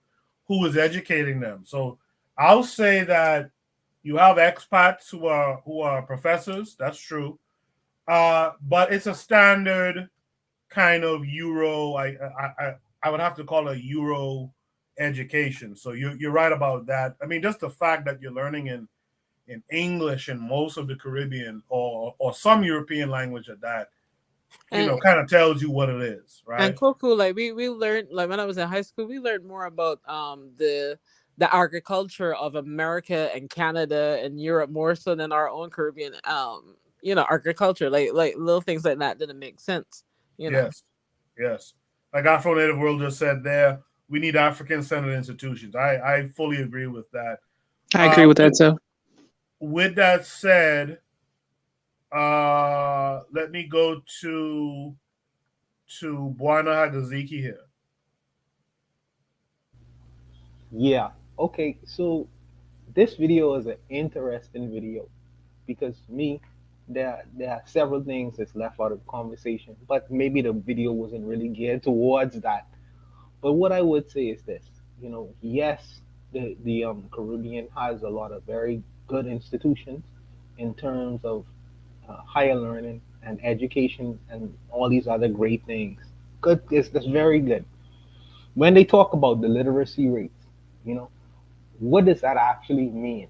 That means the regular person can write their name and they could understand what they write when they write and sign off on their name.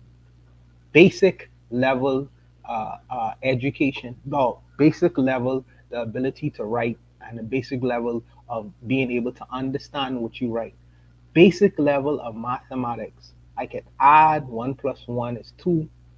I maybe could multiply, maybe could divide. That's what passes the barometer of what literate or literacy means. So I think that there needs to be some understanding in what literacy actually means when you pass the mustard of your countries being so-called literate. The other thing is, yes, you are literate, but can you critically think? Because most of these places, yes, these people could read. No. Yes, these people could read a basic newspaper and understand. Well, basically read a newspaper and understand the words, but many of them can't critically pull together the meaning of what's being discussed in the newspaper and how it affects their lives. That's problematic because uh, you still have a population of people that you could easily sway and manipulate, and you see it done with countless politicians in these countries. You know that's why we say education is not common sense. Oh, definitely, definitely. The other thing, the other thing that is missing. Well, the other thing is my fear is I don't want this whole idea of education becoming the new religion because prior to education they had the church and you still have the church. You know, per capita, we have more churches in the Caribbean than anywhere in the world per capita. So before this whole idea of education, the colonialists brought in the church and they used to pacify us with the religion. And many of the oldest still have this idea of this is what's going to save us. Now, the youngest, they have this discussion of education, education, education is going to get us all our tangible problems. And you see many, many people become very educated, but they have yet to be able to quell or even stop the issues that concerns the people in the societies that they live in. So I'm asking, the education that we're receiving, what is it preparing us for? Is it propelling us? Is it really making us independent of? Or are we just becoming better, let me say house niggas, but are we becoming just better servants, a better class of servants? So when we go into the so-called English speaking these metropoles, we are able to understand the language, and we are able to be better automatons to help further their states, their societies, not necessarily making our societies any better. So I don't want the education we're receiving right now for us to become the new religion for us. That's a big concern of mine. You know, I also have a problem. Let me not say I have a problem with if the education you receive, and most of us receive this education, including Barbados, because I was brought up in the same system as well. If you come out of that education and you don't know nothing about yourself, but you could tell me chapter and verse about William Shakespeare, about Churchill, about what's going on in American society, but you can't tell me nothing about yourself, you as a human being on this planet, that is a problem. Because 90% of the people are African people who live in these societies where we get an English or British or European style education. That is problematic to the 90% because it's a disservice to many of us. I am not an English person, nor am I an American. What that means, whatever that means. I am an African person. So the first education I'm supposed to receive is at my center. Who I am. Who am I? And if I'm not properly educated in that vein, then it becomes problematic. That's why I don't mind being at the bottom of that list. Yeah, because let me say, it ain't a disrespect for anyone who's at the top of that list. All I'm saying is that I would rather be an ignorant, backwards, not being able to understand, illiterate person who they cast down on the side of the street and say, well, he can't never learn our system, rather than being a conditioned, indoctrinated automaton who only could think like a white European person when in fact I'm an African person. It's almost like putting on a European suit and African clothes on an African person and tell them, say, now you ready to go out into the world, little boy. I'm not with that. But I'll stop there because I'm on a rant right now. That was really good. I'm sorry to cut you off. Just quickly, Buana, just out of curiosity, did you go to COB? Because they mentioned UB, the University of the Bahamas, before it was No, that. I didn't go to COB. I went to off to the States, so I didn't go to see all my sisters and brothers went to COB before they went, but I didn't go to see. Yeah, I was trying to get into UE, but UE is high. That's a high standard to get it. Yeah. I went to COB before it became the UB. So I just was curious. So, Dane, do you want to say something? Go ahead. No, I wanted to say the guy that just got finished speaking, he had to know everything. So I just want to say I agree with everything he said. Now, Bobby, right in the chat, he mentioned earlier that in his hometown, the literacy rate is a big problem, and his hometown, I think it's Louisiana, I believe, Bobby. You can correct me if I'm wrong. I'm sorry if I'm wrong. I guess that takes us. Did I miss anyone on the panel? Oni, that takes us to you. What say you? What are your thoughts on these universities that you saw advertised in the Caribbean? Well, I'm just surprised Jamaica was so low. You know what I'm saying? No. Like, well, go on. No, I'm just I'm messing. No, it was pretty interesting. It was pretty interesting. I didn't know. Hold on one second. You guys in the chat, how many of you were familiar with, say, all 10 of those schools, or maybe 5 of the schools? Like, drop the percentage. 8 out of 10, 7 out of 10. Let us know how many of you were familiar with those schools. Only go ahead. Yeah, so the thing I was actually pretty surprised about was that Nevis, that had it was like all medical schools, so it seemed like there was a lot of medical schools in the Caribbean, which is really a really interesting idea. Of course, we kind of peeped how a lot of it was facilitating towards, like, one of them was like a tourist economy, and it was like facilitating towards, white folk enjoying the environment type shit. But I mean, for me, I did recognize Juana's critique about, whether or not somebody who's literate could also think critically. And I also recognize that the school, the school system's not trying to teach people to think critically. But I do think that there's a good value in being literate, albeit, from the Westerners' language. But there is still, it's still better to be literate than to be illiterate, in some senses, particularly if you're trying to compete in the same economy, which is unfortunately what we're, trying to do. A lot of us are not really trying to be in independent economies because what an independent economy means for a lot of us is not necessarily as articulated as we would like, but yeah, I think it was an interesting. It's interesting to see, good news. I mean, nominally good news coming out of the Caribbean, and I think it would be, it seems like it's an opportunity for us, particularly as Pan-Africanists, to take advantage of the fact that there are Black spaces, albeit with white universities, but it also kind of tells us that we could. As pointed out in the chat, we could also put up African institutions and have African schools, and then maybe we can have an African-centered, literacy rate, or an African-centered, what's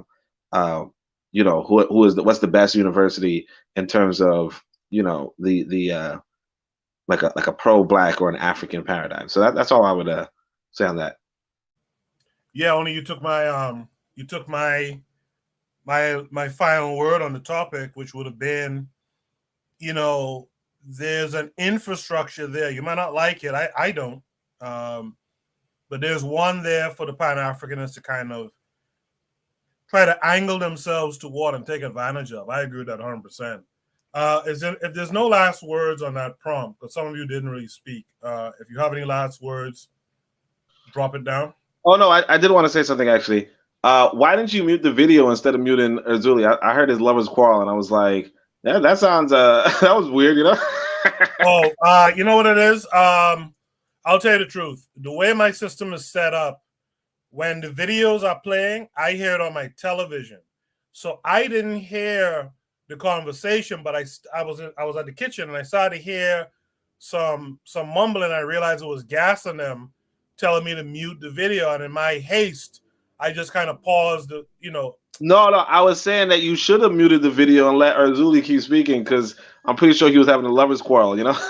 Nah, I don't want to hear no man soliciting no prostitutes at this hour tonight. I'm Well, it was a male prostitute. That's why. I'm super good if it was a male prostitute at that. So I don't want to hear no man haggling with another man. Yo, Shoot the Breeze topic number 6 is going to be this. But I want to do a station ID break. I want to remind you guys of the podcast network that I'm a part of. And the website is almost done, by the way. So we're going to drop that hopefully in another week or so. Shoot the Breeze topic number 6 actually references one of my podcast family members, the revolutionary matron, said interpretation is everything. What does this short cartoon mean to the panelists? Now, the cartoon is not going to be as short as the person who posted the prompt is expected. I'm going to show the whole thing because I think it's an interesting thing to watch. But first, let me give the station ID break, and on the other side, we'll discuss Shoot the Breeze topic number 6. You are listening to the Bitter Medicine Podcast on KWAZ Radio. This is D Webb with the Harsh Reality Podcast, asking you to tune in where we tackle the news of the day that affects our community, only on KWAZ Radio. Peace, family. This is Oni, inviting you to listen to the pro-black perspective, where black problems are addressed with black solutions. Greetings, fam. Tune in to The Learning Curve with me, the revolutionary matron on KWAZ Radio. You are listening to the Bitter Medicine Podcast on KWAZ Radio. I don't know what happened there, but welcome back. Also, check out the Brother Bakari podcast, Consider Cheek podcast, the Forecast Radio, and Tanzan African Man, who's talking a bunch of crap about Caribbeans out there, talking about the only people who know about Caribbeans is Caribbeans. Y'all better recognize that we out here too. So yeah, Should the Breeze topic number 6 is about the revolutionary matron saying interpretation is everything. What does this short cartoon mean to the panel? So this cartoon is actually the full cartoon. The original prompt was a 2-minute clip of it, but I actually want y'all guys to watch the full thing. I think there's a good discussion that could come out of it. We'll end at 2 like we tend to do, but I think it's a good conversation to be had from this cartoon because it tells you something about how images and stuff is important in these conversations. So I'm moving the overlay like Oni suggested. Danger is back. I see you guys are having some problems, I guess, with the internet, knocking y'all off and whatnot. Let me share the screen. So this was like a Russian, this is like a copy of a Russian, I think it's a Russian or German film. It's almost a 15-minute film. I think it's interesting. I want everyone to watch it, and let's really have a conversation about it after. All right.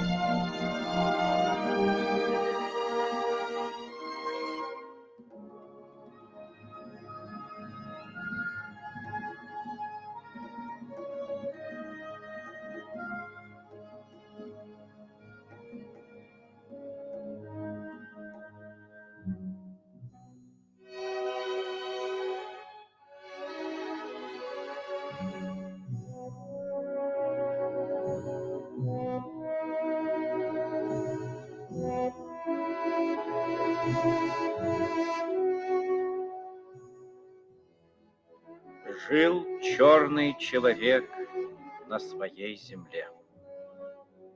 Щедро давала она свои плоды ему, ибо трудился он на ней в поте лица своего, как трудились и отец его, и дед, и прадед.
Но как-то раз на земле человека появился некий гость.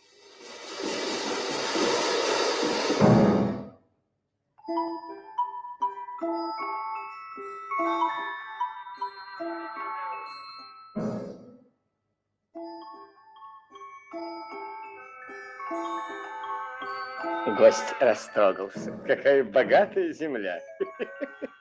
Мне чертовски повезло, что я здесь первый из зверей.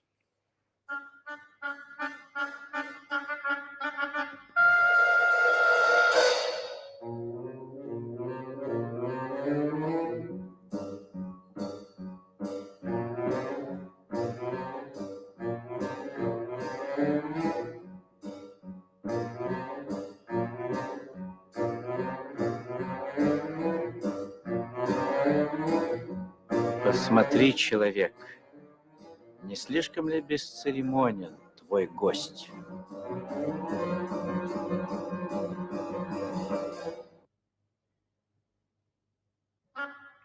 А, черт.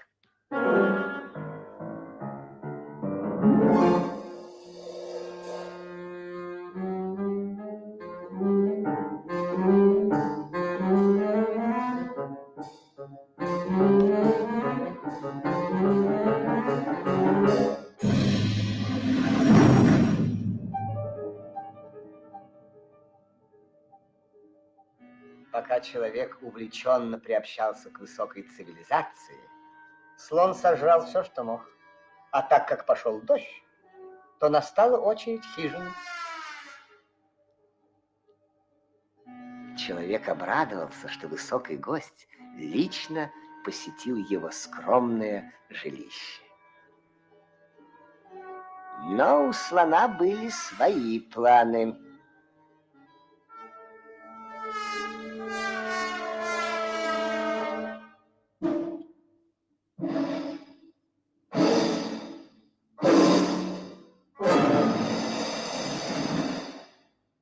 Ты удивлен, что так получилось, человек?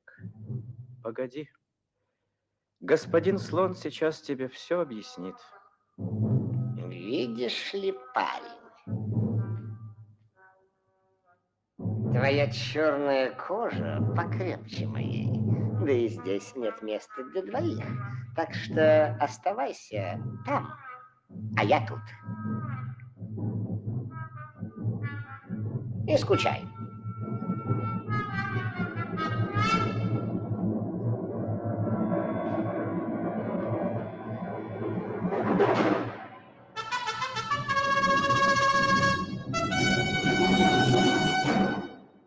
Что тут происходит? Спросил неожиданно появившийся лев.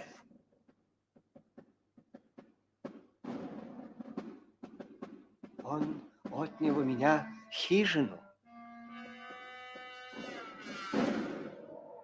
Как ты смеешь клеветать на моего лучшего друга? Под суд!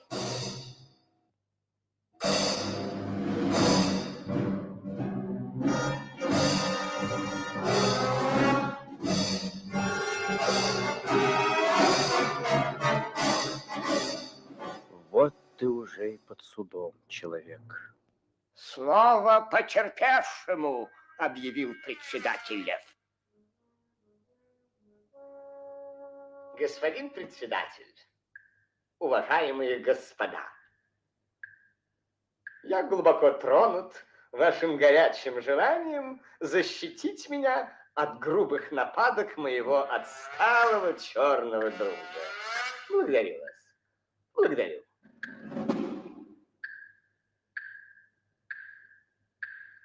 Но, господа, прошу вас, будьте снисходительны к бедному черному человеку. Ему надо терпеливо объяснить, что в обмен на щедрые дары нашей цивилизации он обязан отдать то, что у него есть.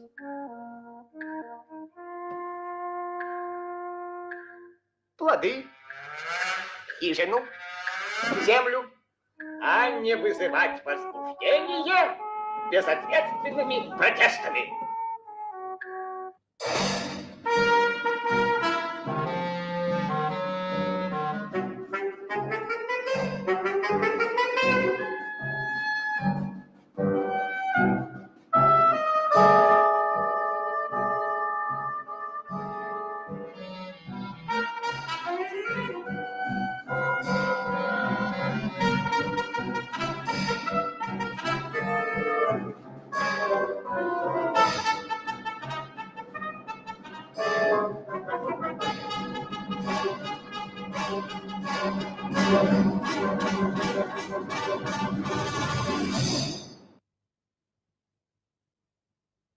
Именем высокого и авторитетного суда.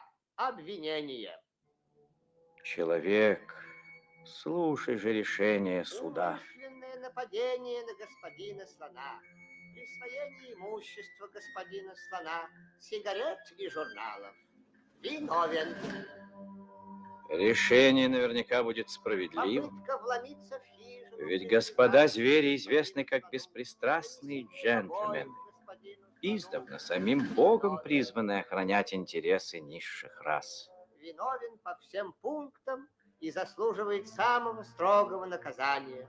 Но, учитывая отсталость и дикость человека, суд считает возможным на первый раз простить его и разрешить ему построить себе новую хижину.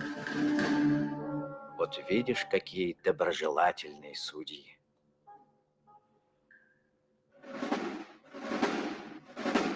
Сама справедливость.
Что же ты теперь будешь делать? Хорошо еще, что они не стали судить тебя за новые преступления. Воистину, они к тебе доброжелательны. А может быть, ты действительно виновен? Виновен в том, что не похож на них. Виновен в том, что это твоя земля.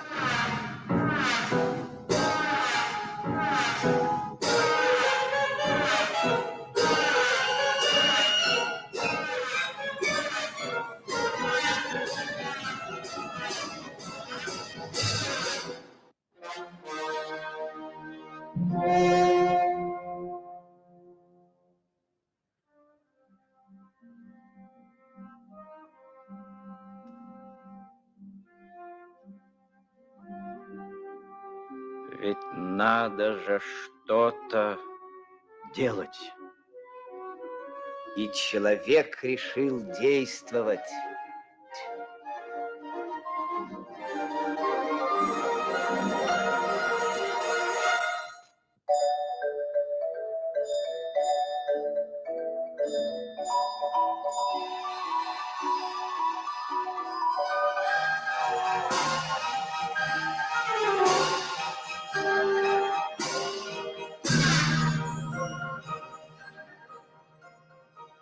Вот вам новая хижина.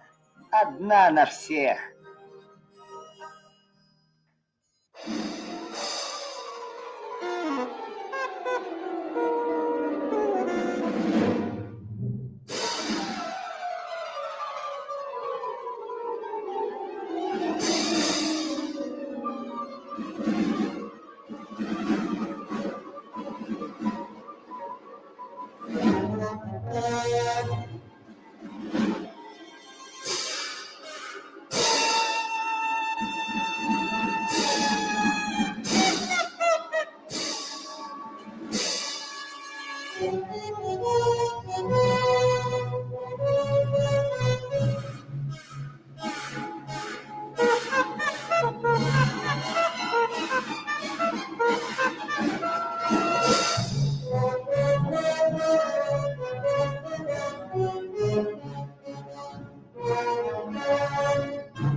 Ну а теперь...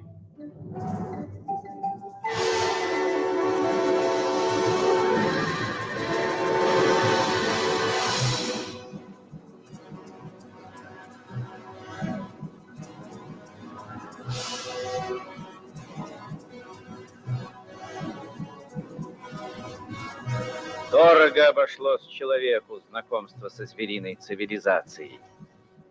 Но зато он многое понял и многому научился.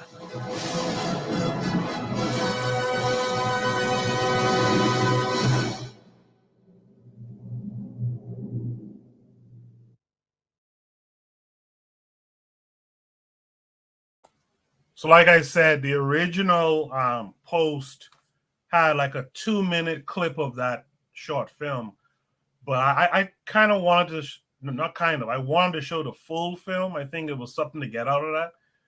And so, as I go through the panelists, I want y'all to answer a few things about that. I want y'all to speak to who are the animals, who do they represent? I know Jose on the Discord said one of them was Salazar. Who do you think those animals were? And what do you think about the piece as a propaganda piece? And why would, I don't know if these were Russians or Greeks or Germans who put this together, but why would they put that together? And by the way, this is how I envision Russians. media. Pardon me? It's Soviet Union. Soviet Union, okay. By the way, this is how I envision media within a curriculum where you're trying to propagandize your people to be something else. I kind of envision short films like that. Just saying. Let me start with Observing Immigrants. What did you see in that film? Did you recognize who the animal characters were? Not from a historical point of view. I mean, we saw religion, we saw politics, we saw law or justice.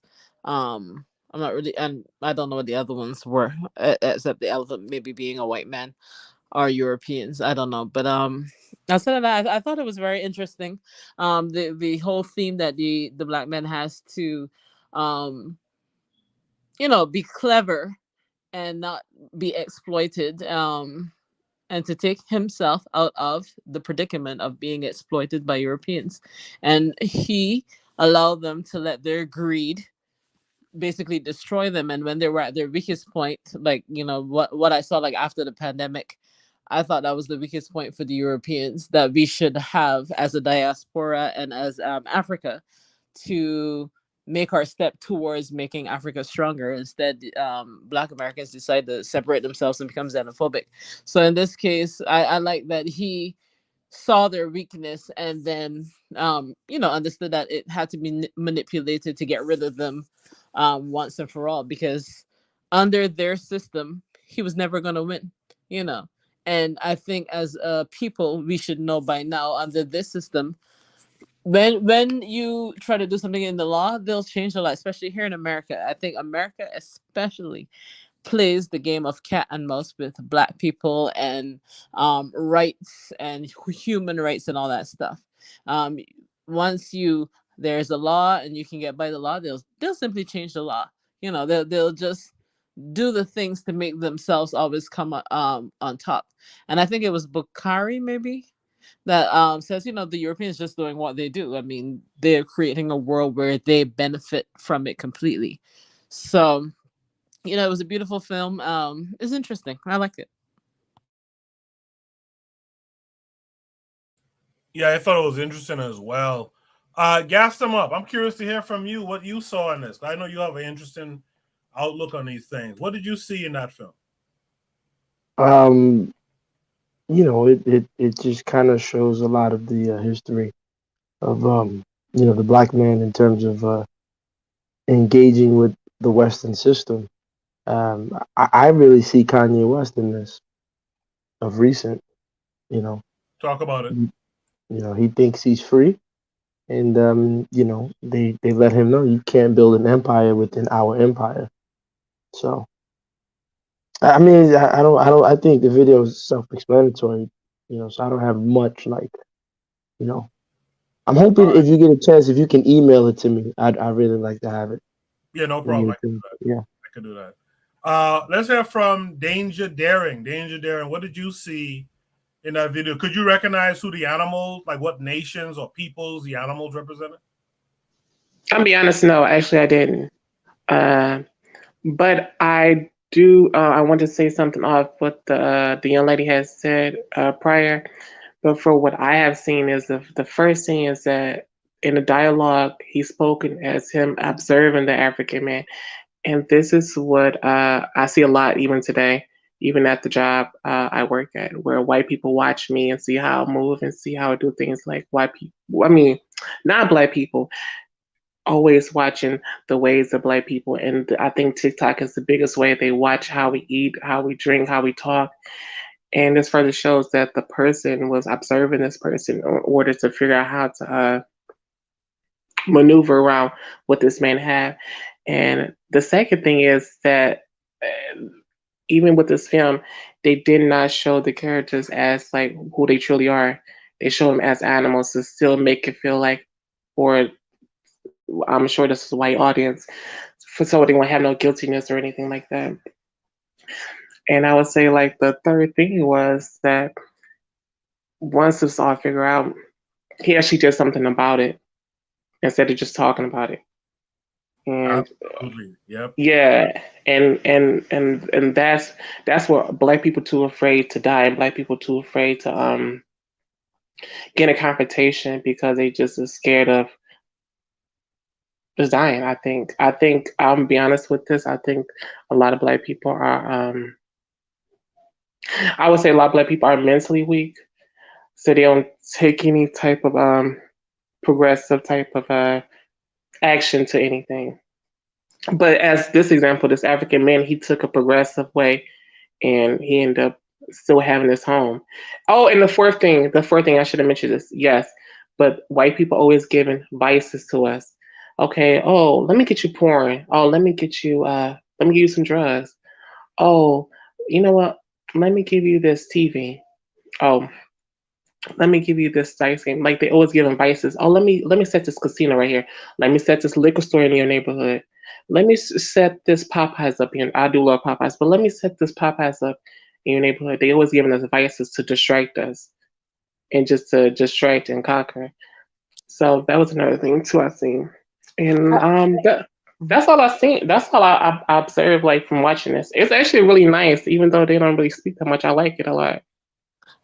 And something that you had said, I don't know if anybody had ever seen a video or a screenshot of the U.S. Army showing the Afghanis porn. Like they had a Playboy magazine, and the soldier was in a helicopter, and he was just going through the Playboy magazine for a bunch of like Afghanis standing up outside the thing, and I was like, well, he know that they're Muslim, but being the opposing force, he knew that he can just show this stuff to them in a effort to corrupt these people. I mean, so Mm-hmm.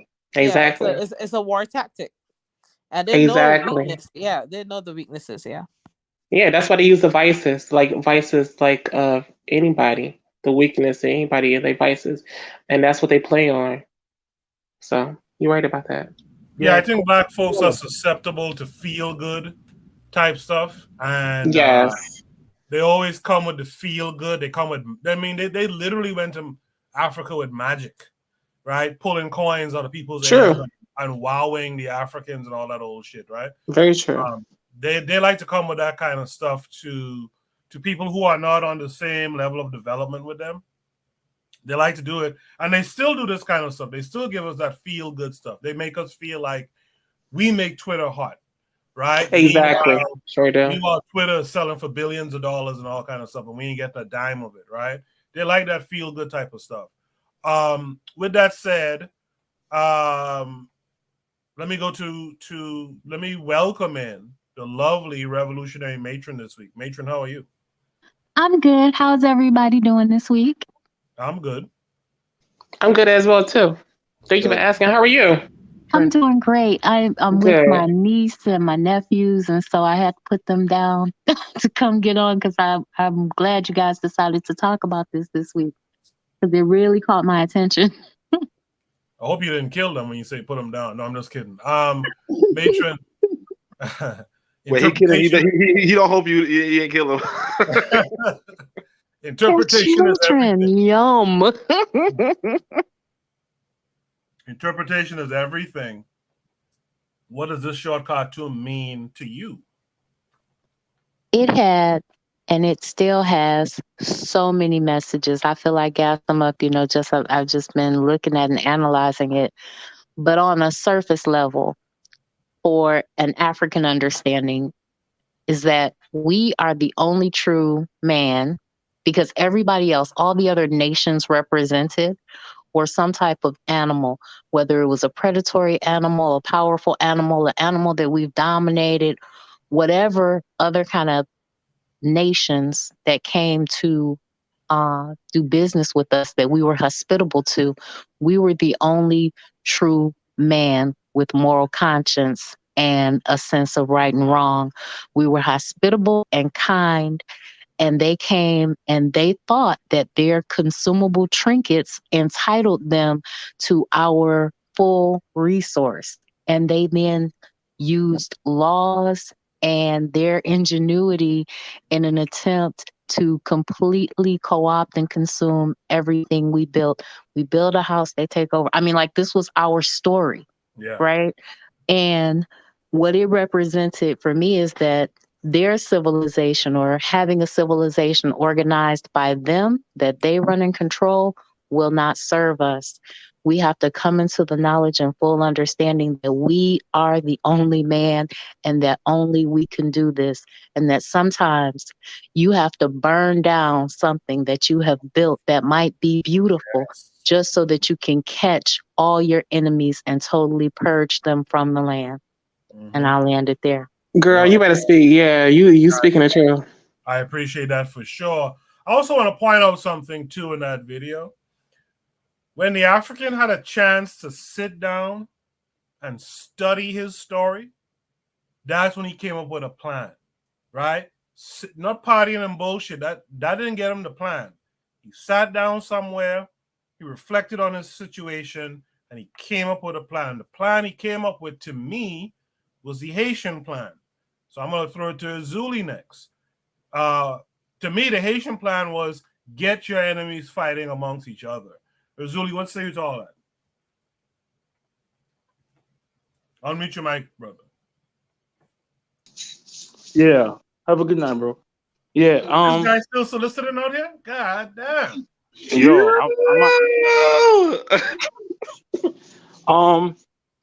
it's Have a funny good that night, bro. yo, what is wrong with y'all, man? God, I'm at the gym, son. I'm leaving the gym right now. Anyway, you by Jim. Sorry. Yeah, you live in Jim. yo, you see? That's why black people can't get nowhere. You see? What I observe in this video is that the same thing they did in that video at that time, 1963, is the same thing they did this year with the I think the Russian used almost the same stuff. All right, good night, fellas. To use the same stuff to get us on their corner. Like I don't know if it was they used the same strategy. So what I see is that they know the truth. When they're fighting with each other, they'll put each other out to see, yeah, that's what they're doing to get your coins. But at the end of the day, they probably do the same thing to us. But what I like about that video is the way they drew the black brother. They didn't draw him in a caricature. They didn't make him look, they actually made him look decent and very powerful. Exactly. For 1963. He was the human, and these other folks were the animals, right? Yeah. So I looked at it. I was like, yo, the black man, even, you know how sometimes they make you look primitive. You got a bow in your nose and you hunting. They made them really human, really caring, really giving. And they came and ate everything and destroyed everything. So it's like we've been going through this since the 1960s prior to that. And we still, how come the brothers don't get it? At the end, what the matron said with the what happened, sometimes you have to burn you have to start over, throw everything away and start over. But I really did like the way they drew the brother, and then they didn't make it like they drew how he cared for he built the houses. They didn't make it look like it was primitive. It's like, and that was crazy. It's like the same thing. Anybody saw the movie Miracle at St. Anna's by Spike Lee? Like when the brothers were when the brothers were going in Italy, and to tell them to be like, yo, black man, what you doing in this war? They don't love you. This is what they doing to you. Why you here? So in a way, they will tell on each other when they're fighting with each other. But when they teaming up, they will never give you that type of knowledge. You're right about that, because this is the Cold War, and this is Cold War propaganda, right? Yeah. So because they wanted to, they gave you, they tell you the truth on each other. But when they are uniting to get everything from you, they'll never tell you this. So, but I gotta give them their credit. The way they did the brother looks, for 1963, when America was doing what's the shit, jigaboos and coons, zip coons, that was crazy.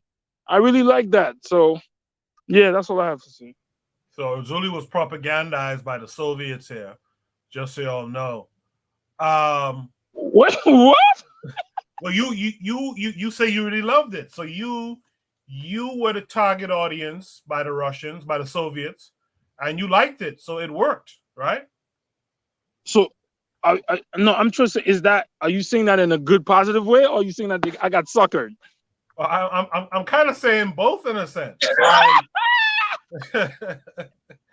In a weird way, I'm kind of saying both. I'm saying that they targeted this to the African 60s who were fighting for their independence and all that kind of stuff. And it you know, one of the first questions I had was, well, why would they say this? And I remember the history, and I know, like Afro Native World said in the chat, you know, it's a socialist propaganda to win over the African.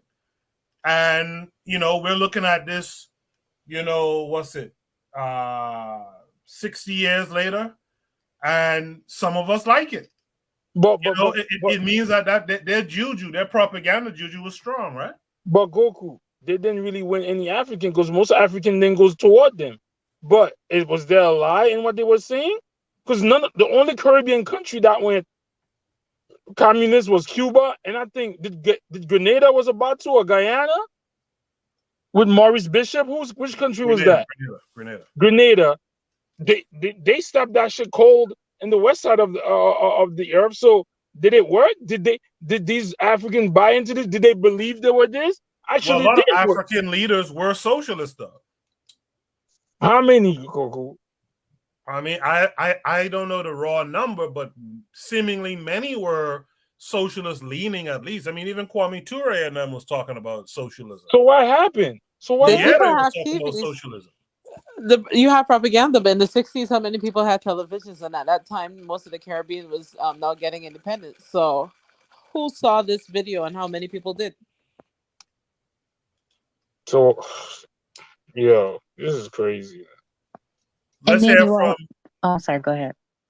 I'm sorry, Matron. Go ahead.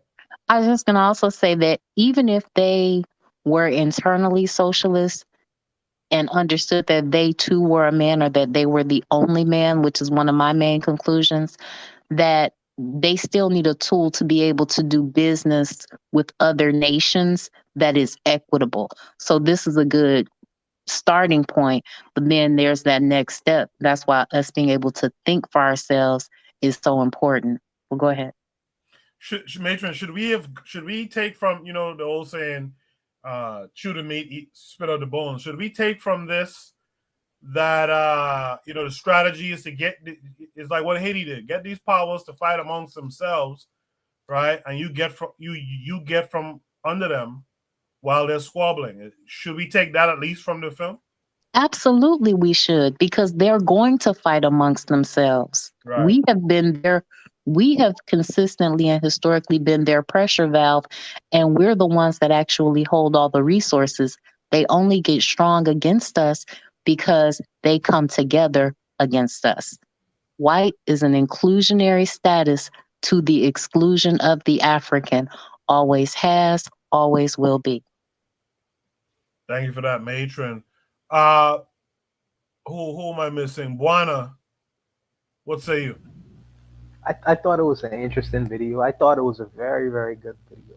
And I think that for people, you don't necessarily even have to speak the language to understand the cartoon and the implications of the cartoon. So I would understand why the revolutions that happened in Africa was so effective in what they did, because you could bring this into an African village and show them this actual cartoon in the 60s, and people would be inclined to fight after it because they would get some political understanding without actually even going through the process of reading books and doing all that things. You could use these symbolisms in terms of, and use the analogies in it to really educate people in terms of what's going on in a very primitive, let me say primitive, in a very elementary way. You don't even have to speak the language. And what's understood in the video is if you allow these people to come in and do certain things, here's what's gonna happen. And I found the different animals. I draw some conclusions on who the different animals were. And in terms of this person, he Talk could be about that. Talk about that. Who are the the, different animals? I know America's the elephant, right? yeah, America is the elephant, mainly because when you see the CIA in Africa, you usually was pale and had the shades, them glasses, them darkers. We call them darkers in the Bahamas. They would usually wear them, and the alligator who had the monocle. For me, that's a representation of Germany, because the Germans, the Germans and the English, but in particular the German businessman, he used to have the monocle, that one eye glasses and things like that. That was his style. You know what I mean? That was his style.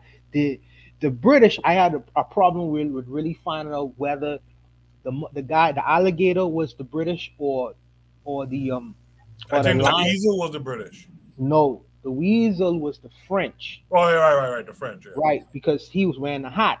But I was trying to distinguish whether the alligator was either the Germans or the British. But I decided that the lion was the British, because if you go downtown, if you go downtown London in particular, I forget something circus.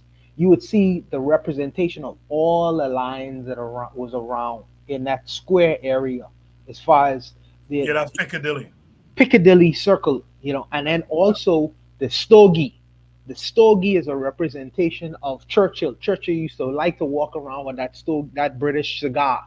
So I figure that's the British. That have to be the British. The Italians, it's interesting that Italians represent the hippo in two fronts Rome. because Rome and it's in Italy. So that's the that's the Italians. And really and truly, all of these different nations, one time or another, was inside of Africa doing their establishment. But my problem with the video is the Russians take themselves out of it because they wasn't a part of the colonization expansion into Africa, but they still colonize us. I ain't letting them off of the table that easy. Because you're not gonna tell me workers of the world unite and that's the end of the story. Because I don't want to put Marxism into Africa because for me Marxism is problematic too. That gotta go too. That gotta go too. So yes, there's some truths in the cartoon itself, and the fact that it has a high appeal to even illiterate people. You don't have to read, even be able to read to understand what's going on. But my problem still is putting a Russian or Marxist solution to an African problem. Now, yes, at the end of the day, he did get rid of them and all that stuff like that. But that's still a Marxist solution to the problem. I don't know what an African solution to the problem would be. It may be burning them out. Who knows? You know what I mean? But I figured the bias is still in the cartoonist creating the problem. I like the fact that he did actually sit down and plan. But what was most important to his plan is he just didn't sit with the idea in his head. He executed it. And I think that that's where we stop. We stop short of the execution part of whatever ideas is in our minds and our brain to solve whatever problem we may have. Most people don't even get up to the plate to take a shot, to bat. And I think that he went beyond the plan or the idea and he went straight to the execution part of it. Because I thought he was just going to let the animals fight amongst themselves and let the animals basically destroy one another. But the fact that he did take action with the flames and decided to burn down the friggin' bloody house, that was a good thing for me. You know what I mean? But like I say, I still have an issue because at the end of it, I don't want to put a Marxist solution or a Russian solution to an African that would into what befalls Africa. The Africans need to solve out the African problems with an African solution, not the Russians. But that's my only issue. But I love the video. What would you call an African solution though? I'm just curious. That's interesting. That's interesting. In Tanzania, Julius Nyerere wrote a book called Ujama, okay, Ujima, something like that. He wrote a book called Ujima. Now, this was his interpretation of socialism. For me, I still have a problem with his interpretation of socialism, even though he decided to put a Tanzanian solution based or a solution to what was befalling this country. It still had socialistic implications inside of it. You know what I mean? I think is yourself and others, where we were to go on the ground and see what the difficult problems are, the different problems that befalls, the country itself. You have to sit down and then plan and strategize and then execute what the solution would be. Because one size doesn't fit all. If I'm in Tanzania, my solution to a problem that befalls Tanzania may be different than the solution that I would have for Zimbabwe, with them going off of the American standard and using their own gold coins to solve the inflation crisis in Zimbabwe. So it varies. It's just not a one fit one. So the Marxism can work nonetheless. In since you said it varies, maybe Marxism can work in one or two places. Tell me where's it worked, Barbados. Tell me where it worked. Oh no, I said maybe it can work for Africa. Where, but Africa has tried socialism and Marxism. They've tried it. But when I think we've been stuck on pontificating on solutions for the last 400 years, and at this rate, we'll continue for the next 400 more in terms of pontificating on what is the solution, how to implement it, when to do it, et cetera, et cetera. Like we've been talking about. I think from the time we've been on the slave ships coming here, we've been trying to figure out a solution to get off, and we've gone through history, and we're still pontificating on how to escape this nightmare, basically. Barbados, when the Ethiopians instituted Marxism, they call it the Derg. There are hundreds of thousands of people who died in that plan with Mengistu tried to institute inside Ethiopia. Even the so-called Haile Selassie died in the whole Marxism kind of game they was trying to play in Ethiopia. But how many people died during? How many hundred of thousand died during capitalism? Like, what are you saying? I'm not saying that capitalism is the perfect solution either. I'm saying that it has to be an African solution. But what this solution is telling you, you got to get the boot off your ass. That's it. That's what you have to do first. But what other solution than get the freaking monkey off your back? No, the video is actually showing you that it was the African right here. African came up with his solution. It wasn't. They didn't show you him being whispered to by, some animal that represents the USSR or something like that. Or the white Jesus. After figure it out. Go ahead. After you see the people think the hard part, when it is hard, is to get the monkey off your back. But that's just one part of the fight. The other part of the fight is rebuilding, creating something that is. Bro, we get to that part when we get to that part after we get the monkey off your back. No, that's not true. Come on. No, that's I think he's trying to say that the fact that like African solution is it's not one dimensional, like is like, because we are a unique group of people. We are not the same, even though we share the same tree. And I think that's what you're trying to say, that's the hardest part, like how to please everyone that is African. I think that's BS. I think that's BS. We are all the same. And that's fine. But after you get the monkey off your back, you know what's gonna happen when the people don't get their immediate needs that the so-called exactly, because we have that now. That the so-called colonizers was facilitating for you. You know what they're gonna do? They're gonna blow your head off, and they can say, "Bring back them same colonizers." No, that's part of the build-up. That's a hypothetical. It's happened. Look at the Congo. Look at the Congo didn't fight for shit. What's the leader of the Congo name? I ain't worrying about you, man. You in Starker. What's the leader of the Congo name? Lumumba. When Lumumba said what he said in front of the Belgian king or prince, and he wanted to recreate something inside the Congo, what happened to him? The same thing happened in Zimbabwe. Lumumba didn't fight. Lumumba got killed, bro. Don't worry about it, bro. Did Lumumba not get killed? I'm done. But the Europeans are always pulling strings to create corruption and all that stuff anyway. So even if he had a successful plan, they always fight to win. Yeah, that's the thing I think Buana is trying to say to Zuli is when you get these folks off your back, if you don't have a plan for what happens next, your people will tear you to pieces. Because if they can't get what they need immediately after you get this man off your back, you know what I'm saying? So you have to plan. You can't just plan for, well, we're going to get them off our back and then we will see what it is. So that sounds like we're never going to get them off our backs then at this rate. Because if these are poor countries that can't provide the basics for the people, well, you run the risk, Marcus because Garvey, the Europeans you have run left, the then risk that of means this. we have no choice. We're never gonna... No, Marcus Garvey. No, Marcus You Garvey. run the risk of this. You run the risk of if you get the man off your back and you cannot come through for your people will want to go right back under that man again. Marcus Garvey, Barbados. If I want independence, right? If I like how the Bajans wanted independence, right?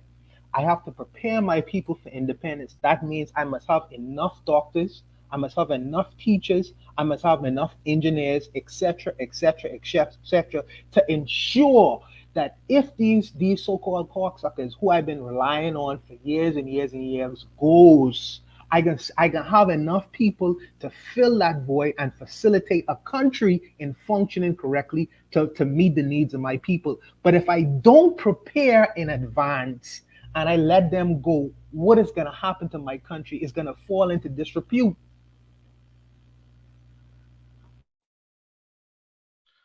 Okay, so I like what Bakari said. Why don't we talking about socialism and Marxism and all this stuff? Why don't we just use Garveyism, what a black man created? But with that, I'll go to Oni. Oni, what say you? Yeah, I'll say that I don't think it's a fair criticism to say that this was a Marxist propaganda, because it didn't really end with any sort of Marxism. I think it was actually a pretty I think it interesting was project. Marxist by omission. They don't represent the USSR in this. Well, yeah, but I think because like the conversation was in the chat about because if it were the case that they were representing the countries that the scramble for Africa, right, then it would make sense not to include the USSR, because one, Russia wasn't a part of the scramble for Africa, partially, but also the USSR, the Soviet Union, wasn't necessarily a part of this, the Belgium conference, because the USSR was, I think it was like 1920 or something like that, But only isn't that the brilliance of it though? We didn't scramble to carve up Africa, and we're trying to get you on our side, so to speak. And by the way, we didn't chop up Africa. We weren't a part of that. Isn't that brilliant? A part of the brilliance of the propaganda? Well, the thing is that, I think people familiar with Soviet propaganda, or people familiar with socialism, unfortunately, it comes to how much you believe that they believe what they're saying. So if we go by the argument that white folk are just disingenuous, period, then of course it would be like, yeah, they're just disingenuous and they're just pulling a fast one on you, right? But if we're convinced that realistically there were white people trying to implement a different system type thing, which again it comes into, well, why wouldn't you believe the Christian lie? Why wouldn't you believe the Muslim lie, right? But like again, like the idea is, are there Christians that don't believe in are there Christians that believe in the brotherhood of man? Are there white people who actually believe in the brotherhood of man? Are there Arabs who actually believe in the brotherhood of man? It's possible, just like this, workers of the world unite. Are there white people who and realistically, I would say this, that just to go off of that same topic, which is the Soviet Union was really about hurting the West. It's really about fighting the West. And so in that sense, it's like, yes, there is that omission, but it makes a lot of sense if you are trying to weaken the white man. Well, sorry, to weaken all right, all right, so we sometimes say the third world, we call ourselves the third world, and then we say America's the first world. What we kind of forget is that in this first world, third world lingo, there was a second world lingo too, right? So people used to say the USSR and the countries under the influence of the Soviet Union, or the powerful countries of the powerful socialist countries, were the second world, right? Yeah.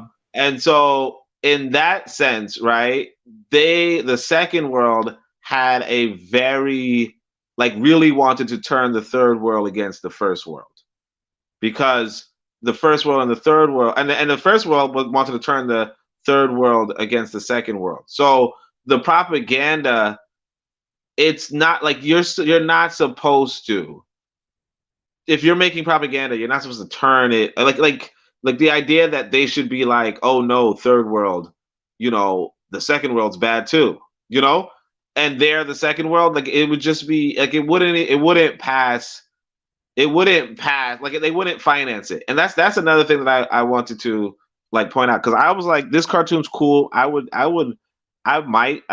thinking I would show my son it, right? But I'm also thinking, two, I think people should have like should do like African subtitles or subtext, or not subtitles, dub, African dub, so that like Swahili or Yoruba, whatever. And then I also think that it should be reanimated, remastered, to the point where it's modern day animated, right?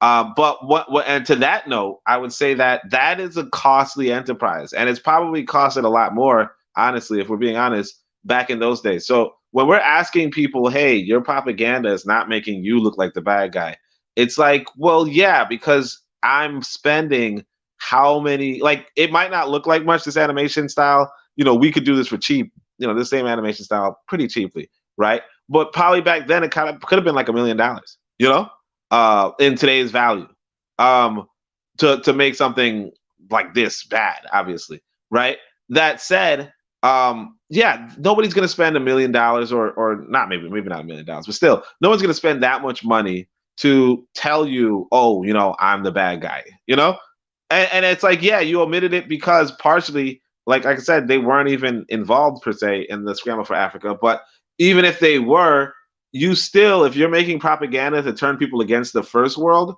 that's what it is. Like that's what you're supposed to do. I mean, and again, if it's coming from the quote unquote second world, they should make propaganda to turn you to the second world. This is not really turning you to the second world, right? Again, if we're looking at it from eyes of the modern day, and we're just saying, let's read between the lines, 50 years later, then maybe we could say, or 60, 70 years later, right? Maybe we could say it's turning up to to the second world.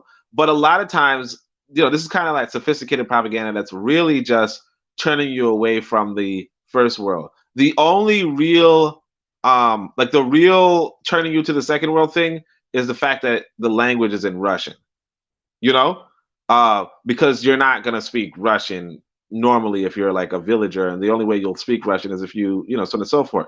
But outside of that, I feel like this animation is just straightforward, like, hey, you know what? You as a third worlder, the thing that you don't need is the first world, because the first world is just going to sell you drugs. It's just gonna give you drugs. It's gonna give you pornography. It's gonna give you white women type shit, And you might, it might be cute for a second, but it's not really the thing you want. What you want are those melons. You also saw the guy was looking at the melons. You're like, yo, right? But yeah. So I don't think it's a fair criticism to be like, oh, this is the Marxist solution, because it's not. I didn't see that here as somebody familiar with Marxism. I have a quick question. Wait, let me just say this. The only thing I want to say that I really appreciate about this film was how the man was smiling, when the other countries were fighting with each other. That's all I'm saying. I want to respond when the sister's done. Yeah, Marcus Garvey is away, and then gas him up. Go ahead. No, my quick question is that why do you feel we have to be propagandized to turn against the first world or even the second world? I think as victims of these two things, why should we have to be told they're bad? I mean, we were experiencing the worst of the worst. And why would you in the 60s, coming out of slavery and all this other stuff, have to be told the obvious? I think the video more showed the solution to escape from the oppression, rather than having you feel that you have to turn against the first and second world. So why do you think that it had to be propagandized? Wait, so can I answer that, or? Yeah, I posed it as a question to you. Okay, good. Okay. Yeah. Well, I was just asking because, all right. So, why do I feel? Oh no. I mean, we have to recognize that human beings, they're not as sophisticated as we let them off to be. You know what I mean? So, like, for instance, my son, like for instance, corporal punishment. Just striking, hitting somebody, right? Like, your kid is not going to say, you know what, this is a bad thing for me to be hit, and therefore I need to protest, blah, blah, blah, blah. That's not a natural reaction. Whatever you do to a child, whatever, right? They're going to think that's the right thing, or that they're just going to live with it, and they're going to love the person, even if the person's abusive, for the longest while until they reach functional adult. And even then, depending on the circumstances they grow up in or the circumstances they develop in, they're going to see it Africans are as, not children. You're yeah, saying exactly. it as No, yeah, we're yeah, not children. no, exactly. So what happens is that when you grow up in a society or a circumstance, you're going to adapt to what the adults are, like the values and the morals of what the adults are doing, and in so doing, you will like, it's not that you are a child, but essentially you grow into an adult that is docile, right? So like, for instance, like how you were saying, all of us wanted to, like you say, everybody just says, hey, let's just go get an education, let's just go get an education from this Western system, and we don't really question it because that is what we are taught. Those are the values that we have. And so even though this education is imposed on us by foreigners and by Westerners, we just say this is what it is. So there's no intrinsic inherent, I'm going to protest. Now there are exceptions, but the exceptions are ridiculed and made to be ridiculous in these sort of societies. So it's really not so complicated that everybody, when they reach adulthood, just says, you know what, everything is stupid, and here's how we all fight together. What happens is that, like it's not that like it's not really normal. So that's why you would need propaganda. But that's what I would say. Let's go Gas and then Bakari. I just want to quickly say, for me, I think this is why I'm very careful, when we use modern day constructions and we project them backward. Russians are not white. Soviet people are not white, right? And that was the whole premise of the presentation that on the Black Pentagram was with the Romans and the Greeks not being white, right? They're not the same people, not in any chance, in any respect.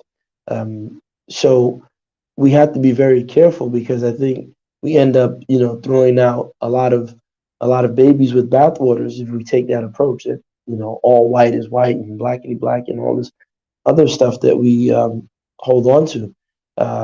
If you look at it, even the idea of Soviet, the first Soviet republic was in Bavaria. It's in Germany, right? Even the people there are not following, they had a czarist system, the Caesar, right? They had a Caesar, and it's short for the czar.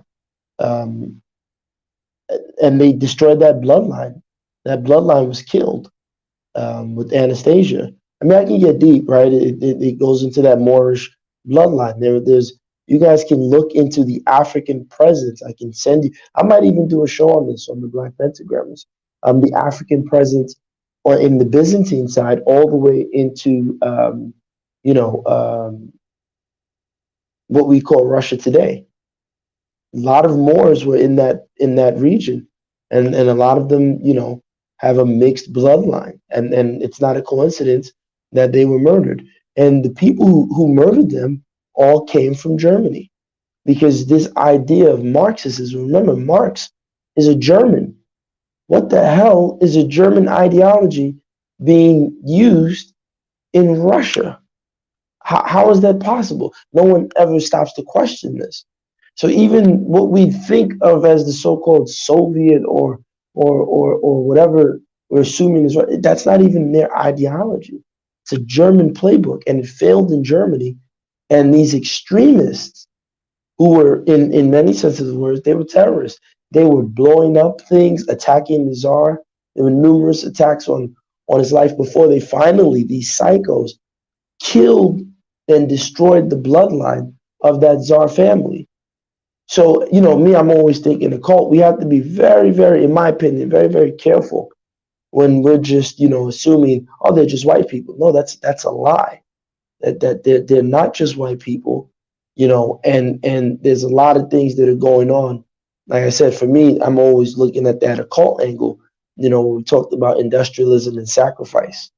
Look at all the millions of serfs that they starved to death and allowed to die. Yet you wouldn't just let millions of your people just die. It's interesting. Every time that Marxist playbook is used, whether it's China or it's Russia, millions of people have to die in order for your industrial, power to rise. Just the most interesting thing. So I just wanted to put that out there. I'm not saying anyone's right or wrong, but let's just be very careful of always using these categories. You're black, you're white. These are modern day inventions. But that's just my 3 cents on that. I appreciate that, Gas. Let's hear from Bakari. What's up? Look, I'm back. I ain't gonna be on here long. I just heard you. I didn't even see the thing. I just heard people talking about socialism and all of that. You know what? You will never, ever, ever, ever, ever, ever, ever, ever get free. You're trying to use other people's ideas that they created for themselves. You can argue over socialism, capitalism, and the white folks from Russia, Marxism, because yes, gas them up. They white because Vladimir Putin is white. But anyway, I don't know why you like to separate them. But anyway, you can anything those people created, it's for them. We're sitting around arguing, trying to see, well, the people that did all of this stuff to us, did they create a system that's going to free us from them? And whenever I hear that, I always ask the same. What did the Russians do to you? What are you talking about? They're white. What white Russians enslaved you, Brother Bakari? Oh, well, okay. So I'm going to say it again, right? So whenever I hear this argument, I always ask the same question, and everybody, then Koku just repeated it, and everybody always ignored it. Black people don't want to be free because they don't want to use nothing a black man created. I will ask again, you arguing over stuff white people created, why not use Garveyism? They act like they didn't even hear Koku when he said it because they got to keep trying to figure out, can socialism and Marxism be okay? And gas them up, no Russians enslaved none of my people, as far as I know anyway. To answer your question, I don't want you to think I was ignoring you and being rude to you. No, not at all, not at all. No, I just want you to, I didn't want you to think I was trying to be rude to you. I like to talk shit to you, but I wasn't trying to be rude to you. But once again, nobody ever even talk about it. And once I said, and once I finish, black people will go back to arguing about what's best for us, socialism or capitalism. We don't even think about something a black person created. We don't even think about creating our own. Let's use what the white people did. The white people there, it worked for them. Then you can show them the failures of socialism. And it doesn't matter. It's better than capitalism. See, capitalism created evil because we were the capital. Okay, well, go look in the socialist countries and see how black people were treated in those socialist countries.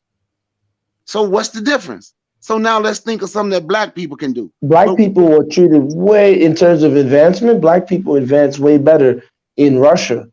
There's so many documentaries. As a matter of fact, there's a documentary of black people from the South who went to Russia in the 1900s, and the guy came back. His grandson, the grandson came back and met his cousins in America, and he was like, yo, I'm a millionaire in Russia. I'm top level. I'm not coming back here to stay in America. Those are my cousins, but they can stay here. And that's good. You'll find a lot of those stories. You can find 5 black people, go somewhere and live around 5 million white people. It's going to be a difference.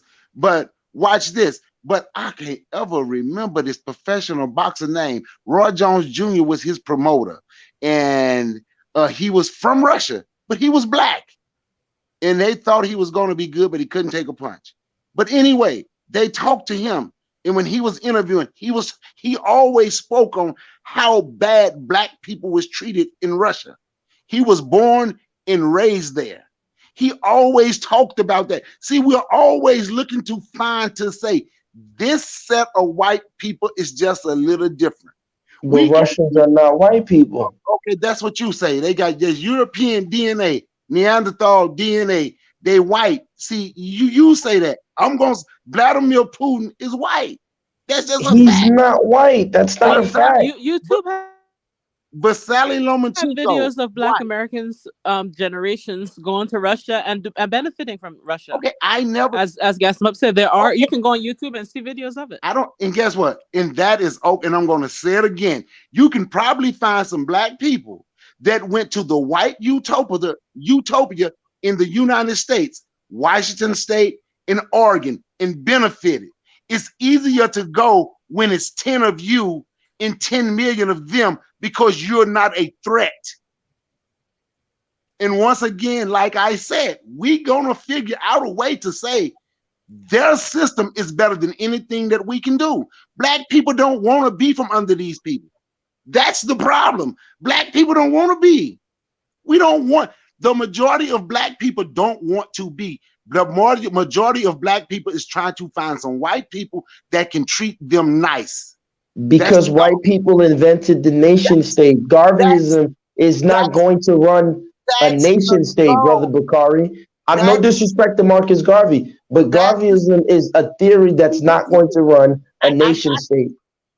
Gas, I got you. I know you. I got you, right? But see, when you was talking, I let you go on. You talking about who ain't white and all that. I ain't even interrupt. But I'm gonna stick to what I said. You say it won't run a nation state because we ain't trying to create a nation state and use it. We're trying to be under them. That's why we can easily say we can find YouTube videos where Black people say they were treated nice in Russia. How many Black people were in Russia? They were not a threat. I can show you video. Like I said, I can show. Study Oregon, study Washington State, study those states. They were the white utopia. Matter of fact, California part of it.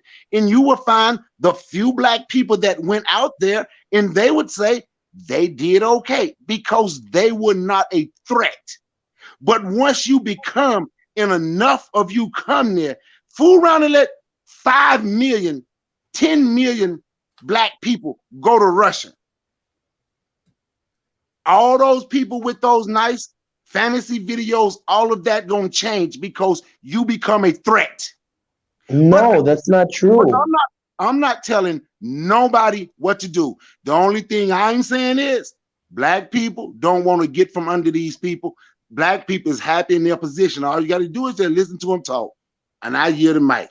But boy, Brother Bakari, why do you think Black people will become a threat? Like, I think we're not understanding that Russian Black people become absorbed in the system. So within 2 generations, that person might have a little dark hue to them, but you wouldn't really be able to distinguish them from the average Russian. The only thing I can say, and I'm going to get his name, and the next time we do a video, I'm going to tell you the name, and I'm going to let you the person that was born and raised. I ain't talking about nobody who they say moved there and came back and gave you their family. I'm the person who was born and raised. And I'm telling you, a person who was born and raised there too. Even when him and Kolov, when they spoke in Russian, he was talking about how disrespectful he was to the Black guy. What's the other little Russian guy named who fought the African guy? What did they call him? In our country, you're not the champion, you're the champion. But we look for a reason to find something good because we don't think we can do nothing on our own. We don't think that. No, I think most Black people want to be under them. That's why we look to find, and we want to differentiate. They don't differentiate. And for anybody who don't think Russia had a foothold and did any colonizing in Africa, I just tell you, look it up for yourself. But what did Russia do in Africa? Can you tell me what they did in Africa? Because look, just look it up. I have looked it up. Maybe you can help me. I can't find it. I've been to many libraries, Brother Bakari. I'm lost. Help me out. But what I'm saying is, can you tell the difference between a German and a Russian if they don't speak? No. Say that again. Can you tell the difference between a German and a Russian if they don't speak? No. Again, I'm not going into these type of. Yes or no? Listen, hold on, Azuli. You see, what you're doing is no different. It's like saying, can you tell the difference between a Nigerian and a Jamaican? You guys are taking, and this is why I say, get out of Babylon. We're mentally in a clinch with these people. Whiteness, because if whiteness was the way you guys are describing it, then Russia would not be killing Ukrainians. Keep in mind, more Russians have killed more Americans than they have killed any Africans with World War One and World War Two. So what are we talking about here? I think, look, I'm not telling you that in the modern day that you don't have racist skinhead gangs in Russia. Of course you do. And you don't have racist skinhead gangs in Germany. I'm just saying historically, when we're looking at the narrative that should be said as intellectual people, we should be able to make distinctions to say, listen, this thing that we are existing in today called whiteness is a fiction. That doesn't mean it's a fiction that can't kill you. Yeah, it's a fiction that can kill you, but it's still a fiction. And we shouldn't sit down there. Go ahead. Yes. Bakari, hold on. Zulio, hold on. Because we kind of extending this prompt here, and I want to be done at 2 a.m. I will say this, Gas. Do me this favor. Come up with a prompt on this topic here so we could have a fuller discussion just on what you and Bakari are going back and forth on right now. Add a video to the prompt, and we'll have a full discussion on the next Shoot the Breeze about. This is why I said, too, I like the subject matter idea that I have for Shoot the Breeze now. One of the things we could talk about is propaganda, colonialism, all that kind of stuff, too. So that's, what is whiteness? What isn't? So no, not a problem. I'll send it to you. But remember, we discussed this with the Romans and the Greeks and whiteness. We talked about this. I know. So you guys could check out that video on Gas Them Up channel. But if you want to have that conversation here, we could have Bakari or Zuli, all of us here. We could do it on Shoot the Breeze next week as well. All right. Let me go to Shoot the Breeze topic number 7 for time's sake. Yeah. I'll let you go. But the name of the boxer is Ismail Salak. That's the name of the Russian boxer. Ismail Salak. Yeah. All right. Shoot the Breeze topic number 7 is, what was your first impression of Korea time before listening? If you're still listening to us in the chat, drop a 1 for me so I can know that real folks are out there. I know we lost Danger for the night, but I hope Danger comes back again. Only if you don't mind, invite her back again in the future. Shoot the Breeze topic number 7 is, what was your first impression of Korea time before listening? This came with a link.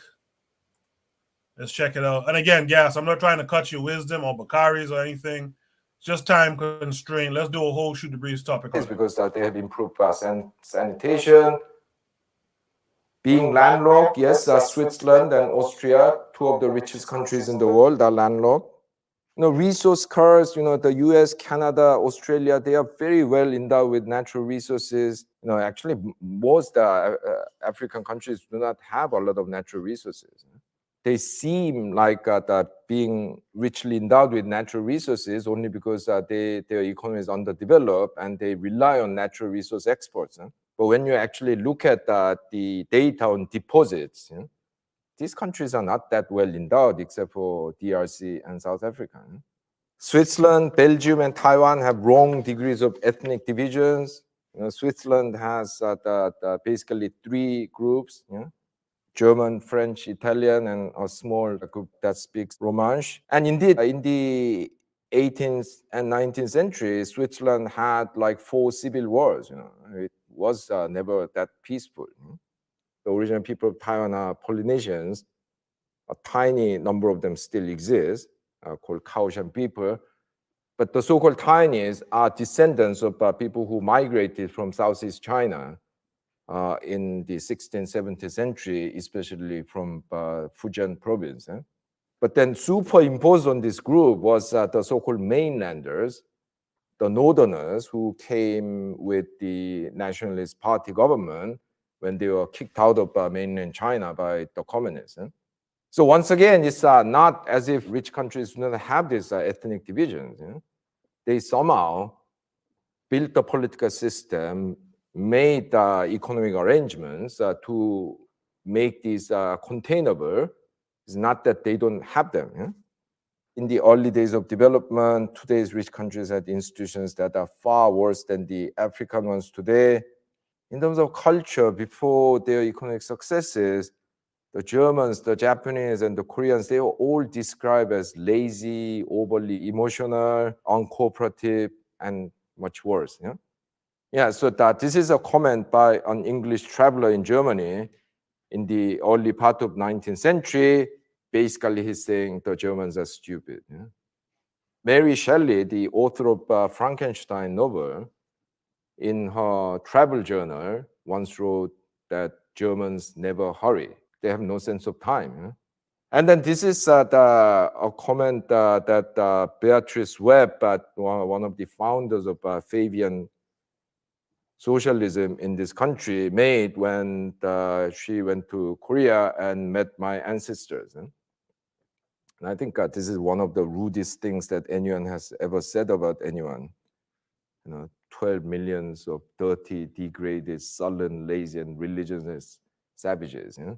Basically, one problem is that when you live in a kind of poor agrarian society, you don't need to keep time, for example. If you live in an industrial society, you have to keep time. If you are working in a production line, everyone has to be there at 8:35 so that the line can start. And in relative terms, time is more valuable.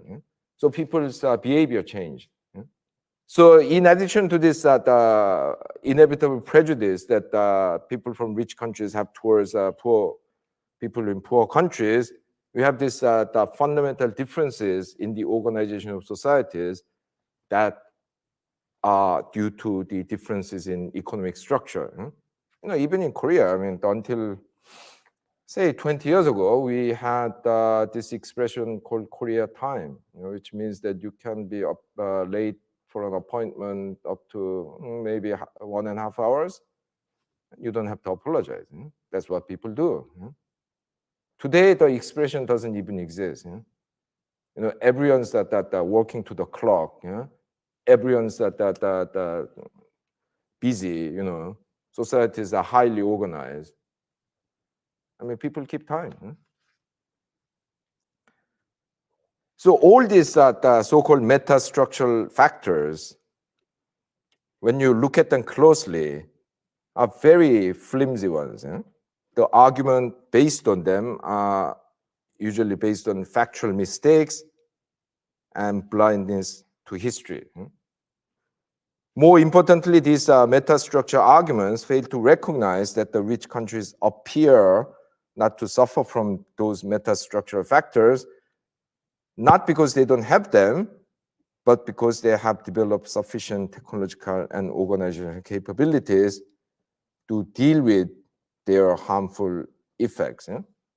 Indeed, I would go even further and argue that these meta-structural arguments have become prominent only because the mainstream economists could not explain why the developing countries have done poorly since the 1980s, despite starting to use the good policies that they were recommending and the World Bank and the IMF were forcing on them. These are policies that are based on the best economic theories. So if the policy didn't work, there must be something wrong with the countries, not the policies. History shows that when they were developing countries themselves, almost all of today's rich countries use wrong policies, like trade protectionism, regulations of foreign direct investment, state-owned enterprises. Also, these policies have very respectable theories behind them, so it's not a fluke.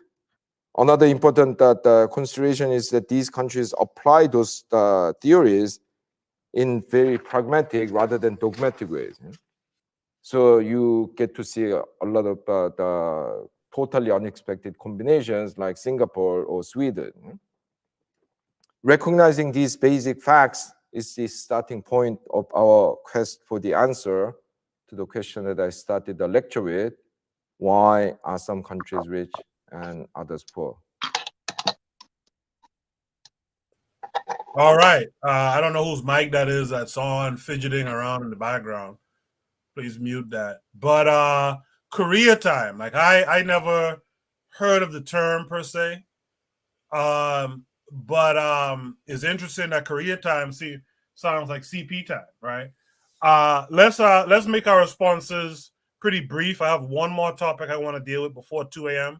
So let's make our responses brief. And again, I just want to say to gas him up and for the Bakari, let's do a whole shoot the breeze segment on that discussion you were having. I didn't mean to cut your wisdom, but just for time's sake, right? Observing immigrants. What was your impression of Korea time before this video?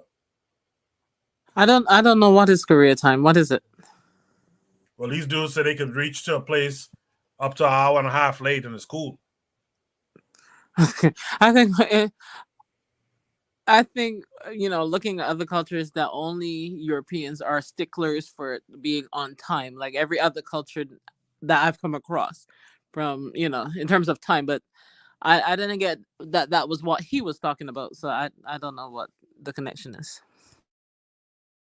All right, thank you for that. Let's mix it up a little bit. Oni, what say you? What was your impression of Korea time before you saw this video? Well, I mean, I thought it was interesting because a lot of us, what we hear about is African people time or colored people time, and basically, we use it like as a badge of honor. Say, our culture, means that we don't show up on time. We don't react to whatever. Whereas, my mentality is that realistically, what we're describing a lot of times is agricultural cultures. And agricultural cultures around the world, while not, identical, obviously, they were similar in the sense of, realistically, the people obsessed with clocks, because the guy says it too, are the industrialized people. So, obviously, I did not know that Koreans weren't sticklers for time, and he's saying even 20 years ago. Right. But yeah, because what most people think about when they think about particularly the Asian countries of today is that they all are just on point when it comes to discipline, and so what this guy does, especially since the video kind of jumps in a little later, right? But what this guy does is he kind of shows how there's a lot of meta arguments against why Africa isn't rich. And a lot of times we tend to blame, African culture and African corruption and there's too many ethnic groups and so on and so forth. And what he goes down the list is he says, what, those conditions that we say impoverish people, are not actually poverty inducing around the world. Like the four ethnic groups, Nigeria has 3 major ethnic groups, and that's a problem, as opposed to another country that might have 200 ethnic groups or just 2 or 1 ethnic group. And he's like, but what about Switzerland, which has 3 major ethnic groups and had 4 civil wars, and why are they so rich if not for that reason? And so he does say, spoiler alert, he does say how you manage your protectionism is how you would advance your economy, and falling for the World Trade Organization's gimmick about free trade is going to destroy your economy, and then they're going to blame it on something else. But as far as what my impression of Korea time was, is that I thought that I thought I was buying into the same propaganda that we tend to repeat, which is, why can't we be like the Asians? Why can't we do this? Why can't we do that? And it's like, realistically, yeah, the model minority, exactly. And like realistically, that wasn't a thing. And I think it kind of goes back to I don't know if Trigger Happy is still here, but it goes back to the question that Trigger Happy was pointing out, where he says, well, how do we change this thing? How do we change something in Africa, so on and so forth? And it's like, realistically, human cultures, human experiences are just so malleable that even 20 years, like from 20 years ago, you might have had somebody showing up an hour and a half late and being like, yeah, I came, didn't I? Right. And now it's like they're on the fucking clock. Like they're like, yo, it's 12:32. That's the time of the appointment. You know what I mean? So it's like, yeah, we can. It tells us that we can transform our economy for better or worse, right? But we can transform, and that's really what we have to really understand when it comes to not just talking about power, but also talking about social change. All right, let's that was a great response, Tony, by the way. But let's keep it a little bit brief because I want to get to one more topic here. Matron, what say you? What did you think Korea time was before listening to this? I didn't even know there was Korea time, to be honest. I assume like only these people were punctual or on top of all that shit. Matron, what say you? Yeah, I didn't have a construct for career time before I heard this. I think that it's interesting that he's messaging to people that listen, these people came in and drastically changed our way of life with their modernization and industrialization. And yes, that has to happen, but if it wasn't willingly, then they have to analyze that. And I think we all have to look at what he's saying on a larger scale. But no, I had no idea about what Korea time was before that. I appreciate that, Matron. By the way, if you guys want to look up this whole video, it's Why Are Some Countries Rich and Others Poor? Economics for People with Ha Jun Chang. So you guys can look up the whole video. I intend to watch the whole thing now because he said something else in there. I can't remember what it is now, but it was really interesting. I want to check it out. Erzuliism. Did you know about Korea time? I did not know about Korean time, but I think I misunderstood the video. I think I tuned out as soon as he said. He said something about Africa is not rich because of it doesn't have that much natural resources. Is that what I heard? That's what I got to go back and watch. That's what I want to go back to the lead-in to that conversation. No, I tuned out after that. Like I didn't even care what you're talking about because that's not what the. As soon as he said that, I was like, "What?" I tuned out, and with the time, I didn't need to know this thing because, I don't know if anybody. I think Tenzin spoke about this Dr. Joy DeGruy. Yeah. She's in her book. She went to South Africa and she said that there was a meeting at 8, but people when she said because she was trying to be on time, she got there at like 6:30 or 7 to be on time. And the meeting when they got there, the meeting didn't start till 9, and people were still late. And when the people came late, she said they were not chastised, they were not looked down upon. The people just apologized and they continued with the meeting until everything that they wanted to discuss was over. So, and she was talking about maybe that's why Black people are not a stickler for time because it's not in us subconsciously to do that. But I didn't know about Korean time. I thought it was just like I thought they were punctual. They were getting 1600s and SATs all over the world. So I didn't know that. But as soon as he said the shit about Africa, I tuned out. I don't really care because I think he was lying right there. So yeah, I don't know what his list of resources are because that could limit it to if you're just talking coal town or something like that. That could limit it to the Congo and South Africa. I think he said. But if you talk about the entire list of the different resources that are taken from Africa, I don't. That guy's a liar. What is he talking about? And this is the thing. It's like it takes me back. What they have to shit on you in order to take your shit to dehumanize. That's where he was going. So I tuned them out. Like I'm not watching that shit. Like what? Like no. Like oh my god. Gas them up. What were your impressions of Korea time before listening? It's typical of most people who are coming in from the so-called agrarian, or when you're prior to fully embracing modernity, right? You look at the ancient Korean people and how they behaved. It was much different than the so-called modern day Korean. I think look, yeah, sure. If Africa is to develop, they have to get better with time, according to this system. But let's again, these are all fictions, right? There's a great book we can check out, I believe by Lewis Mumford. He wrote it in the 1930s at the time, called Technics and Civilization, right? You guys should check it out. And in it, he argues that the key to modernity was not the steam engine, but the clock, right? And I always say, and I got this from somebody, that time is an invention. Clocks are man-made. So who's clocking you, right? Nothing naturally comes out and just makes a clock, right? That's something, that cycle is something that someone creates because they're trying to create an order. So when you look at the time system that we're under now, is GMT. Greenwich Meridian time, right? So whose order are we under, right? You look at our calendars. You have the Gregorian calendar after Pro Gregory.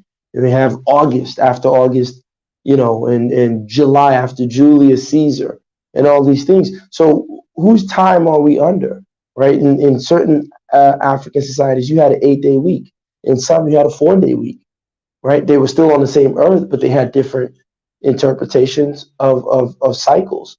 So is time this one linear thing that all of us have to observe?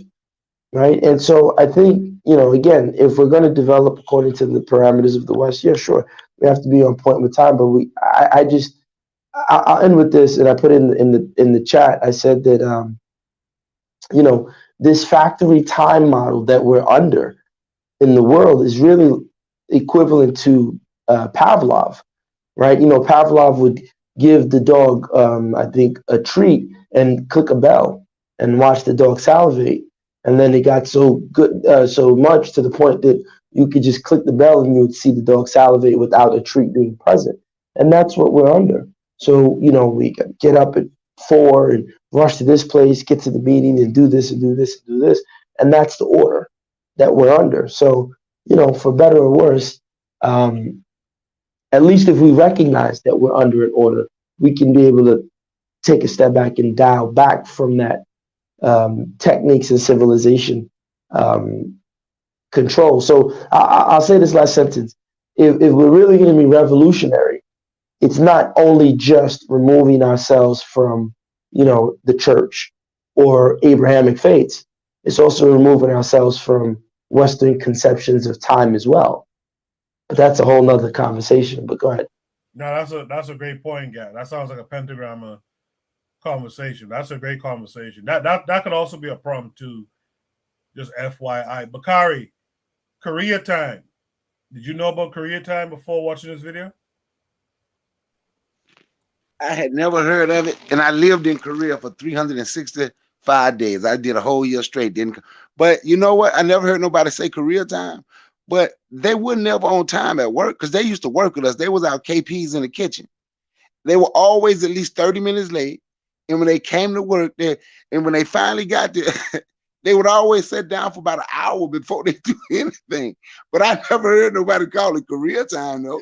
But when they said that, it made me think about that I used to work with them. When they used to come to work, when I was in this man's military, they were always late. Never started. Even when they got, like I said, they'll go sit down. They go sit down. But I never heard of I never heard it called Korea time. And when he was talking about being poor, and he said something about Africa. Now I haven't been to Korea since 1994. What's that for? 95, right? Didn't want to go back, right? Even though I enjoyed my time over there, I met a lot of good friends in the military. I'm still cool with, right? But when he talk about something being poor, like if you walk down the street where y'all live and you see somebody getting food out the trash, you're gonna think something wrong with that, right? But I promise you, at least 3 days a week, you will see people that come to the kitchen. That was normal for them. I don't see how they can talk about how somebody else is poor when their people was literally taking food out of the trash can to take home and feed their family. I was a cook, so we would throw. I've seen it so many damn times. So I don't know. So them being the model minority people, and I've heard people say, yeah, we should be more like the Asians. And a lot of times they have not been around. They have not truly been around any Asians, even here. They haven't been around them or held certain conversations with them and deal with them. No, we don't need to be like nobody. We need to be like I'm not saying if you can't learn something from somebody, so let me get that. You can learn from other people. If they do something that's good, you can learn it. But trying to act like we should just try to be like them, we don't need to do that. But no, I never heard of Korea. I have never heard of Korea time. I hear them like. I appreciate that, Bakari. Since we passed the time, this is going to be the last prompt, so we have about 6 minutes left. Let me just remind you guys of all the shows on KWAZ Radio. Make sure to check out the Pro Black Perspective at 11 a.m. Speaking of time, Eastern Standard Time. Check out, I think Consider Cheek is on today as well around 1 p.m. Eastern Standard Time. Check out D-Web et al., Lero, and them on the Harsh Rally podcast at 8 p.m. I believe they have a show tomorrow. Check out the Matron on Monday, Tanzan. Tanzan might not be on this week, Tuesday, but if she is, subscribe to her channel. And of course, check out Gas Them Up and all them as well. Bwana Hagaziki. Tanzania's out there still. She forgot said about me, man. You forgot about me. Oh, I'm sorry, Bakari. I'm sorry. I'm the forecast too. Wow. I'm sorry about that. Check out the forecast and Bakari. They tend to be on around Thursdays, I believe, Thursdays and Fridays. So check them out as well. I didn't mean to omit you, Bakari. And Bakari does the Support Black Business episodes on Sunday as well at 3 p.m. Eastern Standard Time. So yeah, make sure to check out Bakari, Forecast, Tanzan, Matron, Oni, and the Harsh Rally podcast. I hope I didn't forget anyone that time. Make sure to check out, guys, the 2 episodes that we premiered back to back with the all black men panel, all black woman panel, discussing the 1973 report about black men with white women. So check that out as well. And make sure to subscribe to KWAZ Radio as well. They just got the community tab. We got to figure out what to do on the community tab for everyone on the network. So we'll try to figure out something that we could do over there for everyone on the network. With that said, Mr. Untouchable, Bwana Hagoziki, what say you to this idea of career time? I'll be very brief because I know the time is short. What I have to say about that is being punctual is not it's not synonymous with being productive. You can, just because I reach to work at 10 o'clock, that don't necessarily mean I can stay until 9 or 10. And if I am productive in my work, whatever I need to do for the day, whatever the task is or the goal is, if I fulfill This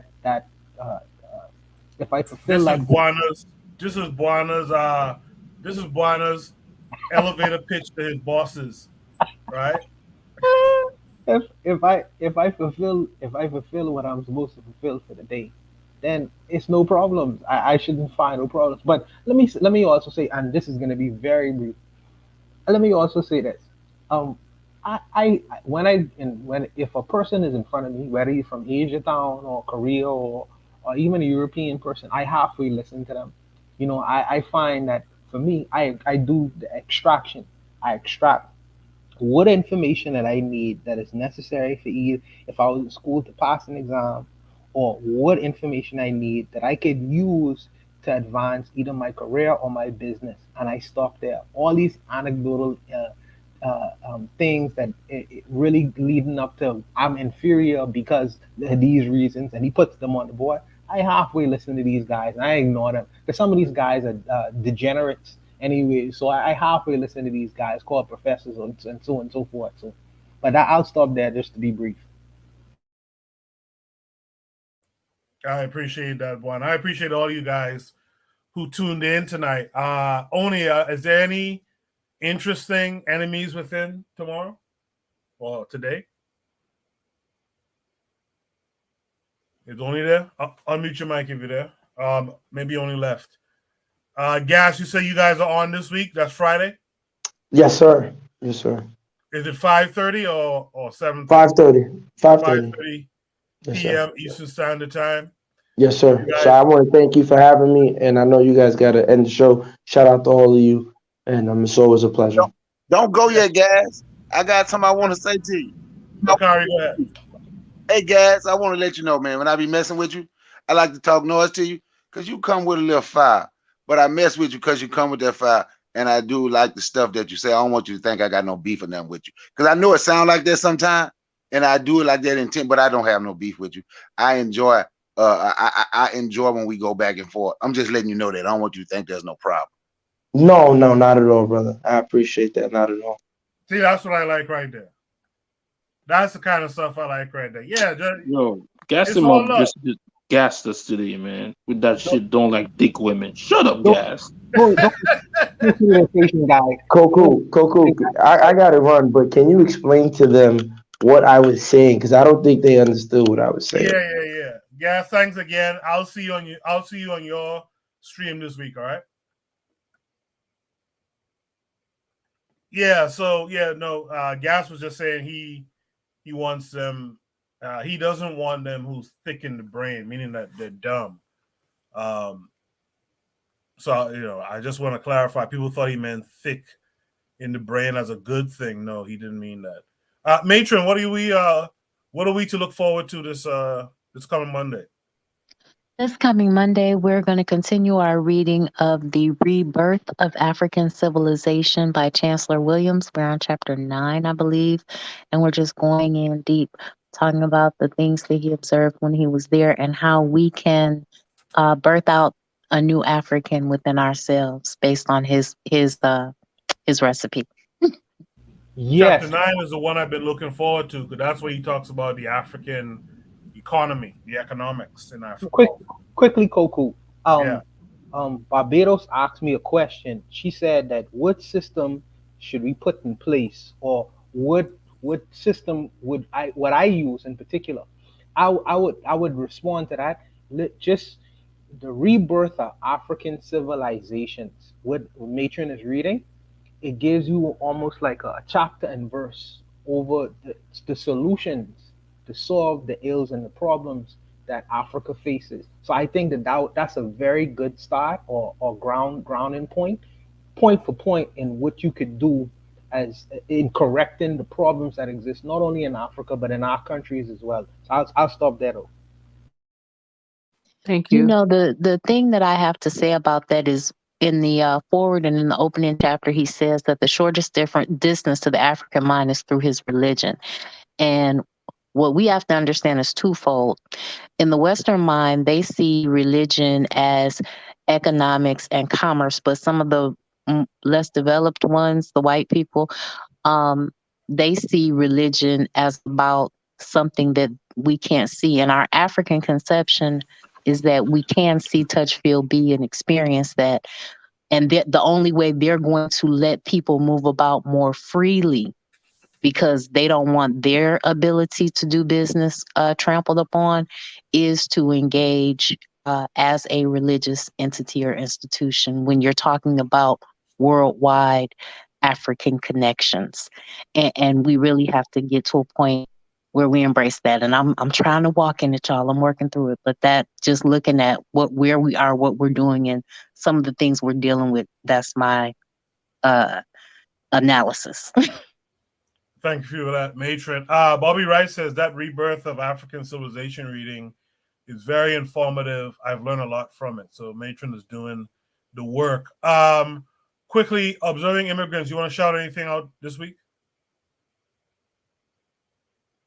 Yeah, I'm gonna shout out the great weather that we are gonna get because it's been cold and fall came in real early and we're back in the 70s. So get out there and enjoy some fresh air, people.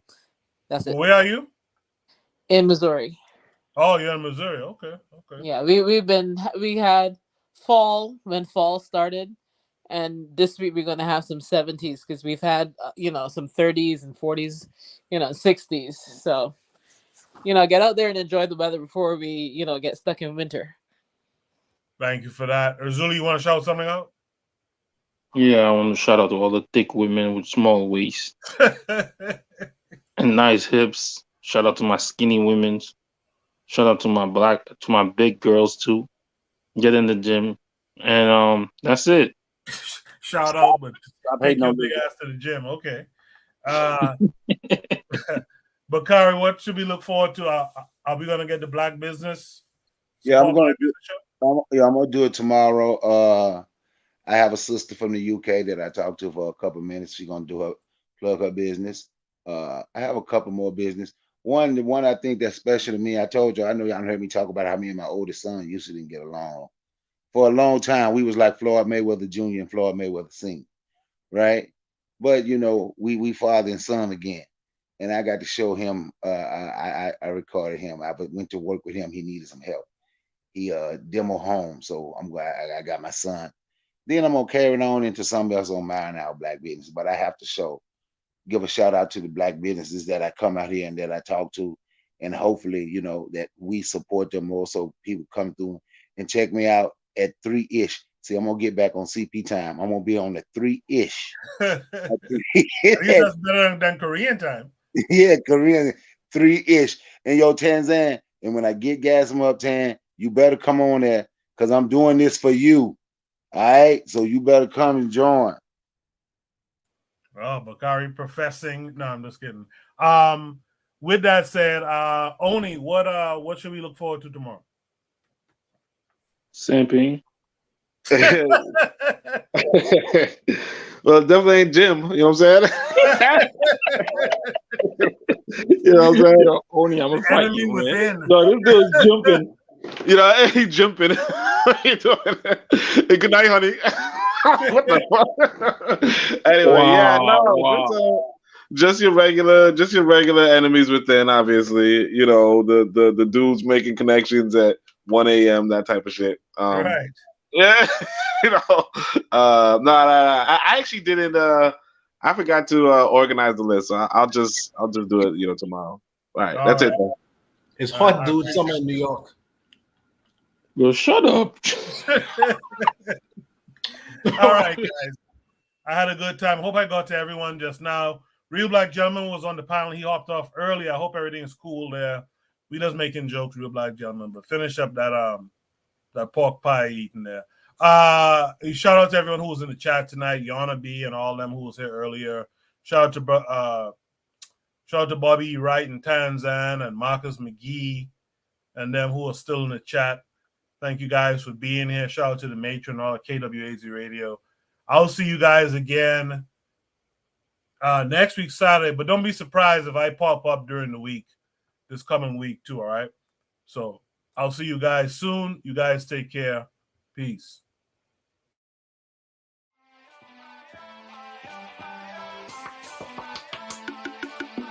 Thanks for listening to the Bitter Medicine Podcast with your host, Koku. If you like what you just heard, we hope you pass along our web address, bittermedicineblogs.com, to your friends and colleagues, and share our show to all your social media. Be sure to check out our archive section on our website for previous podcasts. This has been a KWAZ radio production.